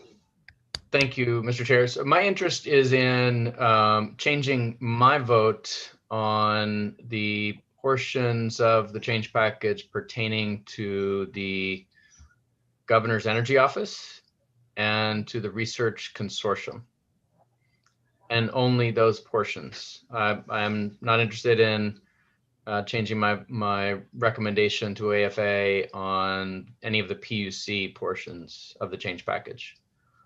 So just to give it a little more clarity, what I would like to do, and certainly invite others to join with me, I think there were 8 of us who voted, 4 of us who voted in support of the entire change package, and 4 who voted against it. 1 simply against the GEO positions, and also against the consortium unconditionally, and 3 who simply said they were against it conditionally, had some questions.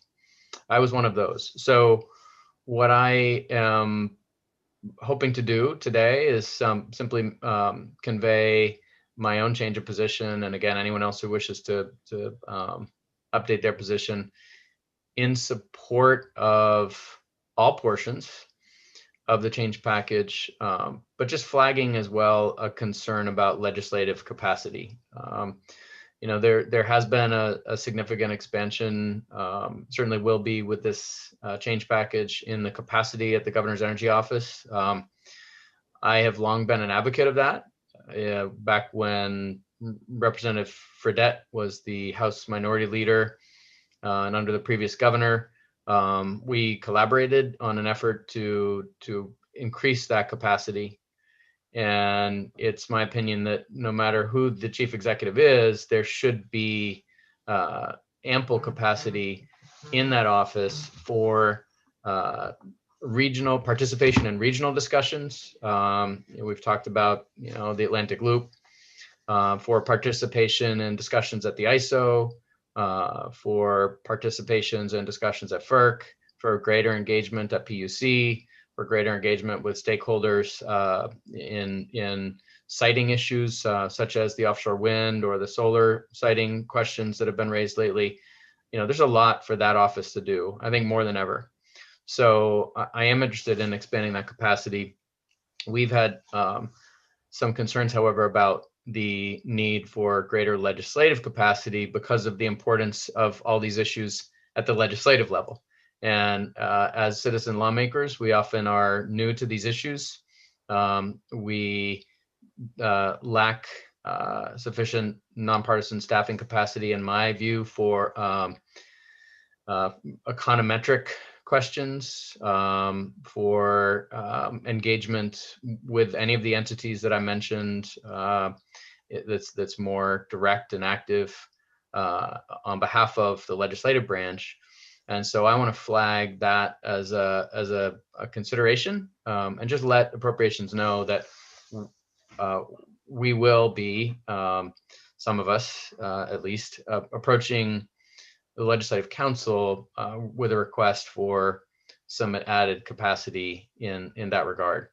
Perhaps something housed at OPLA, perhaps one or two qualified econometric individuals, and that would be nonpartisan. It would be available to anyone on the committee to ground truth claims made by members of the lobby, to allow the committee to dig a little deeper into dockets at the PUC, that sort of thing.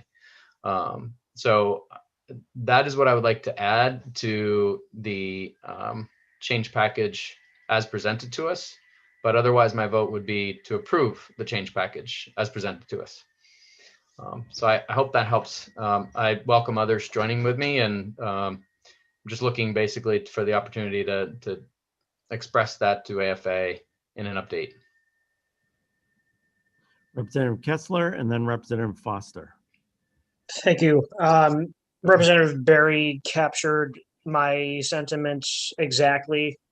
So I'm not really going to add much. And just to echo the comments that I made earlier on a previous bill with the work that was done on the consortium, I would also like to join in reconsidering my vote as well in support, but also just really flagging the importance of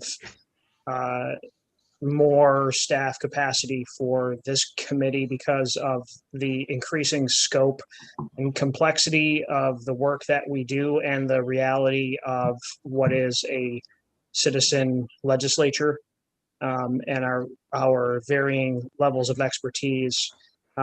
It is absolutely necessary that we have more nonpartisan staffing capacity. So, Representative Foster. Mr. Chair, I have a question that I don't think in my short time on this committee I've heard answered before. I was in on the discussions for this item. However, I had to leave just before the vote. I'm wondering if this action allows me the opportunity to cast a vote. Thank you. I believe it does, Representative Foster. Yes. Representative Ziegler.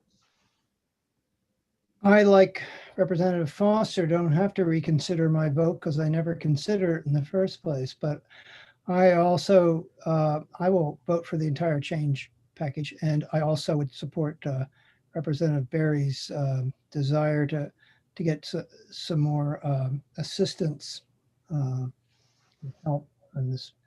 Because I sure have seen that this is a highly technical committee. And we can't rely on Representative Grochowski to do all our work for us. Any other discussion? Representative Berry? I just want to say that the Office of Policy and Legal Analysis, as you know, we all know this, but I just have to say they are such an incredible resource. We're so lucky to have them, and Deirdre and Dan have been absolutely fantastic. And this is really a matter of a different kind of capacity that I'm discussing. I said the word econometric, and I think that's really what I'm looking for. You know, it's the maybe developing the P in OPLA a little bit more, and making sure that it is nonpartisan. You know, I think of the Congressional Research Service down in Congress, which is a nonpartisan, very, very highly trusted research entity, the Congressional Budget Office. And this is a little bit analogous to our own OFPR, which which the Appropriations Committee depends on for fiscal analysis on a regular basis. You know, we oversee more money in the regulated industries that we at least indirectly regulate than is in the general fund budget every single year. So having that capacity seems important from that perspective as well. Representative Grochowski. Thank you. I'll keep this short since our fabulous analysts probably want to write this document and not listen to us pontificate about it. But I would say that some of my concerns that I expressed in the previous vote have been addressed, and I appreciate the Governor's Energy Office working with me on language to help address that. I still have concerns about the lack of a statewide plan and understanding how all these policies that come to us fit into a plan.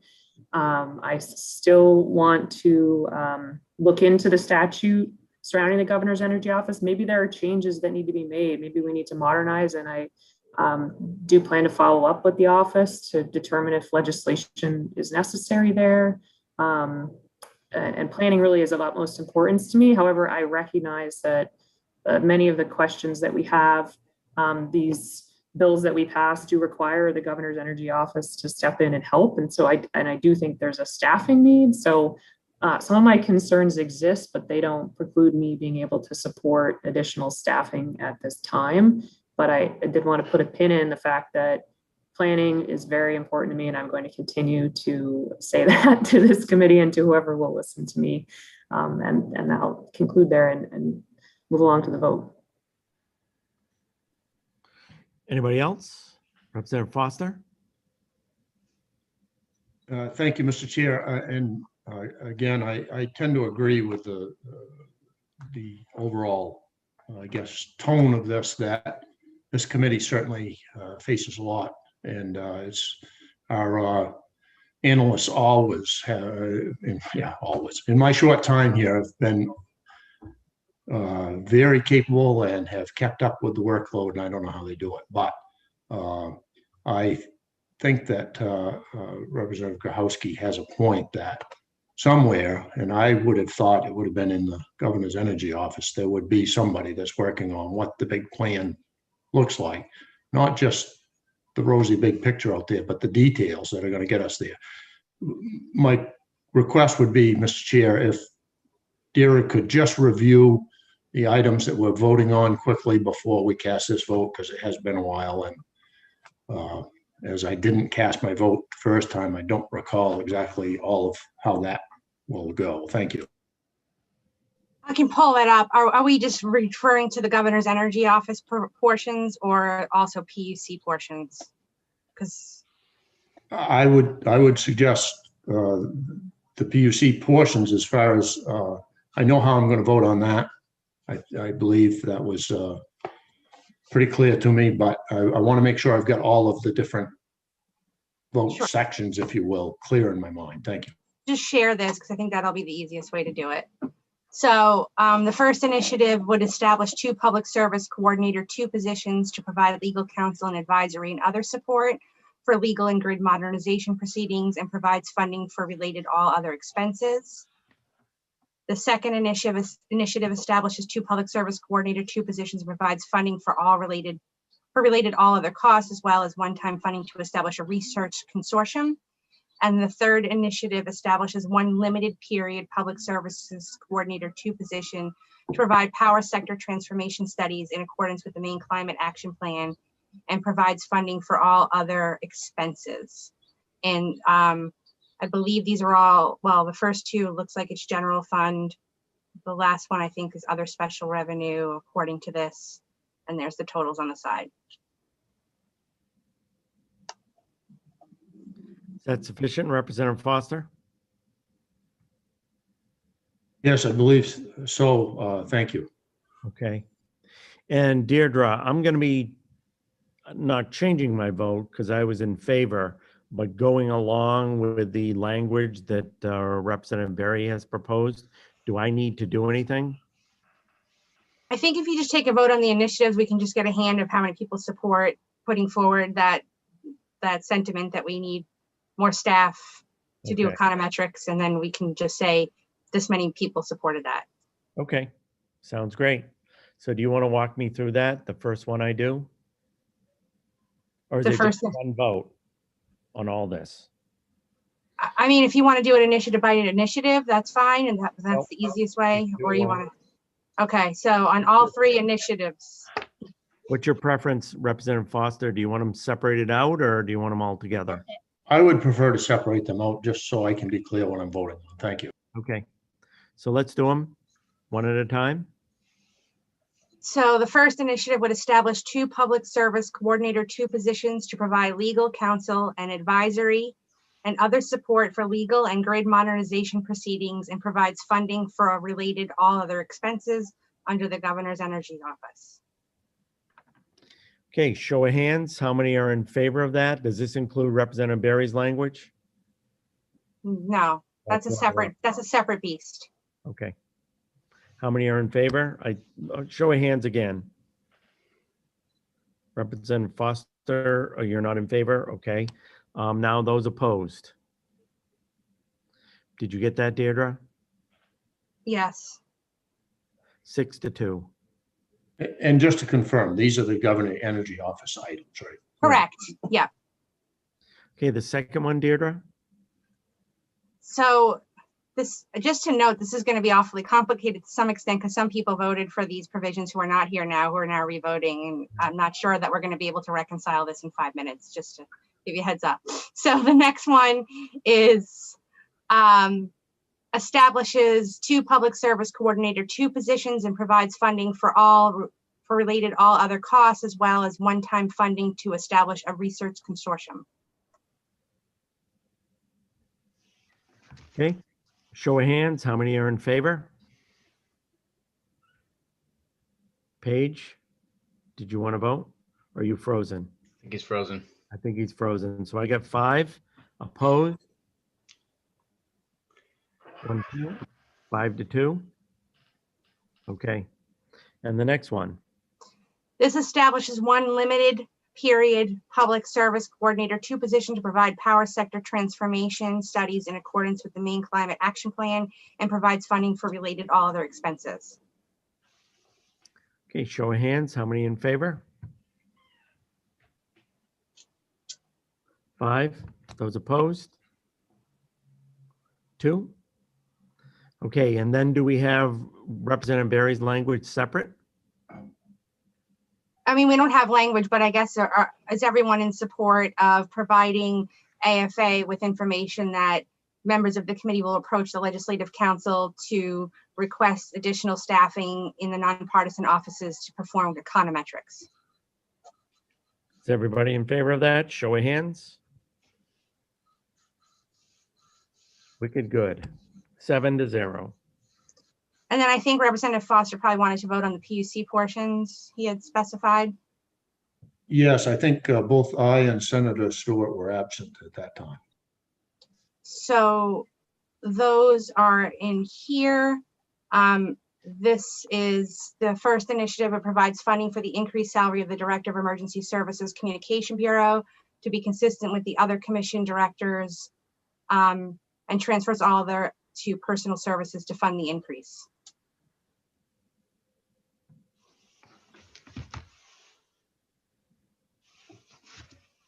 Show of hand. Yeah. Well, you just two need to indicate how you're voting. Yes. Voting in favor? Okay. Did you count Paige also on that? Paige, were you absent on that?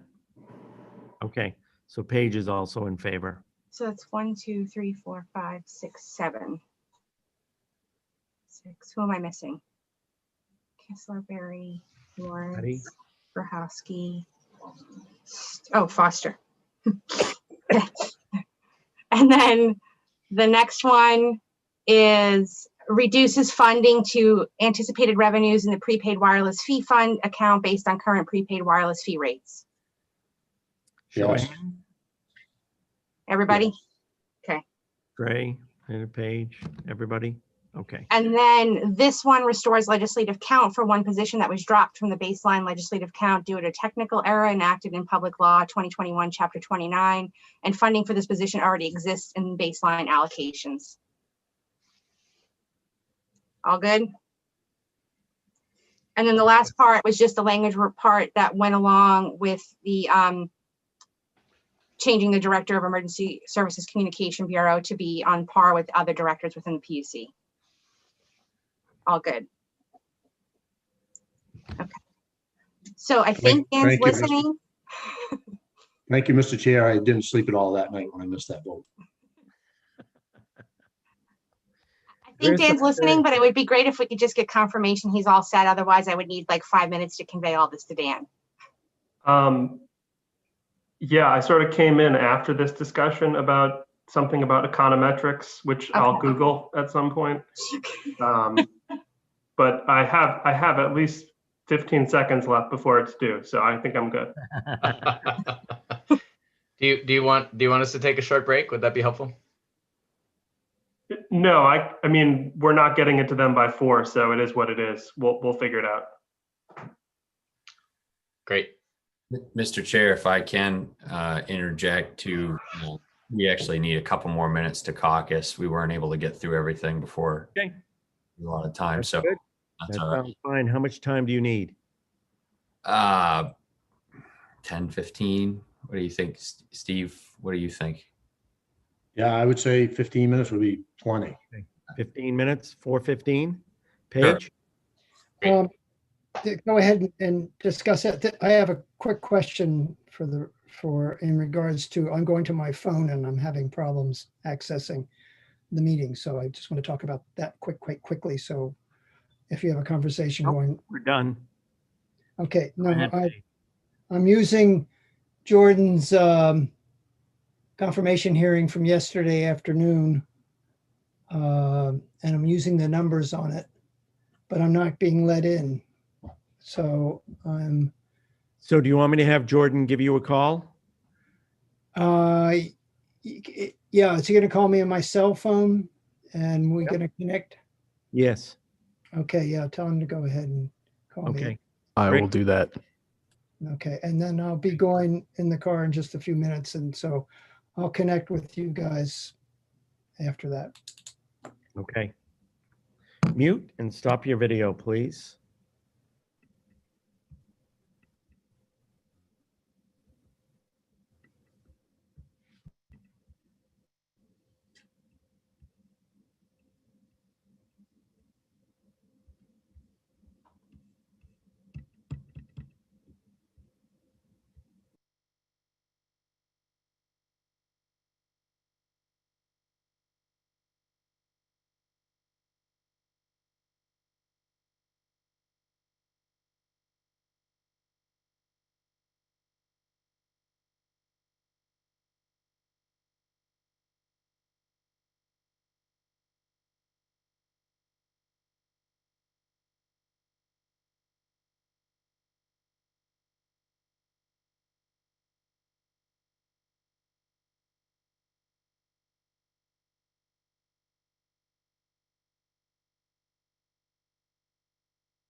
Steve, she's driving again. I was going to say something, but I didn't dare to. That's good. Smart dog. Oh yeah, she's really a sweet. Heartbreaker. Yeah.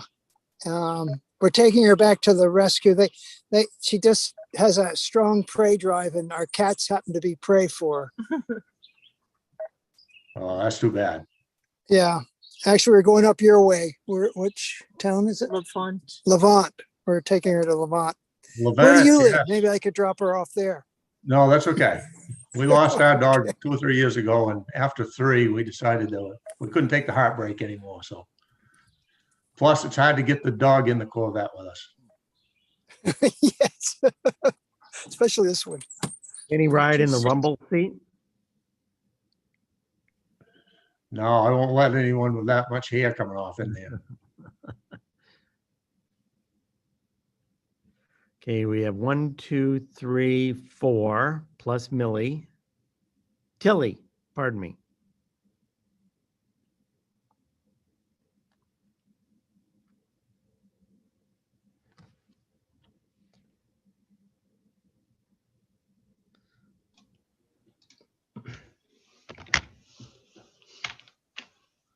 We have 5 now, 6.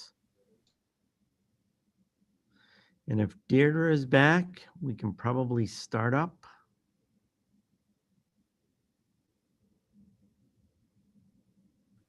I'm just reading Dan's memo really quick to see if it captured the conversation. So I'm here, but I'm Take some time.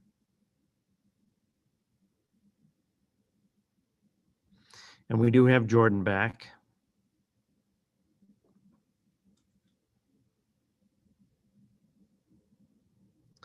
So we'll be doing first LD 1710.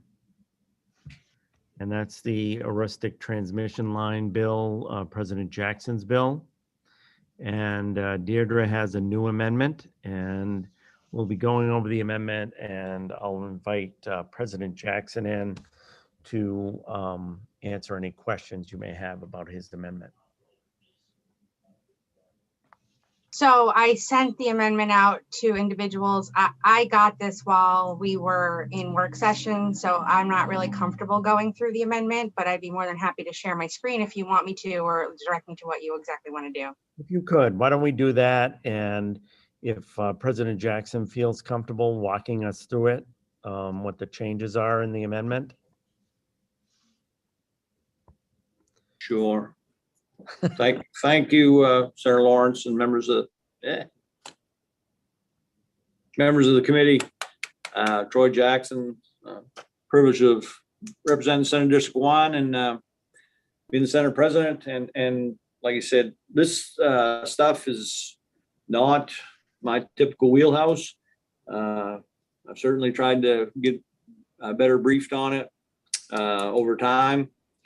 But the amendment that we brought forward, I mean, obviously, I presented this bill to you before.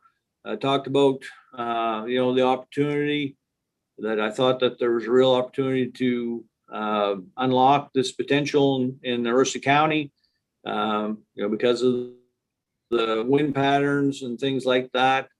And with some of the federal credits that are being allowed right now, there was a chance to go forward and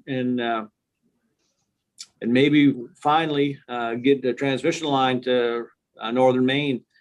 Very clear that I didn't want to make it so that this would be a real problem for ratepayers.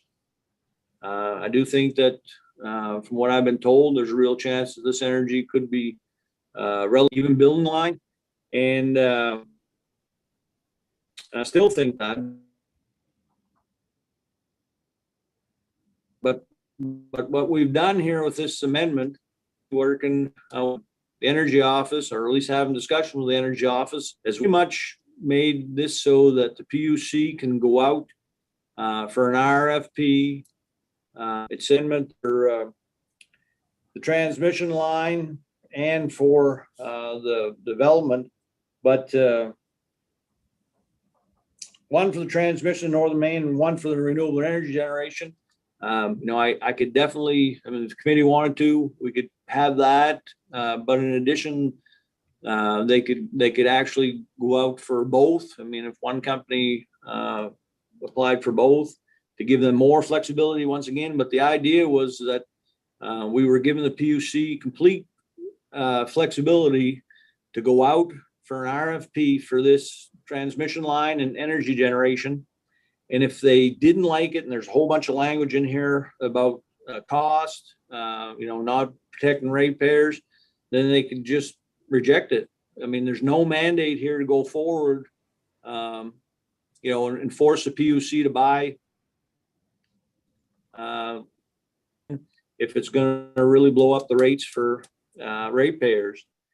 So that's what we did. We combined LD 1350 with 1710 to achieve both their objectives, increasing the amount of renewable generation to meet the state's renewable energy goals and move us towards the 80% renewables by 2030 and 100% by 2050. Like I said, it directs the PUC to connect 2 open competitive RFPs for 1 transmission in Northern Maine, 1 for renewable energy generation. That will connect to the transmission or a combined RFP, such as what has been proposed in response to LD 1494. The RFPs will allow various renewable energy technology to compete.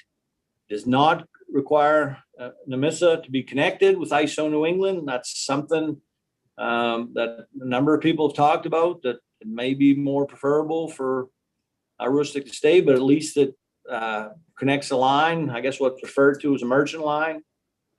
And ownership of that line will be decided by the bidders, and the PUC provides the PUC with the authority to reject all bids if they're not in the public interest. And we define, that defines the term Northern Maine to mean Aroostook County and any other part of the state that the PUC decides, as long as those areas are not connected to ISO New England grid. It provides that the generation selected in the RFP will use transmission line, and the more kilowatt hours on the line, the lower the cost to consumers.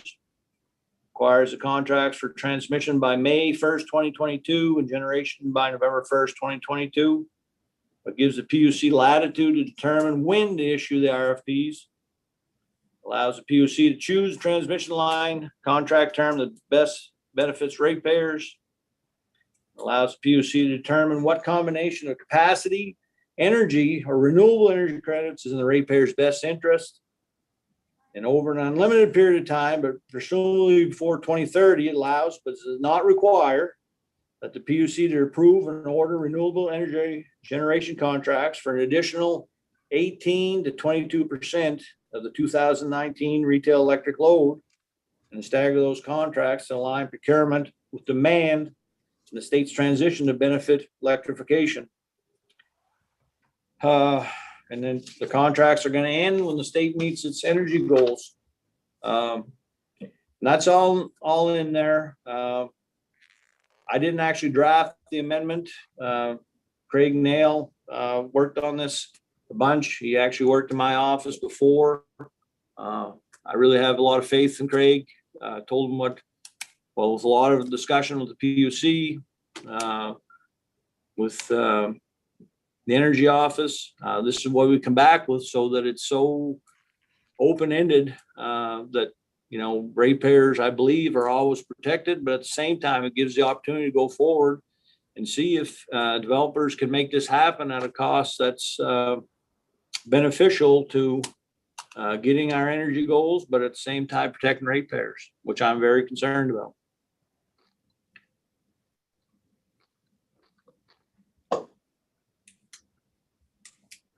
With that, we'll just see if there are any questions for President Jackson. And if there are any technical questions, I may ask. Well, actually, Jordan, if you could do it now, beam Craig Nail across so he can answer any technical questions. Representative Foster. Thank you, Mr. Chair, and thank you, Mr. President, for this bill you've put before us. My question, I think you could probably answer it, or Mr. Nail can, or if not, I'm sure the PUC can, but I just would like clarification on when we talk about the ratepayers that will basically ultimately fund this. we're talking about those only in northern Maine that will be on the other end of this, or is this all utilities? I don't know that I've heard for sure just how that would go. Thank you.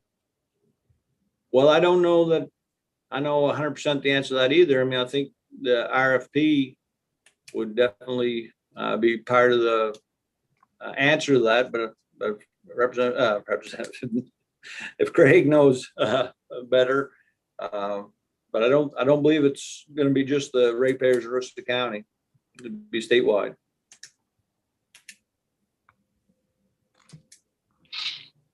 Craig, you were put on the spot by your former boss, so why don't you tell us now who you're working for, and if you can answer that question. Sure. Thank you, Senator Lawrence and Representative Barry, if you're on still. My name is Craig Nail. I am an attorney at Pretty Clarity here on behalf of Clearway Energy, who testified at the public hearing. Representative Foster, the bill is intentionally open to all bidders and open to scenarios that the PUC determines are in the ratepayer's best interest.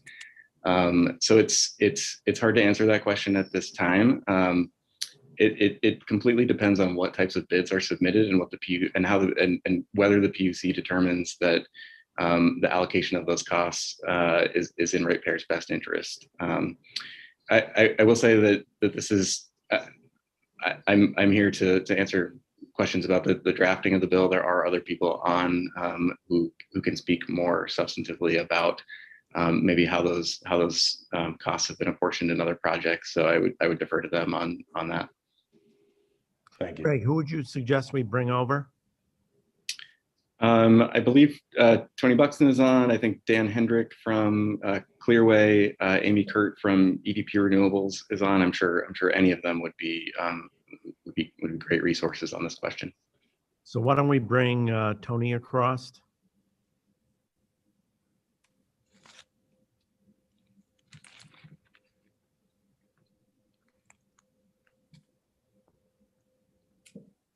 Tony, are you able to answer Representative Foster's question?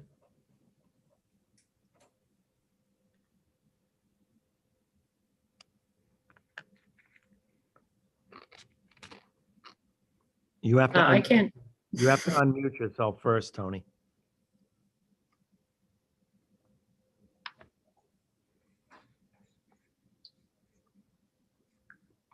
To the problem. It helps to turn the microphone on. I've been sitting all day watching you folks, and I just thought I was being entertained. So the answer is the commission allocates the cost of these contracts from these large RFPs uniformly across Versant and CMP. That is typically on an equal cents per kilowatt hour basis. So the costs are shared by the beneficiaries. I cannot answer whether any of those costs have been allocated to Northern Maine. I frankly don't believe so far. But if the power is available in Northern Maine, the former Maine public territory, then it is likely the commission would allocate some of those costs on that same basis to Northern Maine. But there's a real effort to be fair about it. If people are getting the benefit of the contracts, then they pay a share of the cost. But if they can't, they don't. Representative Foster. Thank you, Mr. Chair, for a follow-up, if I could, Mr. Buxton. So the intent of this line is whether it's, let's assume it's a two-way line, but for power that's being generated by renewable energy sources in the northern section, the northern end of this line, that power would be sold, as I understand it, into the ISO New England grid at a price that they are paying for power at whatever hour of the day it is. So I'm wondering how that then those monies go to the company that has won this RFP, I assume, and those money, some of that money would go to pay for installation of this line. Is that right? So some people have asked, isn't this the first time we've ever done an RFP for a line? The answer is no. The RFP that is currently on the street and the one that preceded it, both of which you authorized in 2019 with LD 1494, allowed and saw bids that included generation tied to specific transmission, including in Aroostook. And there were, we don't know, none of us know all the proposals, but we know of some of them, and there were many and they were diverse. So the commission is used to seeing both small and larger transmission and generation contracts tied together. So the answer to your question is that the way the commission does this is they look at the contracts, they decide what's in the ratepayers' interest and the public interest, and those are two questions. And they order contract, they do negotiations, and they reach agreement with the producer, the generator, and they order contracts into effect. And when they order them into effect, they order a utility or utilities, plural, to pay the costs.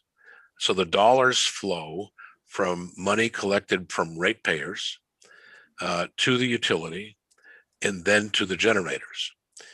The utilities then own the power and they resell it into the marketplace. They do this with a substantial amount of power. And if there's a difference between what they've paid and what they receive out of the marketplace, then that is called a stranded cost and is again in the future charged to ratepayers. For example, the first RFP under 1494 brought in bids that averaged 3.5 cents a kilowatt hour. That is probably at or below the market clearing price. And so there may actually have been a benefit to ratepayers of those transactions, even though they were for renewables, which we presume sometimes are higher cost. So that's how the mechanism works. I hope I haven't gone into too much detail. And if I may, Mr. Chair, one last question. Yes, Foster, go ahead. So if this were a two-way line, power coming from the ISO New England grid up to through, I guess, Orrington or wherever the southern end of it is, up to ratepayers in that area, any idea what the PUC might see as reasonable for how those fees would be paid? I'm assuming that the fees for the line would still be the same, but the power that's coming through may affect only those ratepayers in the region that's being served by that line. Well, the load in northern Maine is about at most 100 megawatts, and the lines that we're talking about would have a capacity of 1,200 megawatts. So clearly, only a small portion could go to northern Maine, and as you can imagine, it would be a mix. If it's a two-way line, I mean, you really wouldn't know where the electrons came from. So it's a financial accounting. So the rest would go south and be used by other ratepayers. But who it's used by doesn't necessarily affect who gets charged, but it does in this instance. And the consequence would be that there would be no harmful ratepayer effect on northern Maine ratepayers for two reasons. First, I would imagine these prices are going to be very competitive, and therefore maybe not 3.5 cents, but toward that. And secondly, this legislation does not mandate that it be a two-way line. Someone can propose a two-way line or multiple two-way lines, but that's a decision for northern Maine, first of all, and secondly for the commission. I will also say that if it's a two-way line, then it's not going to be a generator lead. Generator lead just moves generation to market. If it's a two-way line, it's much more of a transmission line owned by a utility typically that is engaged in public service. And that becomes a financial question of whether it produces the lowest cost line or not. For example, it's conceivable that ratepayers are better off when it is or is not a utility online. And that's what the RFP would test. And there's no reason why a utility can't bid in this. For example, one of the best rights of way is owned by the MEPCO utility, which is a combination of CMP and Versant. And it's best because it's been there for a long time unused. If that's used, it might be developed by a utility. Any follow-up, Representative Foster? No, thank you. Okay. Representative Grochowski. Thank you, Mr. Chair. I have a question. I understand, I can read and understand what happened here with subsection 3. It says that projects wouldn't be eligible if construction were commenced prior to September 30, 2022. But then there's this elaborate section where it says, but the commission can consider projects that were construction was commenced prior to that time if certain things are met. I understand it by reading it, but I don't understand actually why that's in there or what that means practically. Maybe you could explain how that came to be.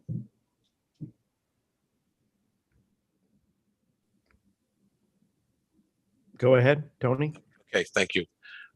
Representative, it's an important question. The objective of the Northern Maine program that you see before you is to get the line built and to get as much power on it as possible. And some of the projects that might come to use the line are existing. But given the preference of this legislature and the commission for new renewables, then that's the first preference in this bill. But there are existing projects, and the one that comes to mind is the Mars Hill Wind Project, which is about 30 megawatts.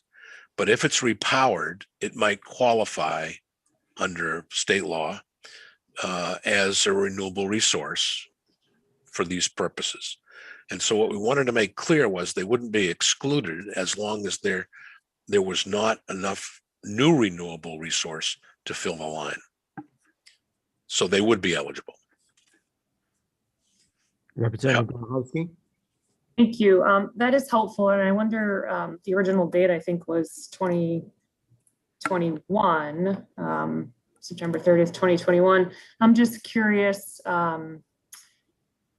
what's happening with the federal tax credits? Are they stepping down next year? Is there an advantage to allowing some construction to start this year? I know it would be at the risk of the developer that they may never get a line built to them. That would be up to them to decide. But why are we not saying literally this year? Why are we moving it out a year? That doesn't affect the Mars Hill scenario, for instance.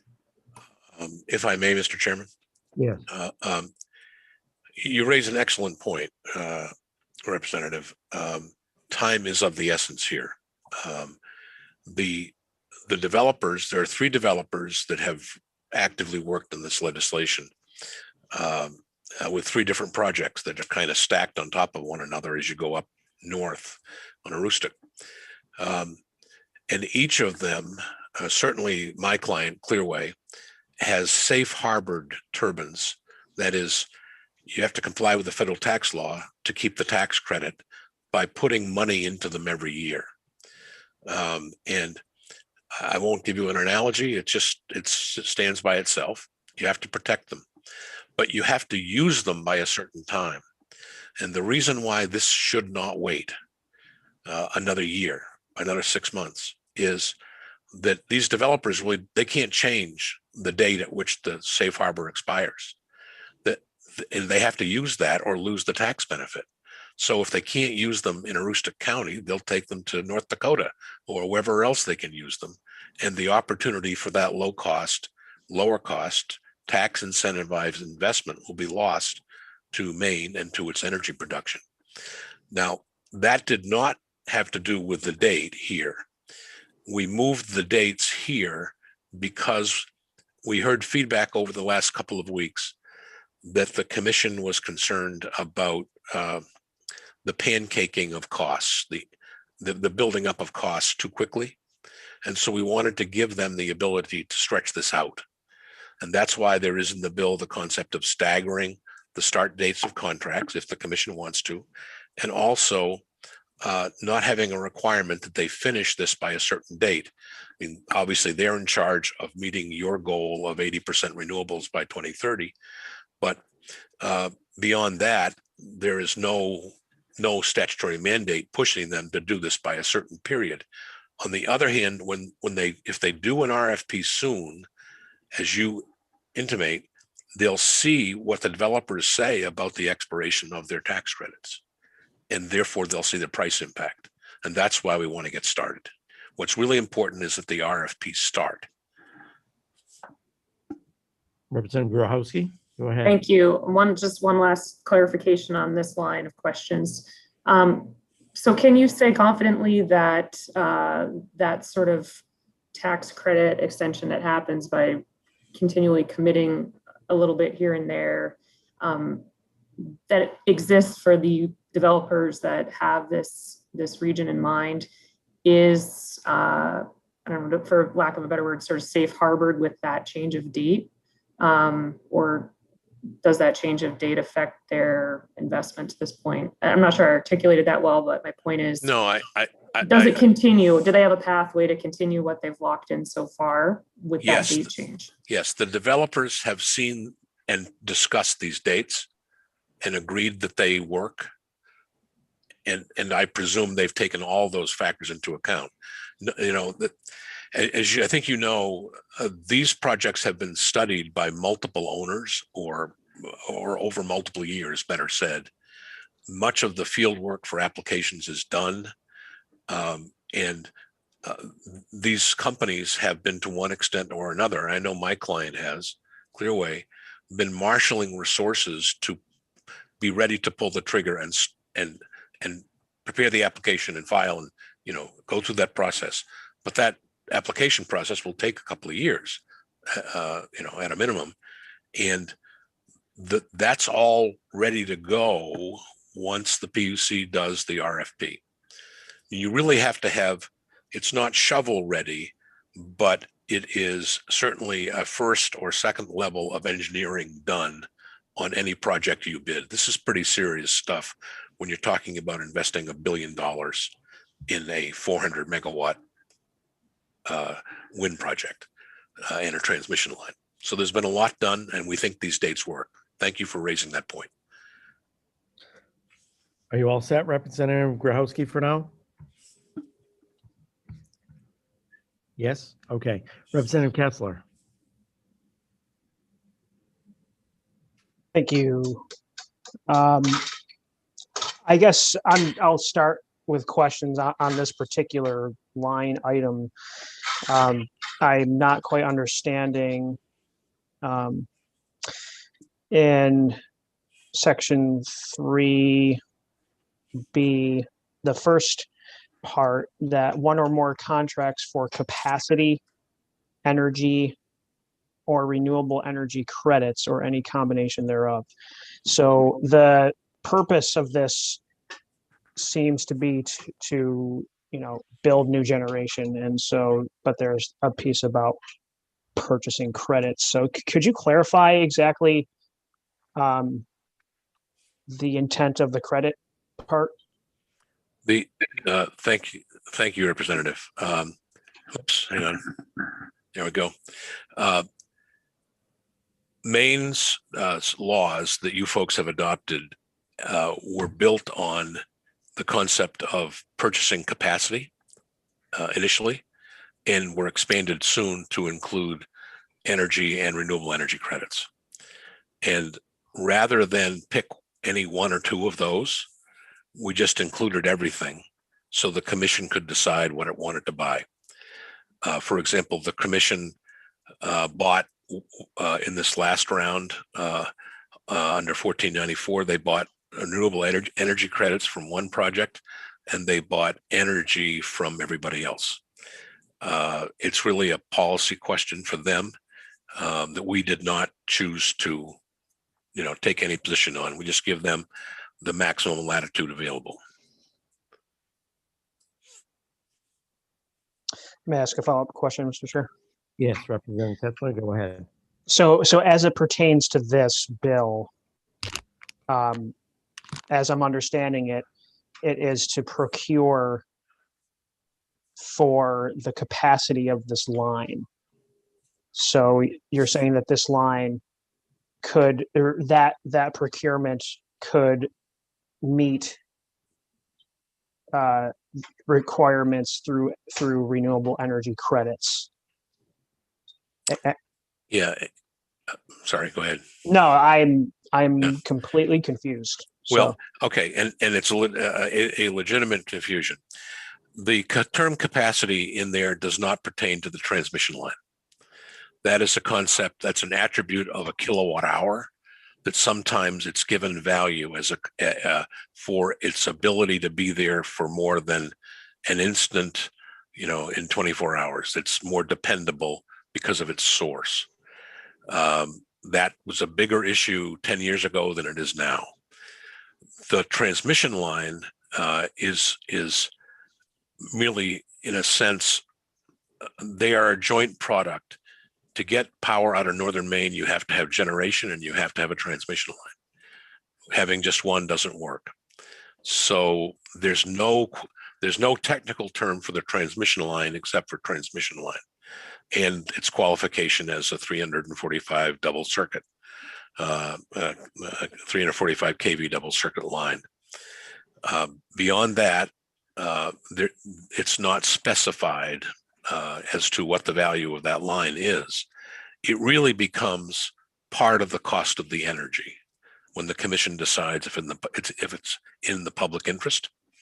If the cost of the line is low enough and it doesn't increase to the cost of the energy beyond what the commission is willing to accept, then you have really two products together, power moving over the line. We didn't mean to confuse the problem of capacity on a line. That's a different question altogether. There's no sale here of transmission rights. That there will be eventually, but that's between the transmission line and the generator. And they'll deal with that as they put their bids together.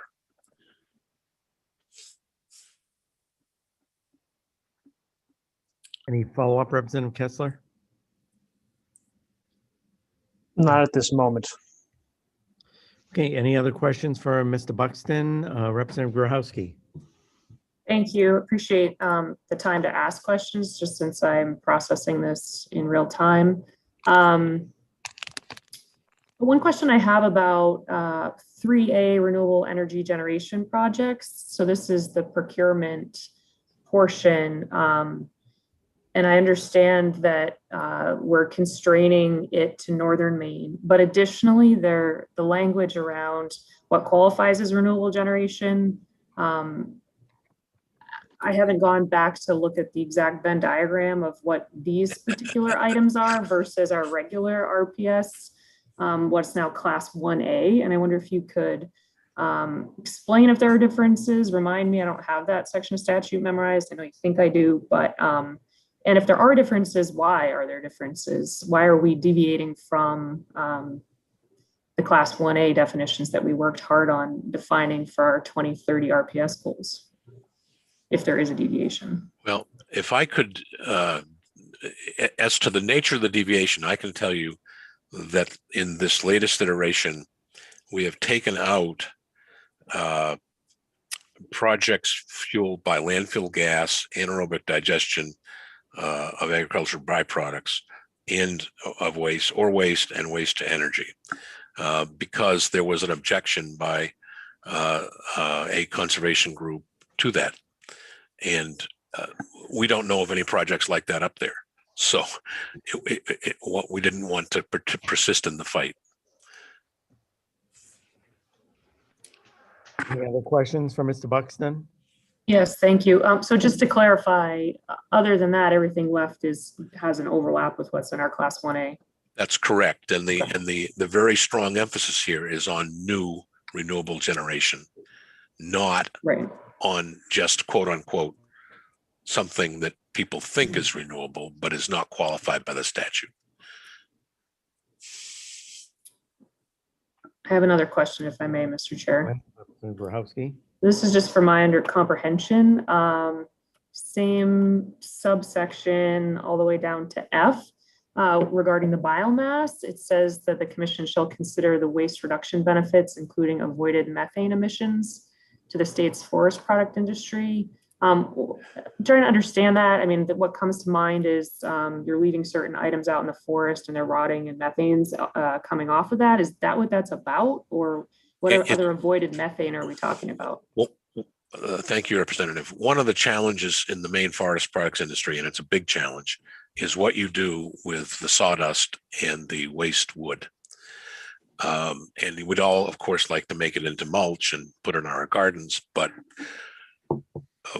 I have one client that has 600,000 tons of sawdust a year, and you can't hide that in your mother-in-law's gardens. It just won't fit. So there's an issue here, and as President Jackson has pointed out on many times, we need to solve it. You know, these companies truck this waste hundreds of miles sometimes to get it someplace where it can be burned. And there are other solutions to that, but we think it's appropriate for the commission to take this fact of life into account, because when you burn it, it's CO2.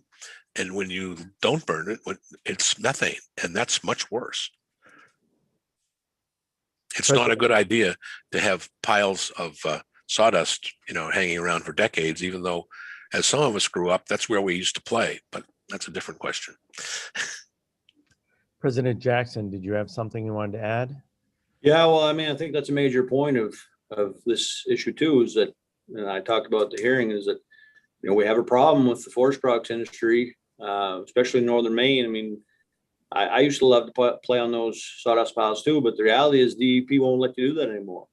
You have to get rid of it. You can't pile it up like that before. And so for what is our major industry in Aroostook County, this has become a tremendous problem of getting rid of the residuals, getting rid of the waste.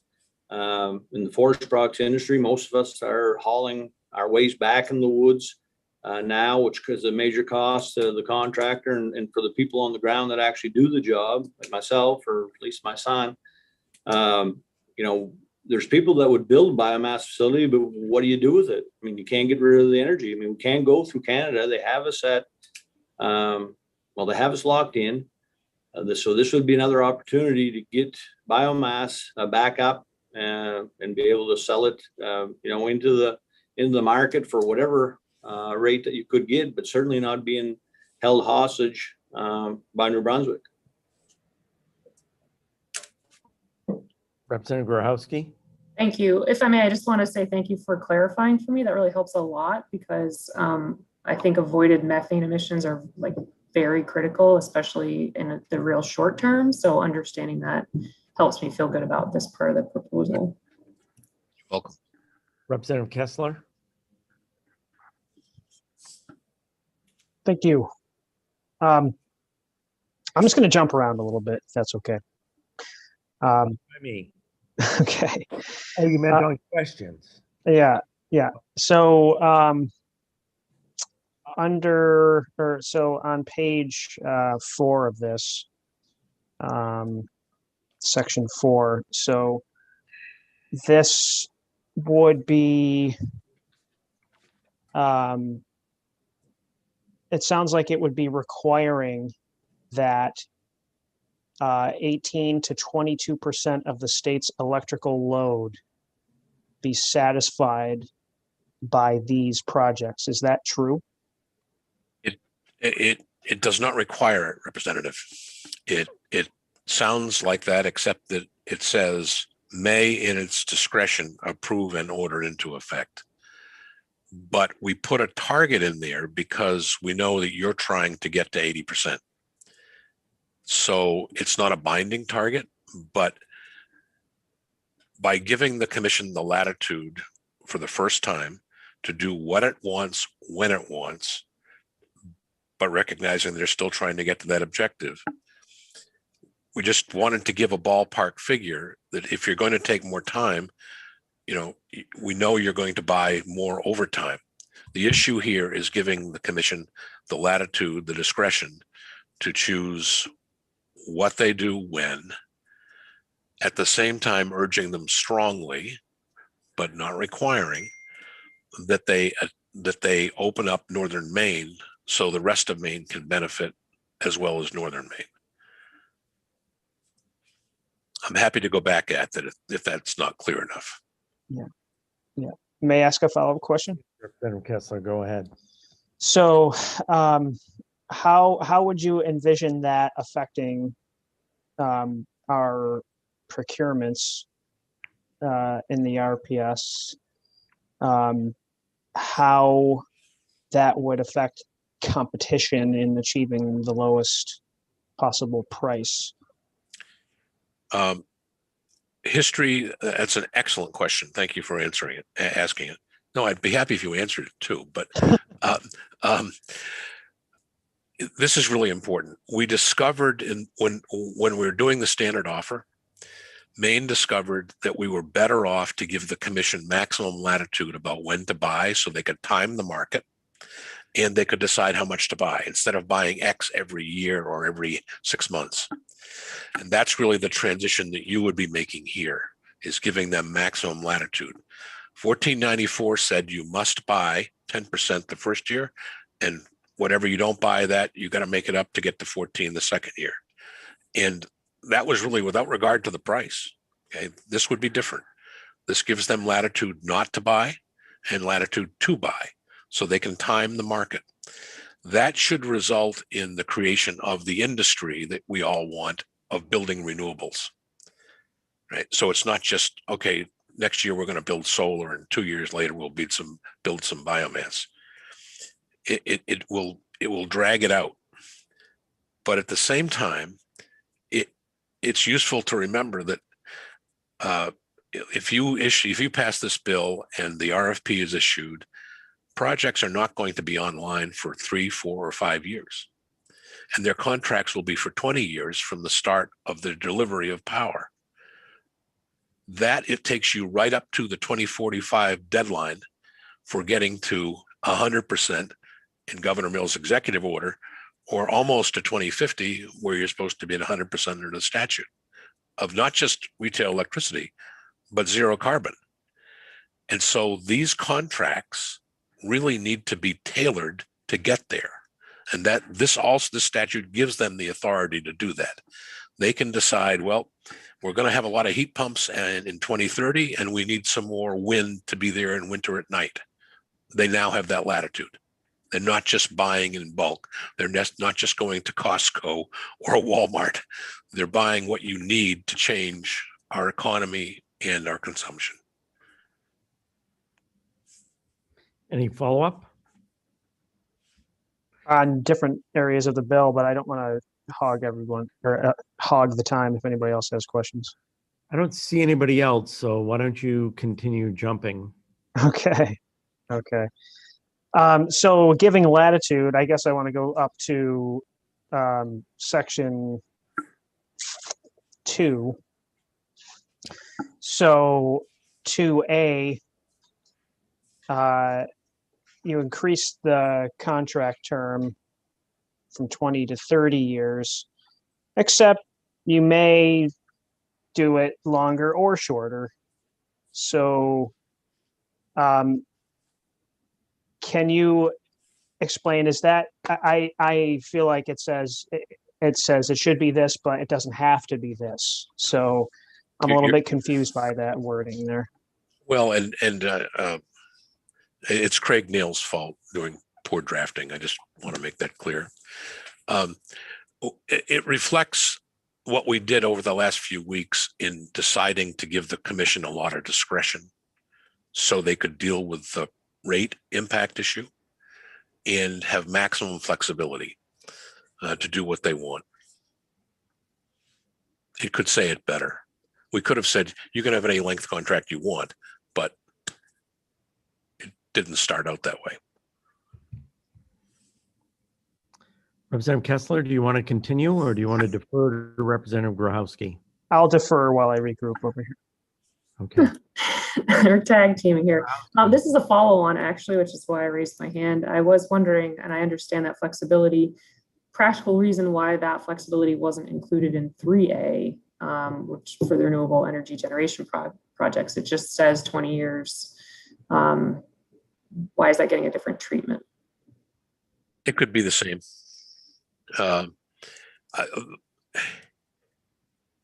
We will. It is possible that we'll see a different level, a different kind of company proposing the transmission than the generation. Generation virtually, as you know, almost always needs a contract of fixed duration.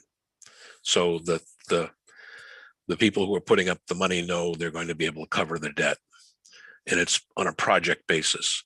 It's possible that a transmission line, could be two-way, could be in a utility rate base if they propose something, and it could be different. But we'd have no problem with them being the same.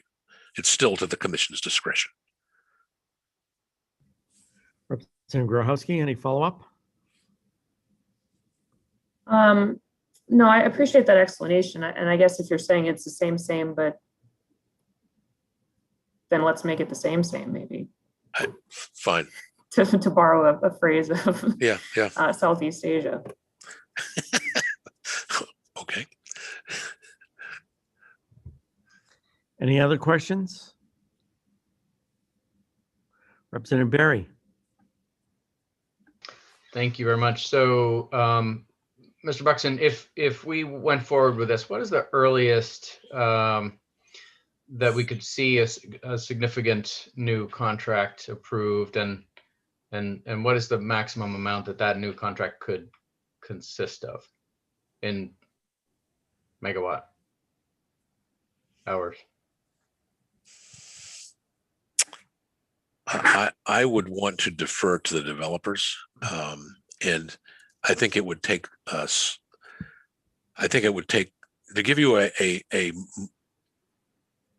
something more than a back of the envelope analysis would require some work. But I would say generally, the line will not get built unless it has substantial subscription. And I would estimate that to be 600 to 800 megawatts. And so you have the permitting for the line and the generation.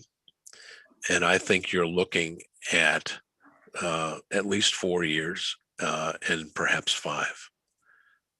Now you could build a solar project in Aroostook for, and some wind turbines much more quickly or more quickly.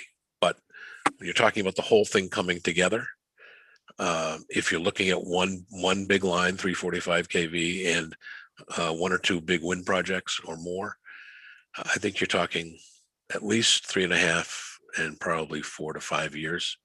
And how much would affect ratepayers? These prices will, because of the line, be initially higher than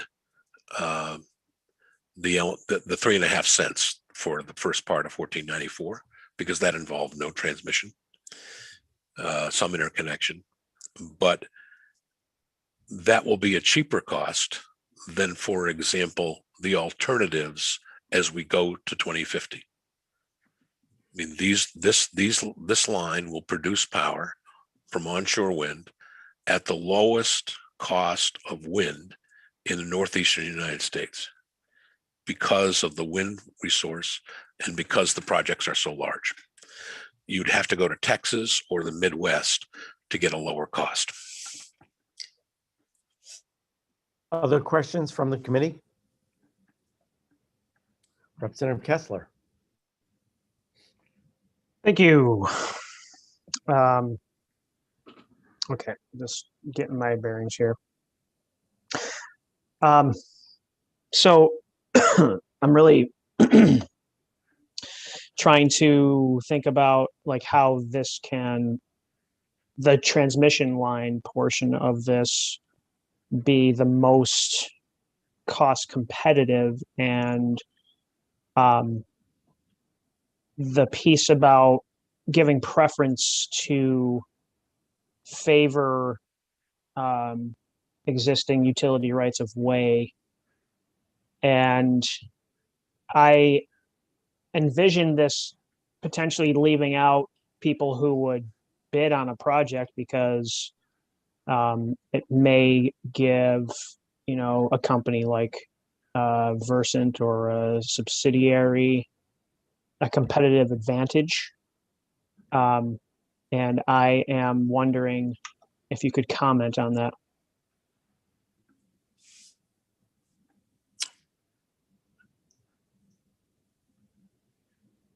It is, I'm not going to speak on behalf of my client on this. I'm going to give you my own view because I don't know my client's view. The commission, in my view, exists in no small part to ensure that utilities do not take advantage of their monopolies in a way that harms the public interest.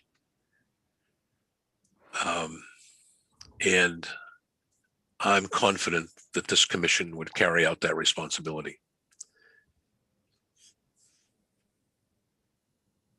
Follow-up question? Follow-up, go ahead, Representative Kessler. Thank you. So in the matter of figuring out, taking into account what the public interest is, there was an email. I had gotten some preliminary feedback from the Public Utilities Commission about this amendment, and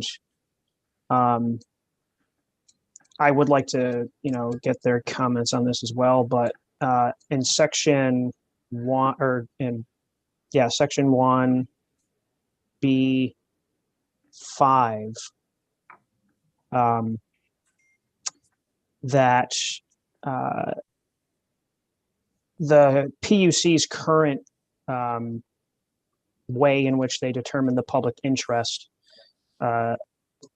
may be in conflict with this, and please just bear with me.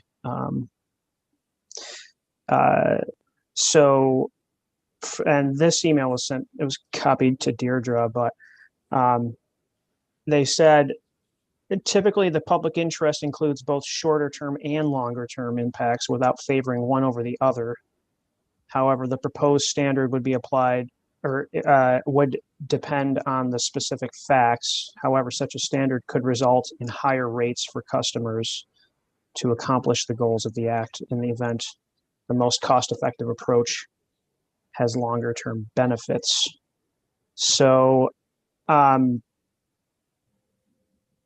concerns me. I want it to be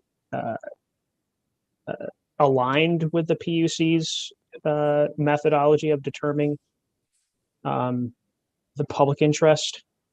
I'm wondering if you could just comment on that.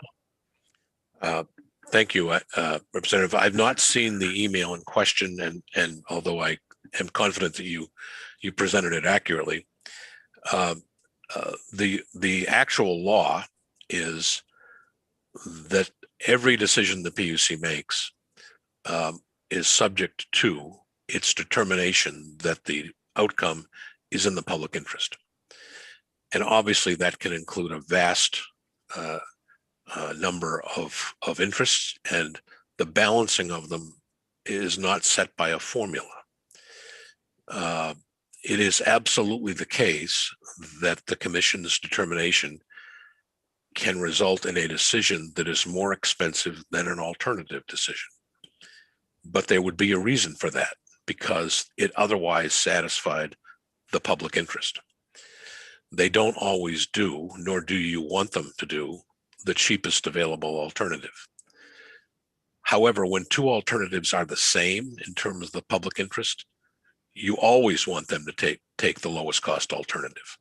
And I think they probably try to do that. Here, and this is the most important point of all, this legislature has mandated that Maine would move to a 100% renewable electric system and a zero carbon society. The challenge is to do that at the lowest possible cost. So renewables may, although renewables are proving the supposition wrong in many cases, renewables may cost more than, for example, natural gas as an alternative. but you've told the PUC that you want to move to renewables. And so that's the standard that determines the public interest. And the reason that my client and others want to open up northern Maine to the rest of Maine is it will lower the cost of moving to a zero carbon economy, and it will lower the cost of moving to 100% renewables on the electric grid. And that's the public interest that the legislature has set. Other questions for Mr. Buxton? Okay, you can beam him back over. I see President Jackson wants to raise something, and then I'll recognize Senator Stewart. Thank you, Senator Lawrence. I mean, I think to Representative Kessler's question, I mean, you know, the administration testified on the bill. We worked with the PUC a bunch. I mean, that's why it took so long. It's a little bit surprising to me to hear about that email, but in the end, I mean, the legislation is so open-ended, the PUC, that if they do have that concern, they don't have to go forward. So I'm really having a hard time to see how the ratepayers are going to be harmed by this legislation. I mean, it would be in the end the PUC's determination, and this legislation gives them every opportunity to step out of this if they do not like any of the RFPs. So I'm really having a hard time to understand how that actually jives with the actual legislation that we put forward. Senator Stewart. Thank you, Mr. Chair. In the interest of time, I'm going to keep my remarks brief and then make a motion. I would say that in the last year, the last round of the RPS bidding process, there were, I believe, 17 bids. And we've joked around today about the line behind me between northern and southern Maine. Well, there wasn't a single one that was above that line. And there's a good reason for that. And it's that it's expensive to export renewables outside of northern Maine. And that's, I think, the reality of the situation is that northern Maine is getting left behind in this conversation. And we have a resource that is going to be cheaper than other types of renewables and be a significant economic benefit to folks in northern Maine that have been largely entirely left out of this process up until this point. And so with that, you know, certainly if folks want to continue the conversation in the next week, I understand that, and I'm sure that more points will be raised in the interim, and you know, would be happy to talk about some of those more fine details. But I do think that we are at the point now where this bill should go forward as amended, and I'd like to make that motion to that effect, and would appreciate the committee's support for it. So with that, I'll make that motion, Mr. Chair. Thank you. Is there a second? Second. Seconded by Representative Berry. As we enter into debated discussion, I would like to hear very briefly from our public advocate. So if you could beam Mr. Hobbins across, please.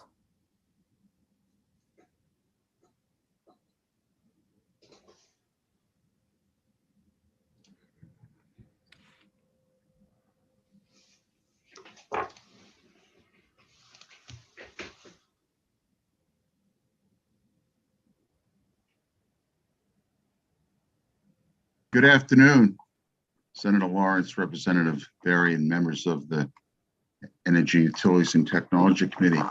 I'm Barry Hobbins, and I'm a public advocate, probably will be for probably no more than a month. And this bill is a very important bill. I think that having been involved with the Office of Public Advocate and having a sensitivity to the issues that Senator Stewart and others in Worcester County have gone through by being in a situation where they have to have power wheeled through Canada, and because part of the county is not on the grid. Now, having said all of that, this bill is extremely ambitious. I think that those who are proposing it and those who are supporting it, such as I believe Representative Berry and also Representative Stewart, are well-intentioned. My concern for this bill is that if you read the bill, and I just so for the record, our office received it yesterday, but there's a bunch of important issues that are in this bill that essentially takes the Office of the Public Advocate, which presently has 9 employees, and we're struggling to get another employee, but unfortunately we had a divided report from the committee. And so we're stuck in the budget process with the Appropriations Committee, but we will be successful, I'm sure. My point is that it is very difficult for an office with 9 individuals who last time the legislature, through tremendous support, identified the Office of the Public Advocate as the one that would administer the non-wise alternative coordinator. And we've done that, and we've worked really hard in that position with the same amount of staff. My concern is that if you look, and I really ask you to look at what is going to be asked of the Office of the Public Advocate, it basically puts us in a situation where it basically says that our office, and I refer you to 45145, and it says basically under regional electric grid integration and development, it says the commission in implementing and administering the program under this section and the Office of the Public Advocate shall, and it lists what we would be obligated to do by law. And part of that obligation essentially is in the last paragraph, and it says the commission, the Office of the Public Advocate, and the Office of the Attorney General may, separately or in combination, obtain any technical or legal assistance necessary to ensure regional and federal interconnection and grid reliability standards are not employed directly or indirectly to discourage the development of the renewable energy resources in Northern Maine under this program.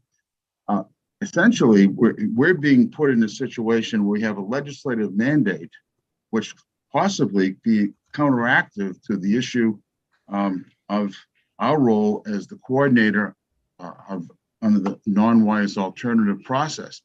Now, that process is good process. There's nothing in this bill that talks about how the first step would be for this process to go through the non-wise alternative process, which is a very important process. Now, don't get me wrong, I'm out the door. Someone else is going to have to do this, but I don't want to put anyone who takes my position in a situation where they're understaffed.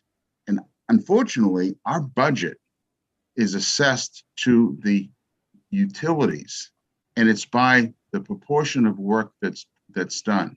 And so effectively we do work involving water cases, gas cases, telecommunications cases, and of course electric cases. But our situation is that we are in a situation where we have ongoing rate cases in all those areas, and it is extremely difficult to just handle those cases, even though this new process, which I, quite frankly, if I were in the legislature, I would be looking very seriously at supporting, because of my sensitivity of what we have in Maine, and that is the northern part of Maine really has been short-ticketed because they have not had the economic resources. They haven't had the issue of electricity and energy issues. So again, I'm not trying to blow this project up. I think it's I think the company Clearway is a good company. They're represented by extremely competent counsel. I have the highest regard for President Jackson, but there are some issues that we need to slow down. And I don't want in any way to have my comments factored into whether or not you support this or not. What I'm saying is that put that aside. Let's just look at the due diligence that's needed. I really think we need more than getting an email at 5:35 last night about this process. I've had 3 of the attorneys in my office looking at this, and all have questions, serious questions about this. And Senator Lawrence, I just ask you to use your due diligence in the committee too. There's no rush. I know you have no rush. I'm sure that legislative leadership will allow some time to take a look at this without rushing it through.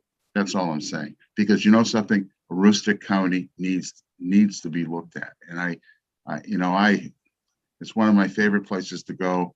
I've been there 5 times in the 4 years that I've been public advocate, and I understand what they're going through. So please take my words as humble words and wanting you to do the right thing, but don't rush this thing through. That's all I'm saying. Any questions for the public advocate? Okay, Representative Barry, thank you. Thank you, Mr. Chair. And I have great respect for the public advocate. I do realize that we're moving at lightning speed here, and amendments on a number of bills have been traded around, and it is, I think, important that we do our due diligence. I appreciate that there have been a lot of questions asked and answered today. I'm personally comfortable with the amended version of the bill that's before us, and I speak as someone who sponsored legislation in 2019, LD 1401, and I don't usually remember the LD numbers, but I do remember that one, to ask the governor's energy office to convene a stakeholder group to address this exact issue, to solve the problem of the constraint in transmission and the lack of connection between the northern Maine and the rest of Maine. That effort was ultimately not fruitful. We did get a report, but it wasn't a plan. And I think what we need to do is rip the Band-Aid off here and move forward. So I will be voting in favor of the pending motion. Thank you. Senator Stewart. Thank you, Mr. Chair. I just was going to share a similar story, Representative Barry, about a task force stakeholder group that we had convened over the last 2 years. And it's been 2 years and we still haven't gotten any sort of formal report back. However, I have to say that there's a lot of people in Aroostook County, including the utilities and the Office of the Public Advocate, and a number of folks who have been working diligently to try to find some sort of solution here. And I am in concurrence with my House Chair that at this point, I think that the best pathway forward, is to rip that Band-Aid off and give credence to the work that frankly has been done by groups like the Aroostook Partnership and the stakeholder group that has been meeting on this issue. This should come as no surprise that we're where we are today to anybody, because we've been working on it for years, not months, years. Senator Grahowski. Thank you. I am very close to being ready to vote on this myself. I was sort of reading that section, I think it's supposed to say 5 at the end, that Mr. Hobbins identified and had a question. And I see that it's been in the bill since the beginning, but I think this is our maybe one and only work session on this. So I'm curious, can anyone answer for me, why is it in the purview of the Office of the Public Advocate to be facilitating the construction of the lines in regional or federal proceedings, or participating in proceedings related to NEPOOL or FERC? To me, that seems very much like a PUC task, and I don't know why the public advocate got looped into that. And I'm sort of sympathetic to the position that it seems a little bit out of their wheelhouse, and that would require extra staffing. So I'm wondering if we just removed their designation as a shall in there, would that get us a little bit closer to solving what is, I think, an actual problem of wrong person for the job? Is there anyone who can answer that question?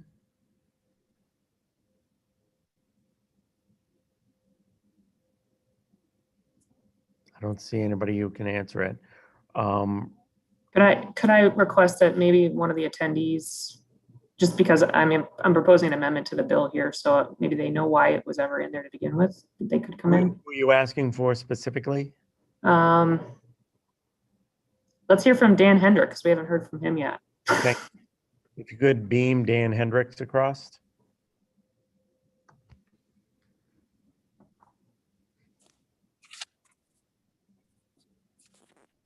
Hey, good afternoon.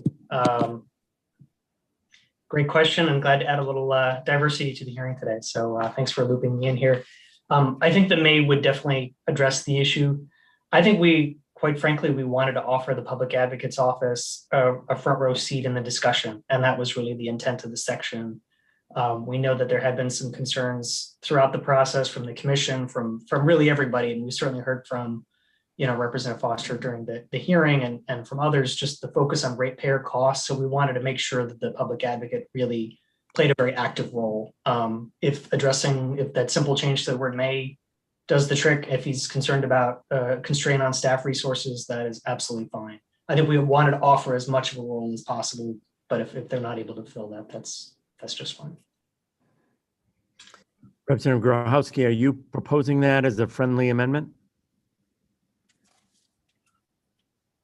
I mean, I would like to and see what committee members think, because it seems really hard to say you shall do this thing that it's not clear to me they have the staff or the capacity or maybe even experience to do. I want to say that because I don't know if they do or don't, but it feels a little bit Senator Stewart, and I believe it was Representative Barry who seconded. Are you comfortable with that friendly amendment? I think I want to hear from Mr. Buxton briefly on that before we commit one way or the other. I get the sense it's not going to be an issue, but just want to, measure twice before we cut. Okay, why don't you beam Tony Buxton back across?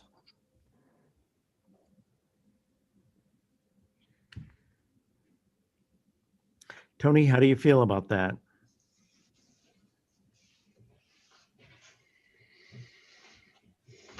You on mute. I'm sorry. There we go. Shockingly, I feel exactly the same way my client feels.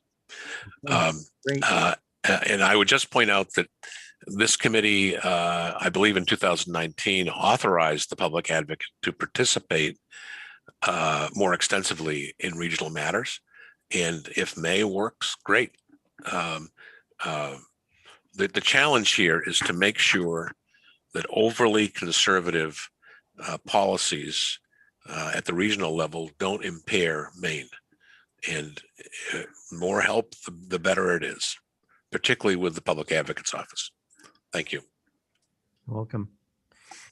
Thank you. And you can beam him back across. And I just asked President Jackson to weigh in.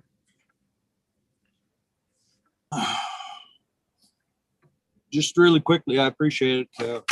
First and foremost, there's a member of my staff that told me to make sure that everyone knows that I am not driving. I just happen to be sitting in my van. Secondly, I want to thank Senator Stewart. He hit the nail on the head, and also Representative Grochowski for bringing that up. I mean, I read it as May. I mean, it was an attempt to give them the ability, but if they don't want it, then fine. But the draft I have says May.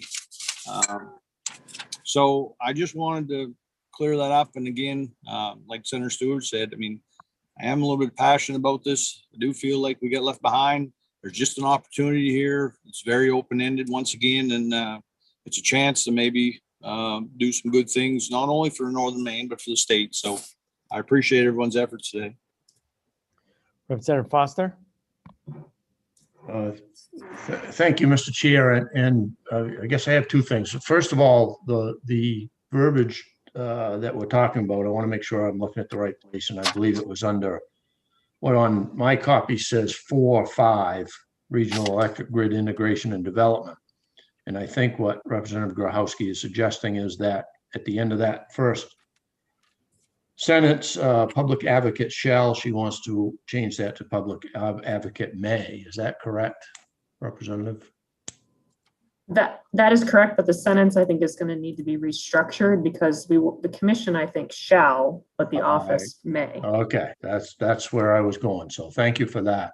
You're welcome. Thank you. And I know it's late, but I've spent a lot later Friday nights than this in the paper mill trying to see paper makers make paper again. But so I'm good to go here. But this is, I think, a very important piece of legislation, and I think I would be a little more comfortable if we brought the PUC over, and I've got a question or two for them that I'd like to ask. I don't think we should pass a big piece of legislation like this without them. Why don't we beam somebody from the PUC across if Garrett is still with us? Oh, we got Commissioner Bartlett. Yes, you're stuck with me instead. That's great. Thank you, Mr. Chair, and welcome, Commissioner Bartlett. I have two questions.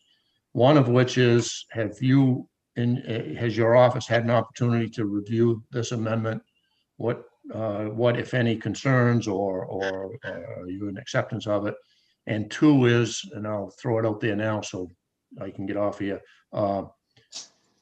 Has consideration been given to, or I should say, involvement with ISO New England on what we think how they will treat this, or is that something that just waits and comes down the road? Thank you. So, I think ISO New England did send a letter to the committee explaining some concerns about where the interconnection is. If the interconnection is too far north in the system, there's going to be congestion and it's going to be difficult to get that out of state, which will significantly reduce the value of the energy that's produced. I am very involved in ongoing discussions at ISO New England. One of the things that we are looking at is some of these public policy driven needs for transmission lines. So there's an effort underway to reevaluate how we go about that, to see what the cost sharing should be and how they should be proposed and work their way through the ISO process. There currently is a way to do a public policy line, but the problem with it is if you initiate it, you lose all control of the cost placement. The ISO can do what they want with it. So we're looking to reform that process so the states have greater involvement in that. But it's not going to be right away. I mean, that's going to be a multi-year process to fully understand what those cost sharing provisions might look like and how this line would fit into it. I will say that the projections that I've seen from other states in the region are counting on this line eventually to be built to bring in the Northern Maine renewables and the onshore wind that's available there. In terms of reviewing the bill, we've done a very preliminary review, and I know there was some late-breaking amendments that we've not, thoroughly reviewed. But we have gone through it. The version we got, I think, yesterday, to some extent. I think the real question here is this is a big issue. This is potentially of a significant cost, and it's a significant investment that the ratepayers will be making. So as I've said all session, the real issue is, I think, for you to consider how this fits in with your product policy goals, what time frame you want it to move this project, and the extent to which you want to explore the cost sharing with other states or work to see what comes down the pipe from the federal government. So I think those are the real considerations that you have in front of you.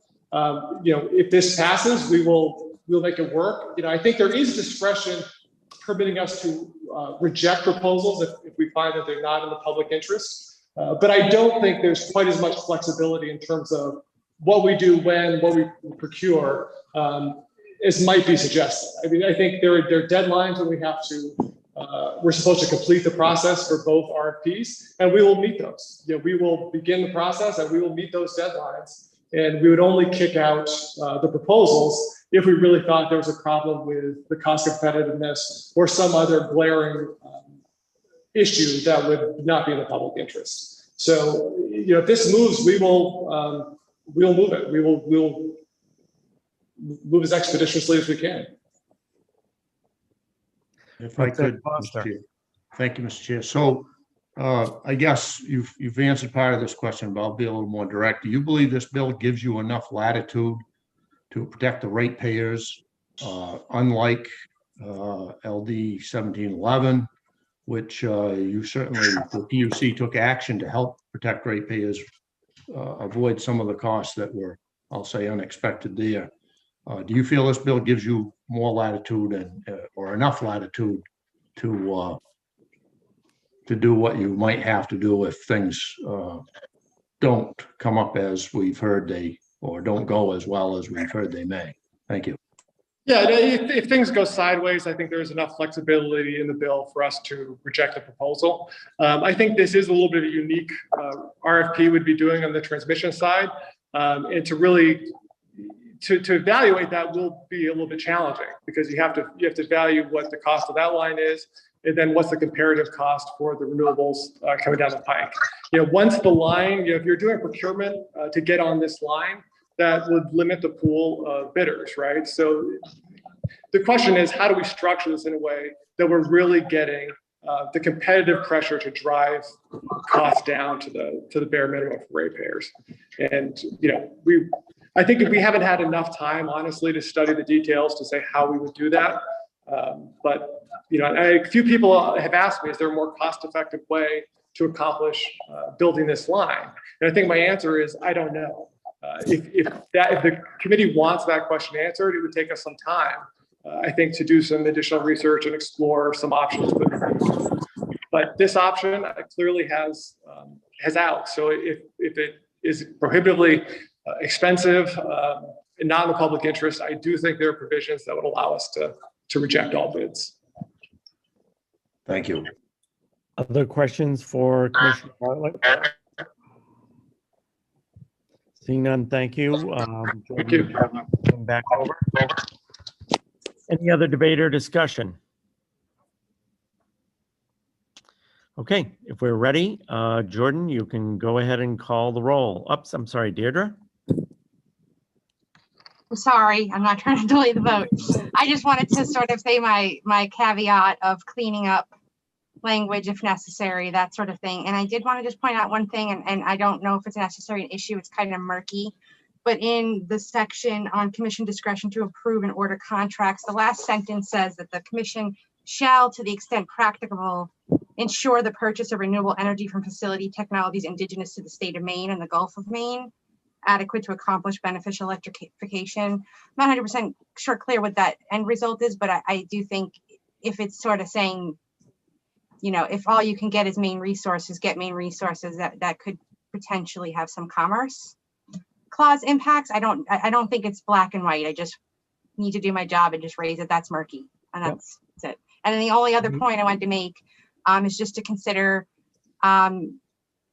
the impacts potentially if the initiated ballot question gets passed. That has a definition of a non-essential high impact transmission line. I think where you're directing the commission to procure this, maybe that gets out of that realm, but if that passed, it would say that would need legislative approval. And I don't know if that would impact this going forward or not, but I just wanted to put it on your horizon because if that passes, this is probably meets the definition of a high impact transmission line, and that law would require approval by the Maine legislature to construct the line. If it went over public lands or something, depending on where it's designed, that could require 2/3 approval of the legislature. So just putting that on your radar. I think you could probably address that next session if it is an issue, but just wanted to specify that. Okay. Questions for Deirdre, Representative Foster? Thank you, Mr. Chair. Deirdre, so doesn't, to the extent practicable, leave some latitude there? That's why I said it's a little murky. I don't necessarily think it's the end of the world. I just think it could raise that if it was clear what it meant, but it's definitely murky. Representative Grochowski? Thank you. Before we go vote, can I get clarity on whether my friendly amendments were accepted? They were. Okay, both of them. The same one and the. Yep. Okay, the shell to the May. Thank you. Great. Any other debate or discussion? Jordan, if you could call the roll. All right, so the motion was ought to pass as amended for LD 1710. We'll start with Senator Lawrence. Yes. Senator Lawrence is a yes. Senator Vitelli? Yes. Senator Vitelli is a yes. Senator Stewart. Yes. Senator Stewart is a yes. Representative Barry. Yes.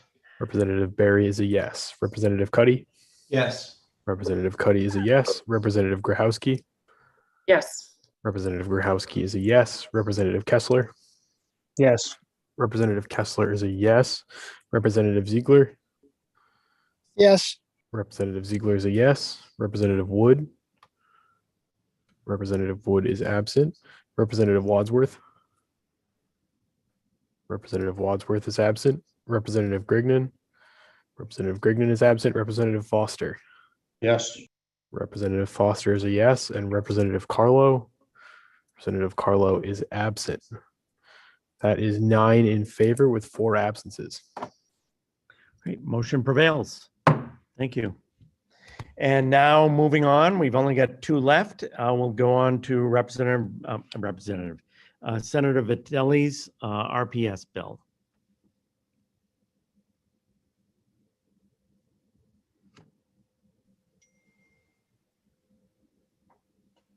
Deirdre, do you want to read the title and tell us where we're at? Sure. Okay, hold on.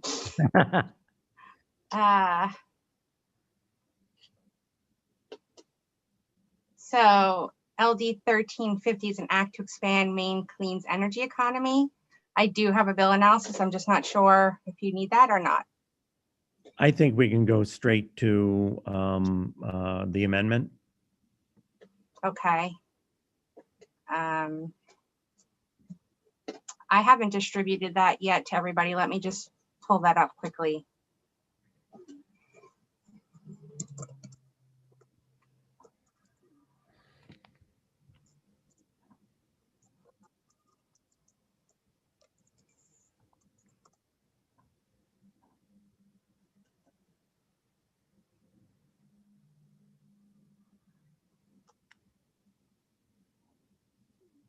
All right, you all have it now. Let me pull it up here.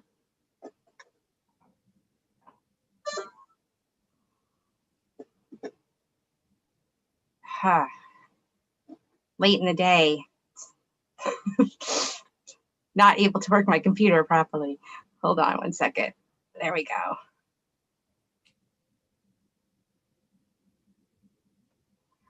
So as far as I know, this is the amendment that we're talking about here. And it basically eliminates one of the procurements and just has one procurement for RPS, and it decreased the percentage. So it required originally a 10% procurement, and it decreased it down to a 5% procurement. And then it got rid of the second one. So it's one procurement with reduced for Class 1A resources. And it reduces the procurement from 15% of retail electricity sales in the state to 5%. So that's the amendment. Okay, Eloise, anything you want to tell us?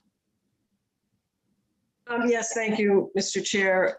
So especially having just passed the previous bill, I look at this RPS bill as a good companion. If you look at the procurement levels and the dates that are involved, this procurement bill talks about one RFP by December 31st, 2021 at a 5% level. The idea from the very beginning in submitting this bill was to keep the process going, to send appropriate signals to the marketplace that we were still interested in moving forward with our clean green energy. And this is, but to do it in a way that would not overwhelm the system as happened last time. So we cut back the number of procurements and the level of procurements. And I look at this now as something that will keep us moving forward until, if and when, we get the new transmission line moving forward and their procurements moving forward as well. The timing should work pretty well. So that's how I see this fitting in the whole picture of moving us towards our clean energy goals. I will say that I was not part of the conversation, if you've had it already, on NEB, so I don't have that perspective that I can add. So I'll leave it up to my esteemed committee members to elucidate that process further. But my perspective is that this, at a small scale, keeps us moving forward and gets us keeps us going forward until we get this lovely new transmission line in place. Any questions? Patty?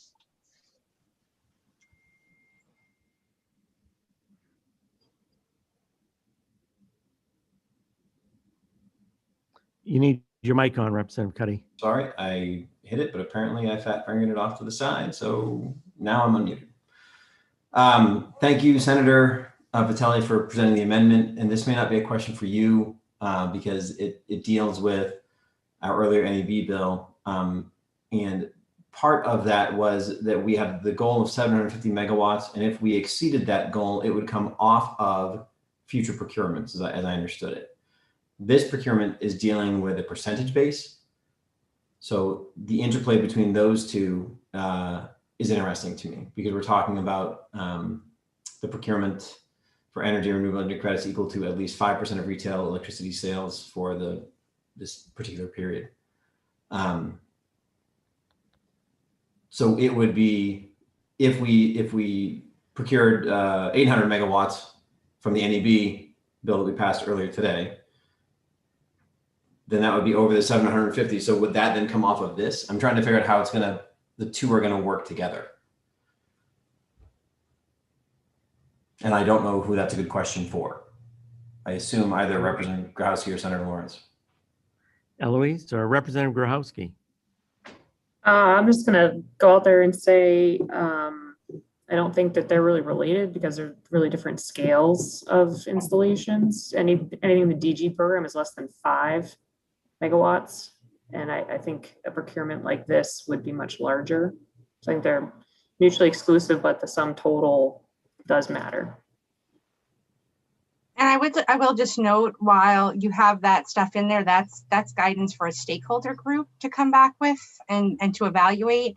And so there's nothing necessarily in what you pass that would become law. It's not law, and that's how it's done. This was guidance for a stakeholder group to look at this and report on. And then, I mean, it's definitely it's definitely informative, and it's definitely specifying which way you want to go. But it's not like it's in the books and statute that says you can only procure this much. And there'll be reports and there'll be further evaluation, I would suppose, next session, looking at this picture again. Thank you, Judith. Any other questions? What's the, Representative Barry? Thank you, Mr. Chair. I would appreciate hearing from the PUC about how these things interact. It sounds like the bill we just voted for could be up to 1,000 megawatts of new capacity. And I'd just like to understand how this does fit into the overall demand here in Maine. If Commissioner Bartlett or Garrett Corbin is there, if you could beam them over. Commissioner Bartlett. Hello. Thank you again. So I think, we're procuring a lot of energy, right? So we've just, in the 3210G process, that's about 800 megawatts. A lot of that is solar. NEB, you're likely to have, at least 750 to 1,000 megawatts coming out of that.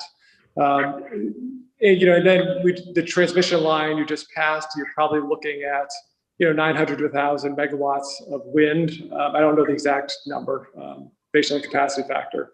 So you're procuring a ton, given the relatively small size of Maine's load right now. So eventually the demand is going to catch up, when we electrify everything.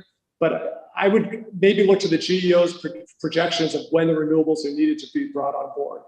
Every time you enter a contract, that's a lot of risk on rate, or some risk on ratepayers.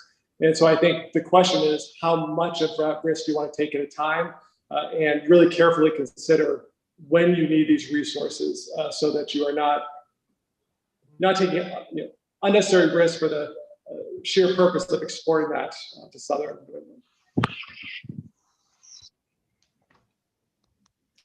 Any other questions for the PUC?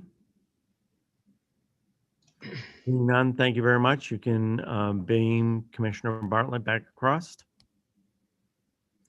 Any other debate or discussion?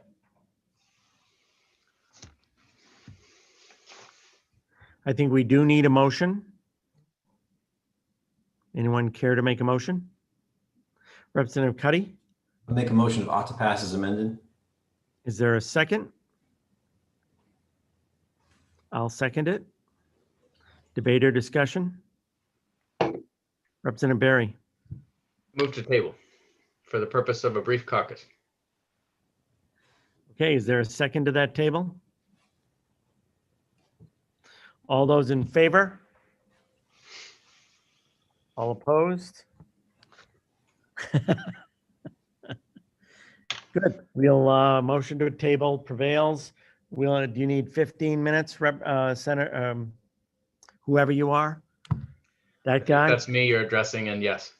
Yep. Okay. 15 minutes. We'll be back at, I'll give you even 19, 6:15.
Okay, we're back live. We have to wake up Representative Kessler.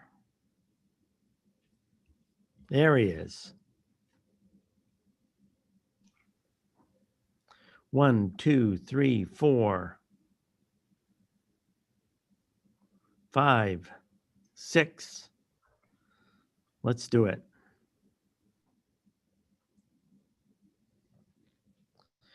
Okay, do I have any motion on this bill? A new motion. Representative Barry.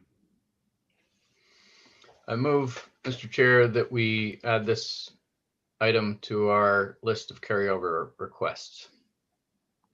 Is there a second? Representative Cuddy. Any debate or discussion? Okay, show of, do we need a roll call on this? We don't need it. It makes my job a little bit easier. Okay, let's make Jordan's job a little bit easier. Just a tad. I'll make it quick. So the motion was to carry over LD 1350. Senator Lawrence. Yes. Senator Lawrence, yes. Senator Vitelli. Yes. Senator Vitelli is a yes. Senator Stewart. Yes. Mouth yes. Senator Stewart is a yes. Representative Barry. Yes. Representative Barry is a yes. Representative Cuddy. Yes. Representative Cuddy is a yes. Representative Grahowski. Yes. Representative Grahowski is a yes. Representative Kessler. Yes. Representative Kessler is a yes. Representative Ziegler. Yes. Representative Ziegler is a yes. Representative Wood is absent. Representative Wadsworth is also absent. Representative Grignon also absent. Representative Foster. Yeah, yes. Representative Foster is both present and voting yes, and Representative Carlo is absent. That is 9-4, 9 in favor, none opposed, 4 absences. And can I get the justification on that? That we need to see the impact of other legislation we just passed that may obviate doing something on this right away. And please use the word obviate. I will. Good word. Okay, so we have one bill left, and then we can have a good long weekend. It's LD 336. It's the offshore wind bill, and there is an amendment, sponsor's amendment, which I can present as the sponsor.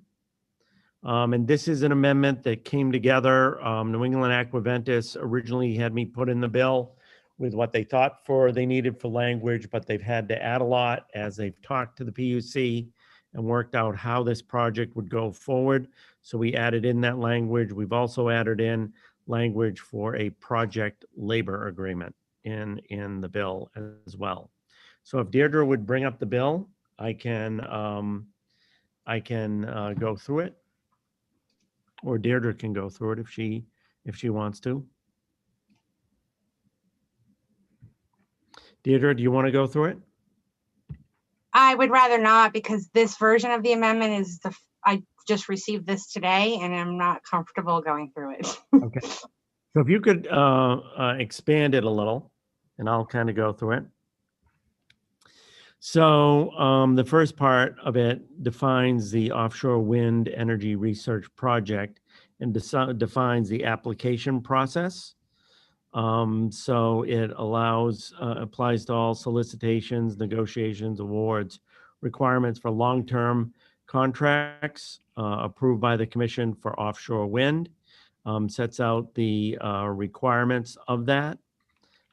They shall consider potential value of floating wind in meeting the state's renewable energy portfolio, meeting the wind energy development requirements, meeting the state of Maine carbon emission reduction, implementing the recommendations of the state climate action plan, implementing the state of Maine energy policy, and achieving primary, secondary, and tertiary economic benefits, and the effect of climate change on the Gulf of Maine.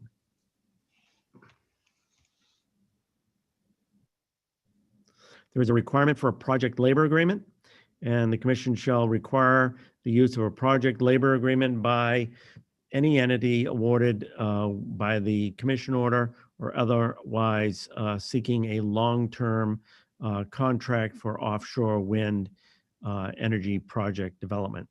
And as used in this section, it defines what a labor organization is, what a long-term contract is, and what a project labor agreement is. And it says the project labor agreement shall be negotiated in good faith and executed prior to the effective date of the long-term contract. When negotiating, awarding, or requiring a long-term contract in connection with offshore wind energy research development projects as set forth in the section, or obligating funds pursuant to such contact, the commission must, on a project-by-project basis, require the use of a project labor agreement by the entity seeking such contract, so long as the use of such agreement is consistent with the law. The terms of the project labor agreement shall be consistent with the commission's orders. The public authority may, if appropriate, require in addition to the entity seeking the long-term contract for an offshore energy research development that every contractor or subcontractor to the project agree for that project to negotiate and become a party to the project labor agreement. The project labor agreement pursuant to this section must bind all contractors and subcontractors on the construction project through the inclusion of an appropriate specification and all relevant solicitation provisions and contract documents. It must allow all contractors, subcontractors to compete for and be awarded contracts and subcontracts without regard to whether or they are otherwise parties to a collective bargaining agreement. It must contain guarantees against strikes, lockouts, and similar job disruptions. Must set forth effective, prompt, and mutually binding procedures for resolving disputes during the term of the project labor agreement. Provide other mechanisms for labor management operation on matters of mutual interest and concern, including productivity, quality of work, safety and health, and fully conform to all relevant state and federal statutes.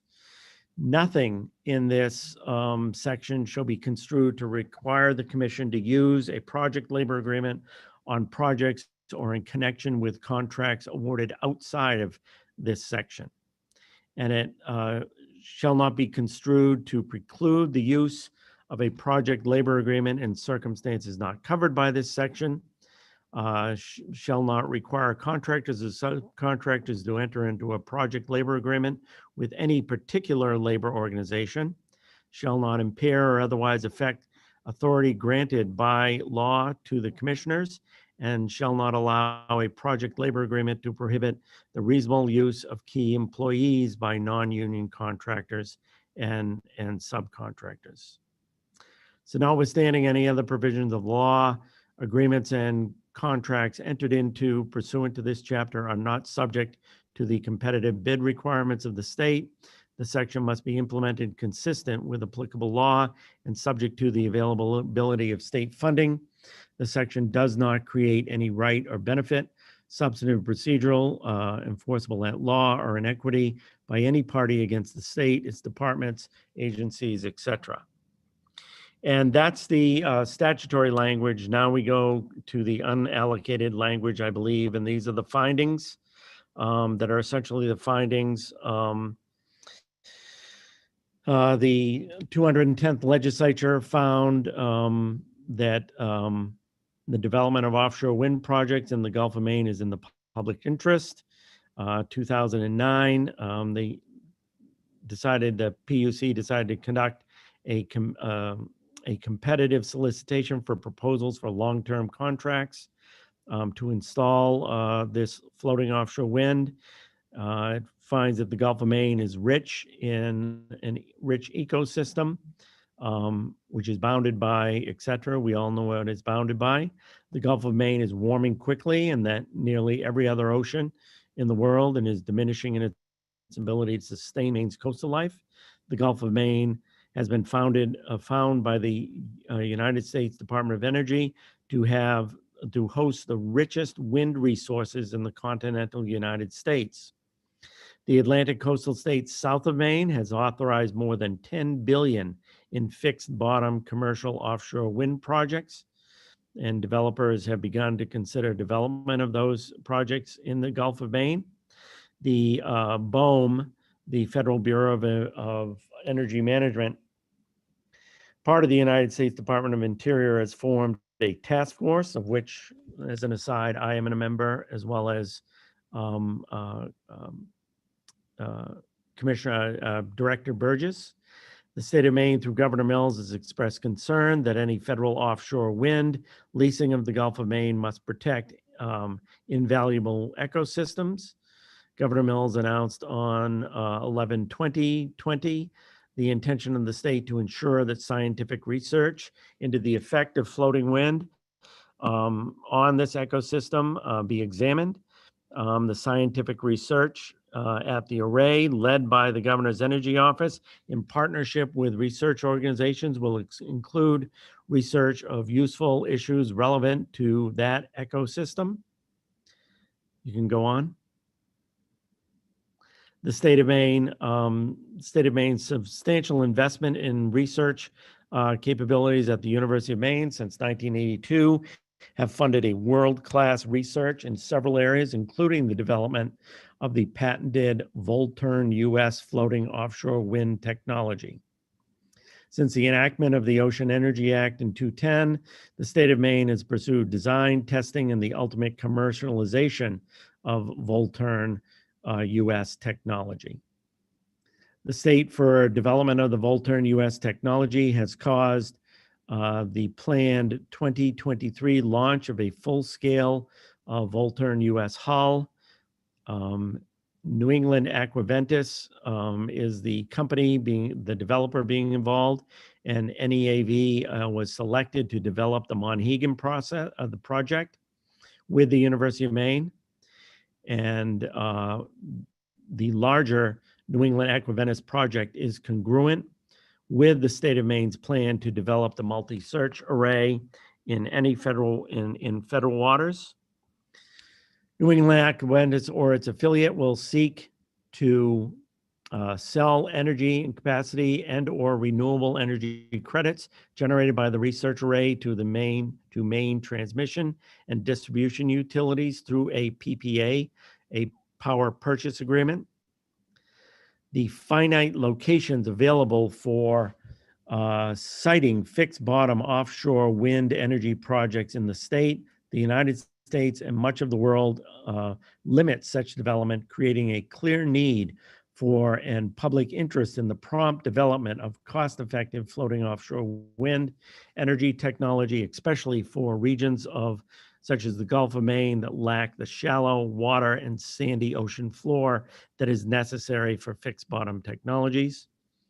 In 2019, floating offshore wind energy technology remains essential to the state of Maine to reach its carbon reduction goals in a cost-effective manner. If you could go on.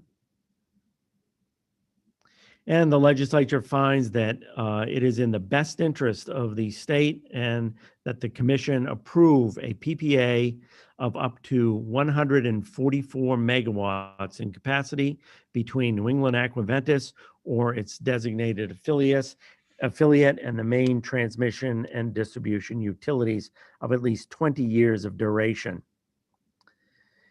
So Section 3 deals with the coordination with state policy, notwithstanding any provisions of law on the contrary, or prior action or failure to act by the PUC in order to best and most expeditiously effectuate the policies and goals set forth in the statute. Excuse me, you went a little bit too far. If you could scroll back. Maine Aquaventus PPA approved by the commission. The legislature finds that negotiation and approval of the commission of a PPA of up to 144 megawatts in capacity between New England Aquaventus or its designated affiliates for the next 20 years, and a T&D facility is in the state's best interest. The state of Maine Renewable Energy Portfolio Standards, the following best interest of the following state of Maine statutory and executive policies. They list the renewable portfolio standards, the wind energy development requirements, the state of Maine carbon reduction standards, recommendations of the state's climate plan, state of Maine energy policy with due consideration to the energy equity context of these energy policies, the offshore wind initiative announced by Governor Mills, the announcement by Governor Mills in 2020 that the state of Maine will seek BOEM lease to federal waters to connect its research array, the statutory enactment of the state of Maine, which separately and together seek to seize the state of Maine's unique opportunity to become an international hub for floating offshore wind development and fabrication.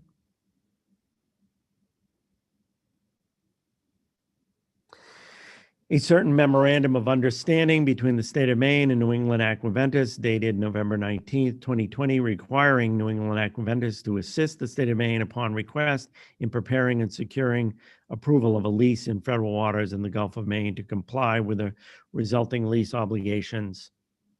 The Commission's actions upon petition of New England Aquaventus or its affiliate, including submission of a business case for a floating offshore wind project of at least 100 megawatts in capacity to be located off the Gulf of Maine.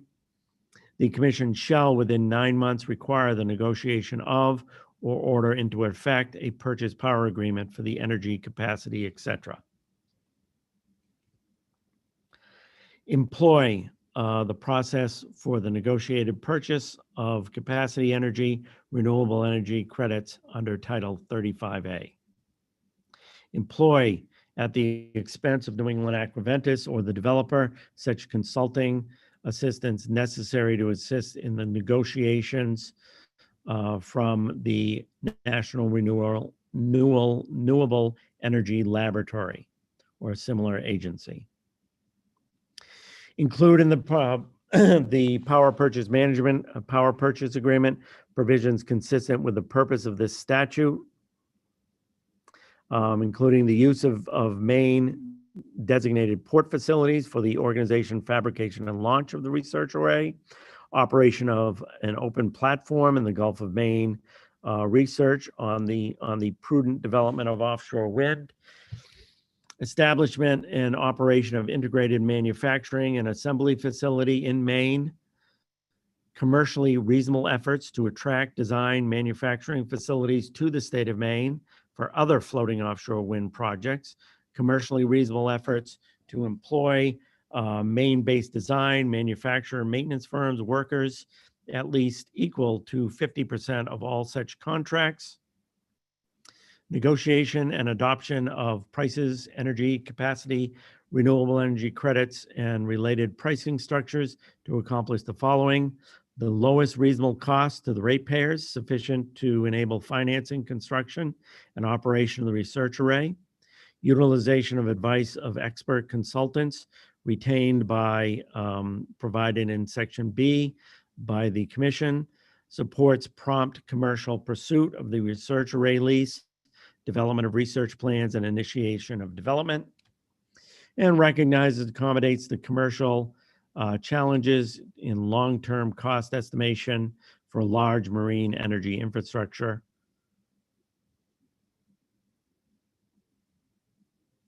Considers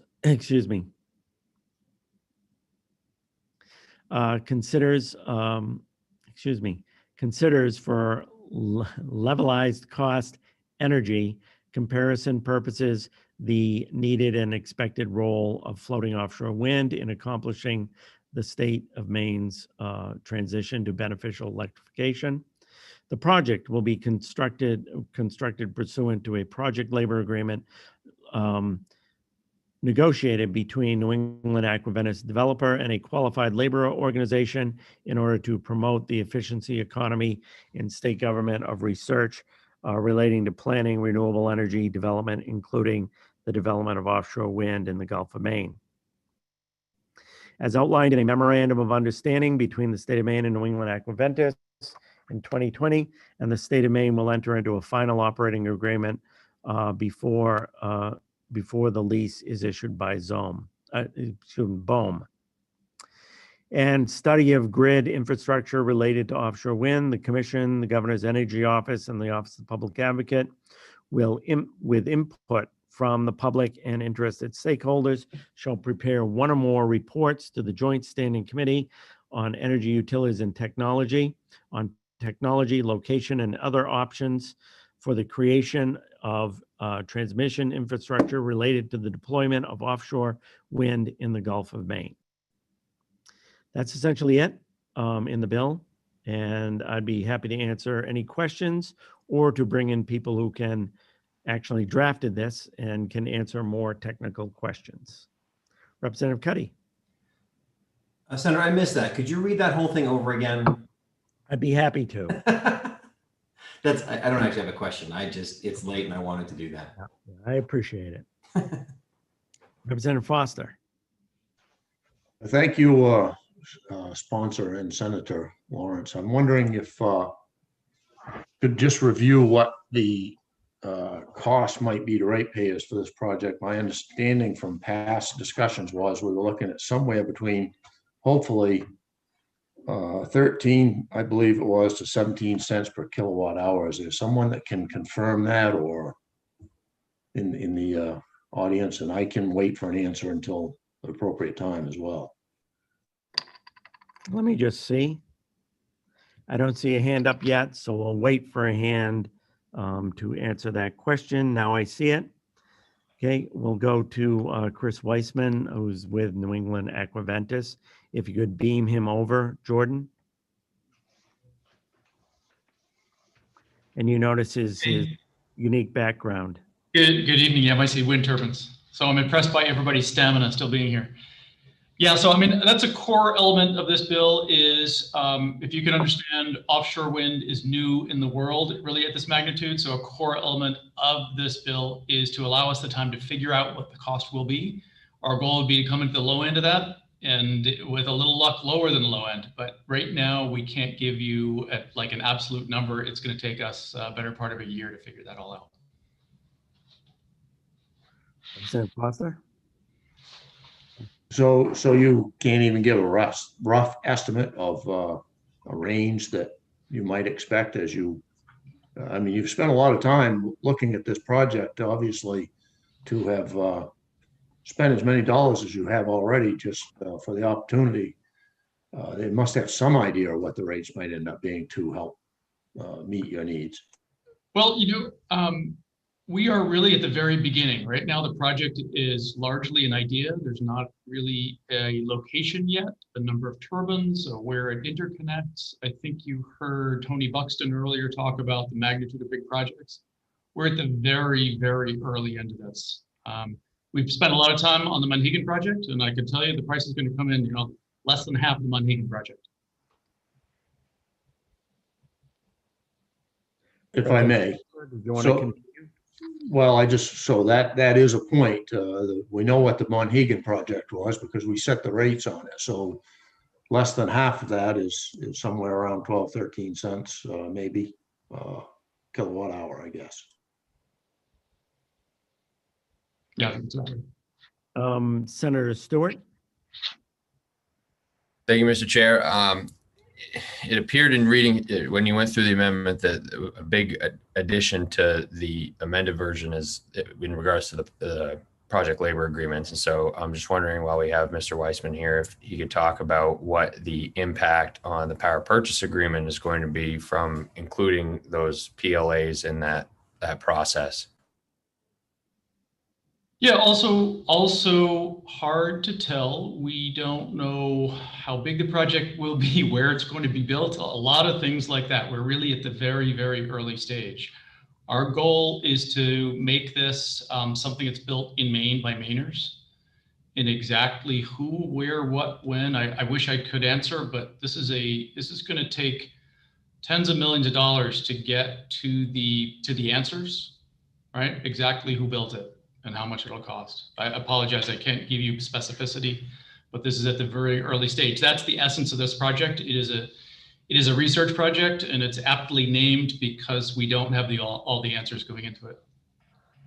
Senator Stewart, did you want to follow up? Yes, just thank you, Mr. Chair. Just briefly on that last point, is there anything in the, I may have zoned out for a minute as you were going through the amendment. And if I did, I apologize, but I didn't recall seeing anything in there that benefited specifically Maine laborers as opposed to laborers from Massachusetts or otherwise. Was that intended to be included in this bill, or is it just informal? No, there was a second section requiring 50%. 50%. Okay. Thank you. Yep. Representative Cuddy. Thank you, Senator, and thank you for being here, Mr. Wissman. Is it safe to say that part of what you are researching, because one of these floating platforms, full size, an array has never been put out there, part of what you're researching is how to bring the cost down, that you are going to be looking for what are those efficiencies you can get, so on and so forth? That's exactly right. If you can imagine the Monhegan project, consider that like a hand-built, like they say, the hand-built Rolls-Royce, not quite a Rolls-Royce. And what the research array is sort of a half step to what would be considered really serial production to make a manufacturing facility. Offshore wind is really big. The recent awards have been 1,200 megawatts. Some of them are 800 megawatts, so 144 is still small in the offshore wind world, but that's a big part of it. It's how do we actually create the factory that can make these cost effectively. Other questions for Mr. Wissman? Representative Foster.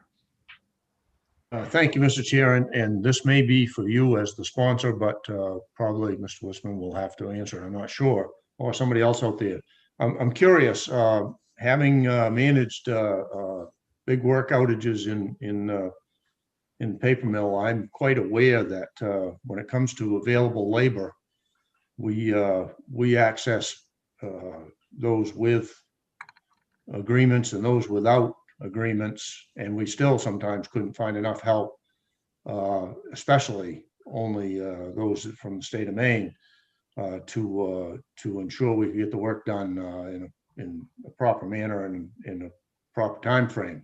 So I'm wondering why all of the language in here that says that this labor must be brought on through labor agreement versus more to the point what the expertise needs to be and what requirements, which I assume details would come later on in the process, on the expectations of that work being carried out safely, professionally, and to your expectations.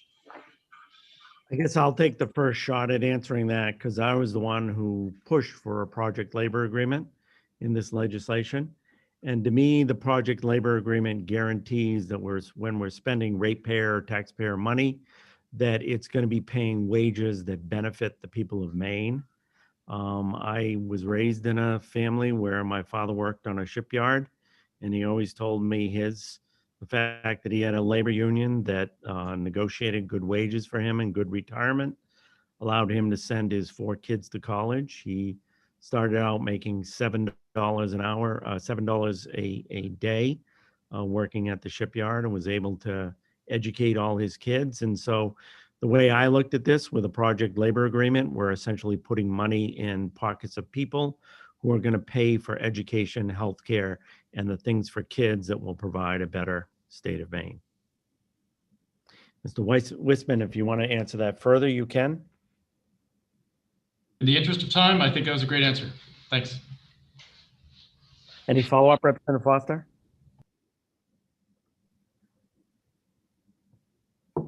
Well, yes, I would only suggest that in the interest of the ratepayers, although certainly most of these jobs are going to require union labor, in the interest of the ratepayers, I would normally suggest we would leave this up to those getting the work done to decide what was the most available and least expensive way to get this done, with obviously requirements that had to be met That's the way that I've always done it. And I too grew up in a household.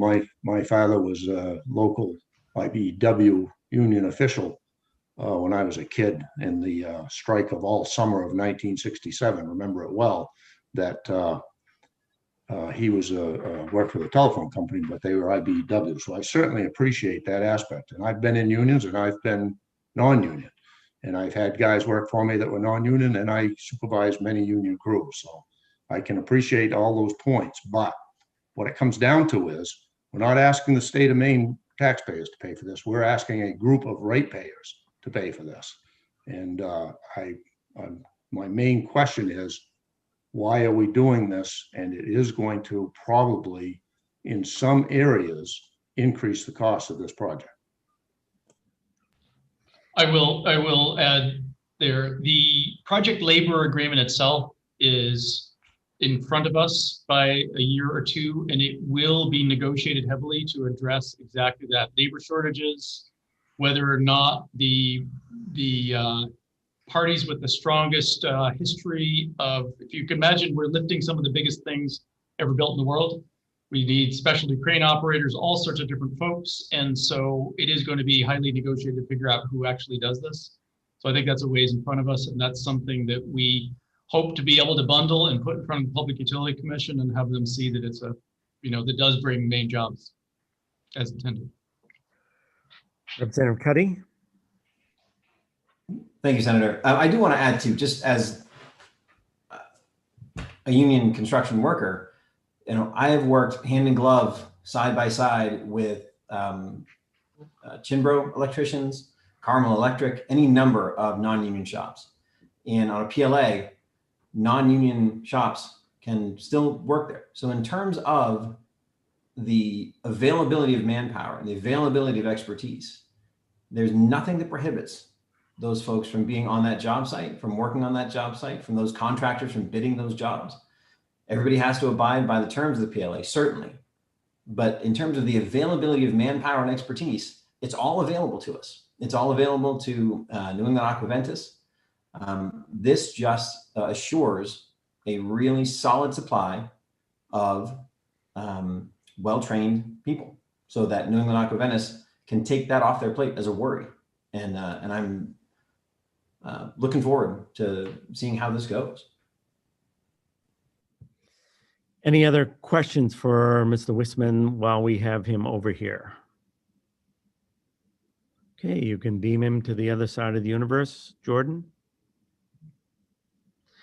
Any other debate, discussion, questions? Representative Grochowski.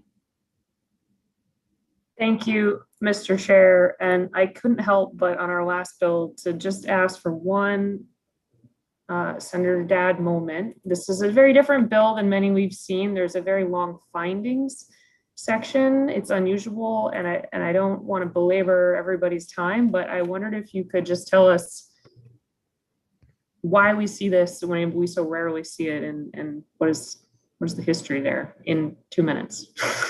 So I'm going to leave that to Tony Buxton to explain, because he's the one who came up with I don't know that he can do it in 2 minutes. And he felt that that was necessary to provide the justification for the project. But if you could beam Tony Buxton over, that would be great.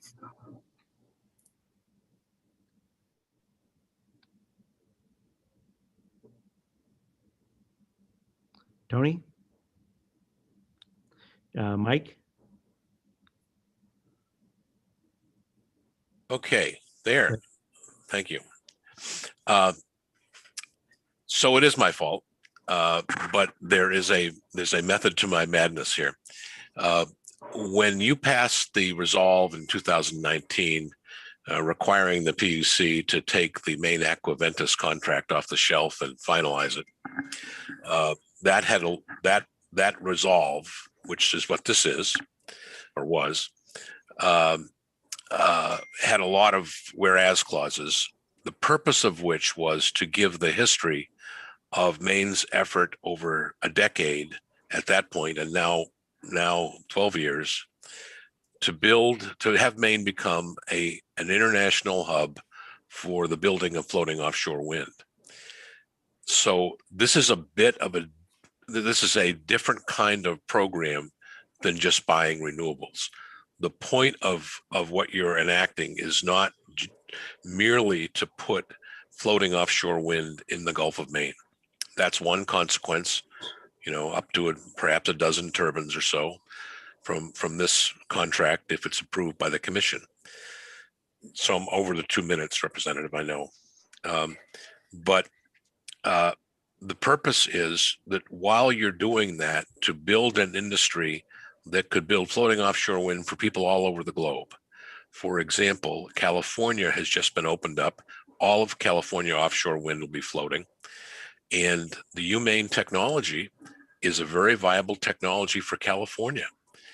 And the point of what Habib Dagar did, Professor Dagar, in inventing this technology, he could have invented another technology that, it might have cost a little less or been made entirely of steel.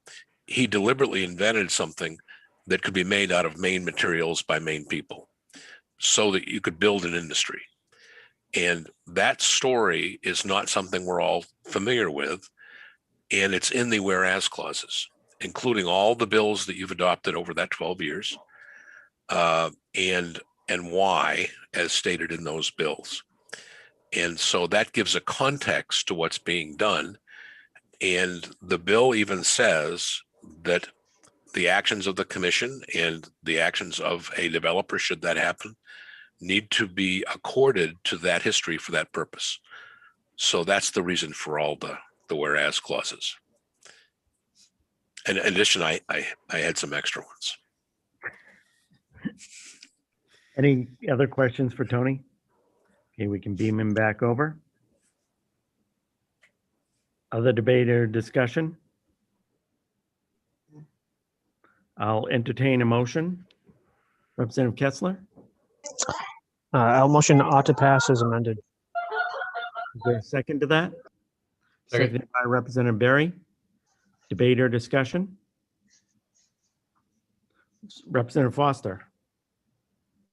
Thank you, Mr. Chair. I want to make sure that there's no confusion. I do understand that Representative Falkenham, in working on his bills, earlier bills we worked through, may have made some commitments on this one, but certainly I was not a part of that. I read the emails and I talked to Billy Bob, and he said he had come to an agreement.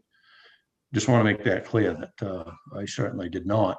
I have some issues with this particular bill with the, we've already talked about some, but my biggest one is what it's going to cost our ratepayers.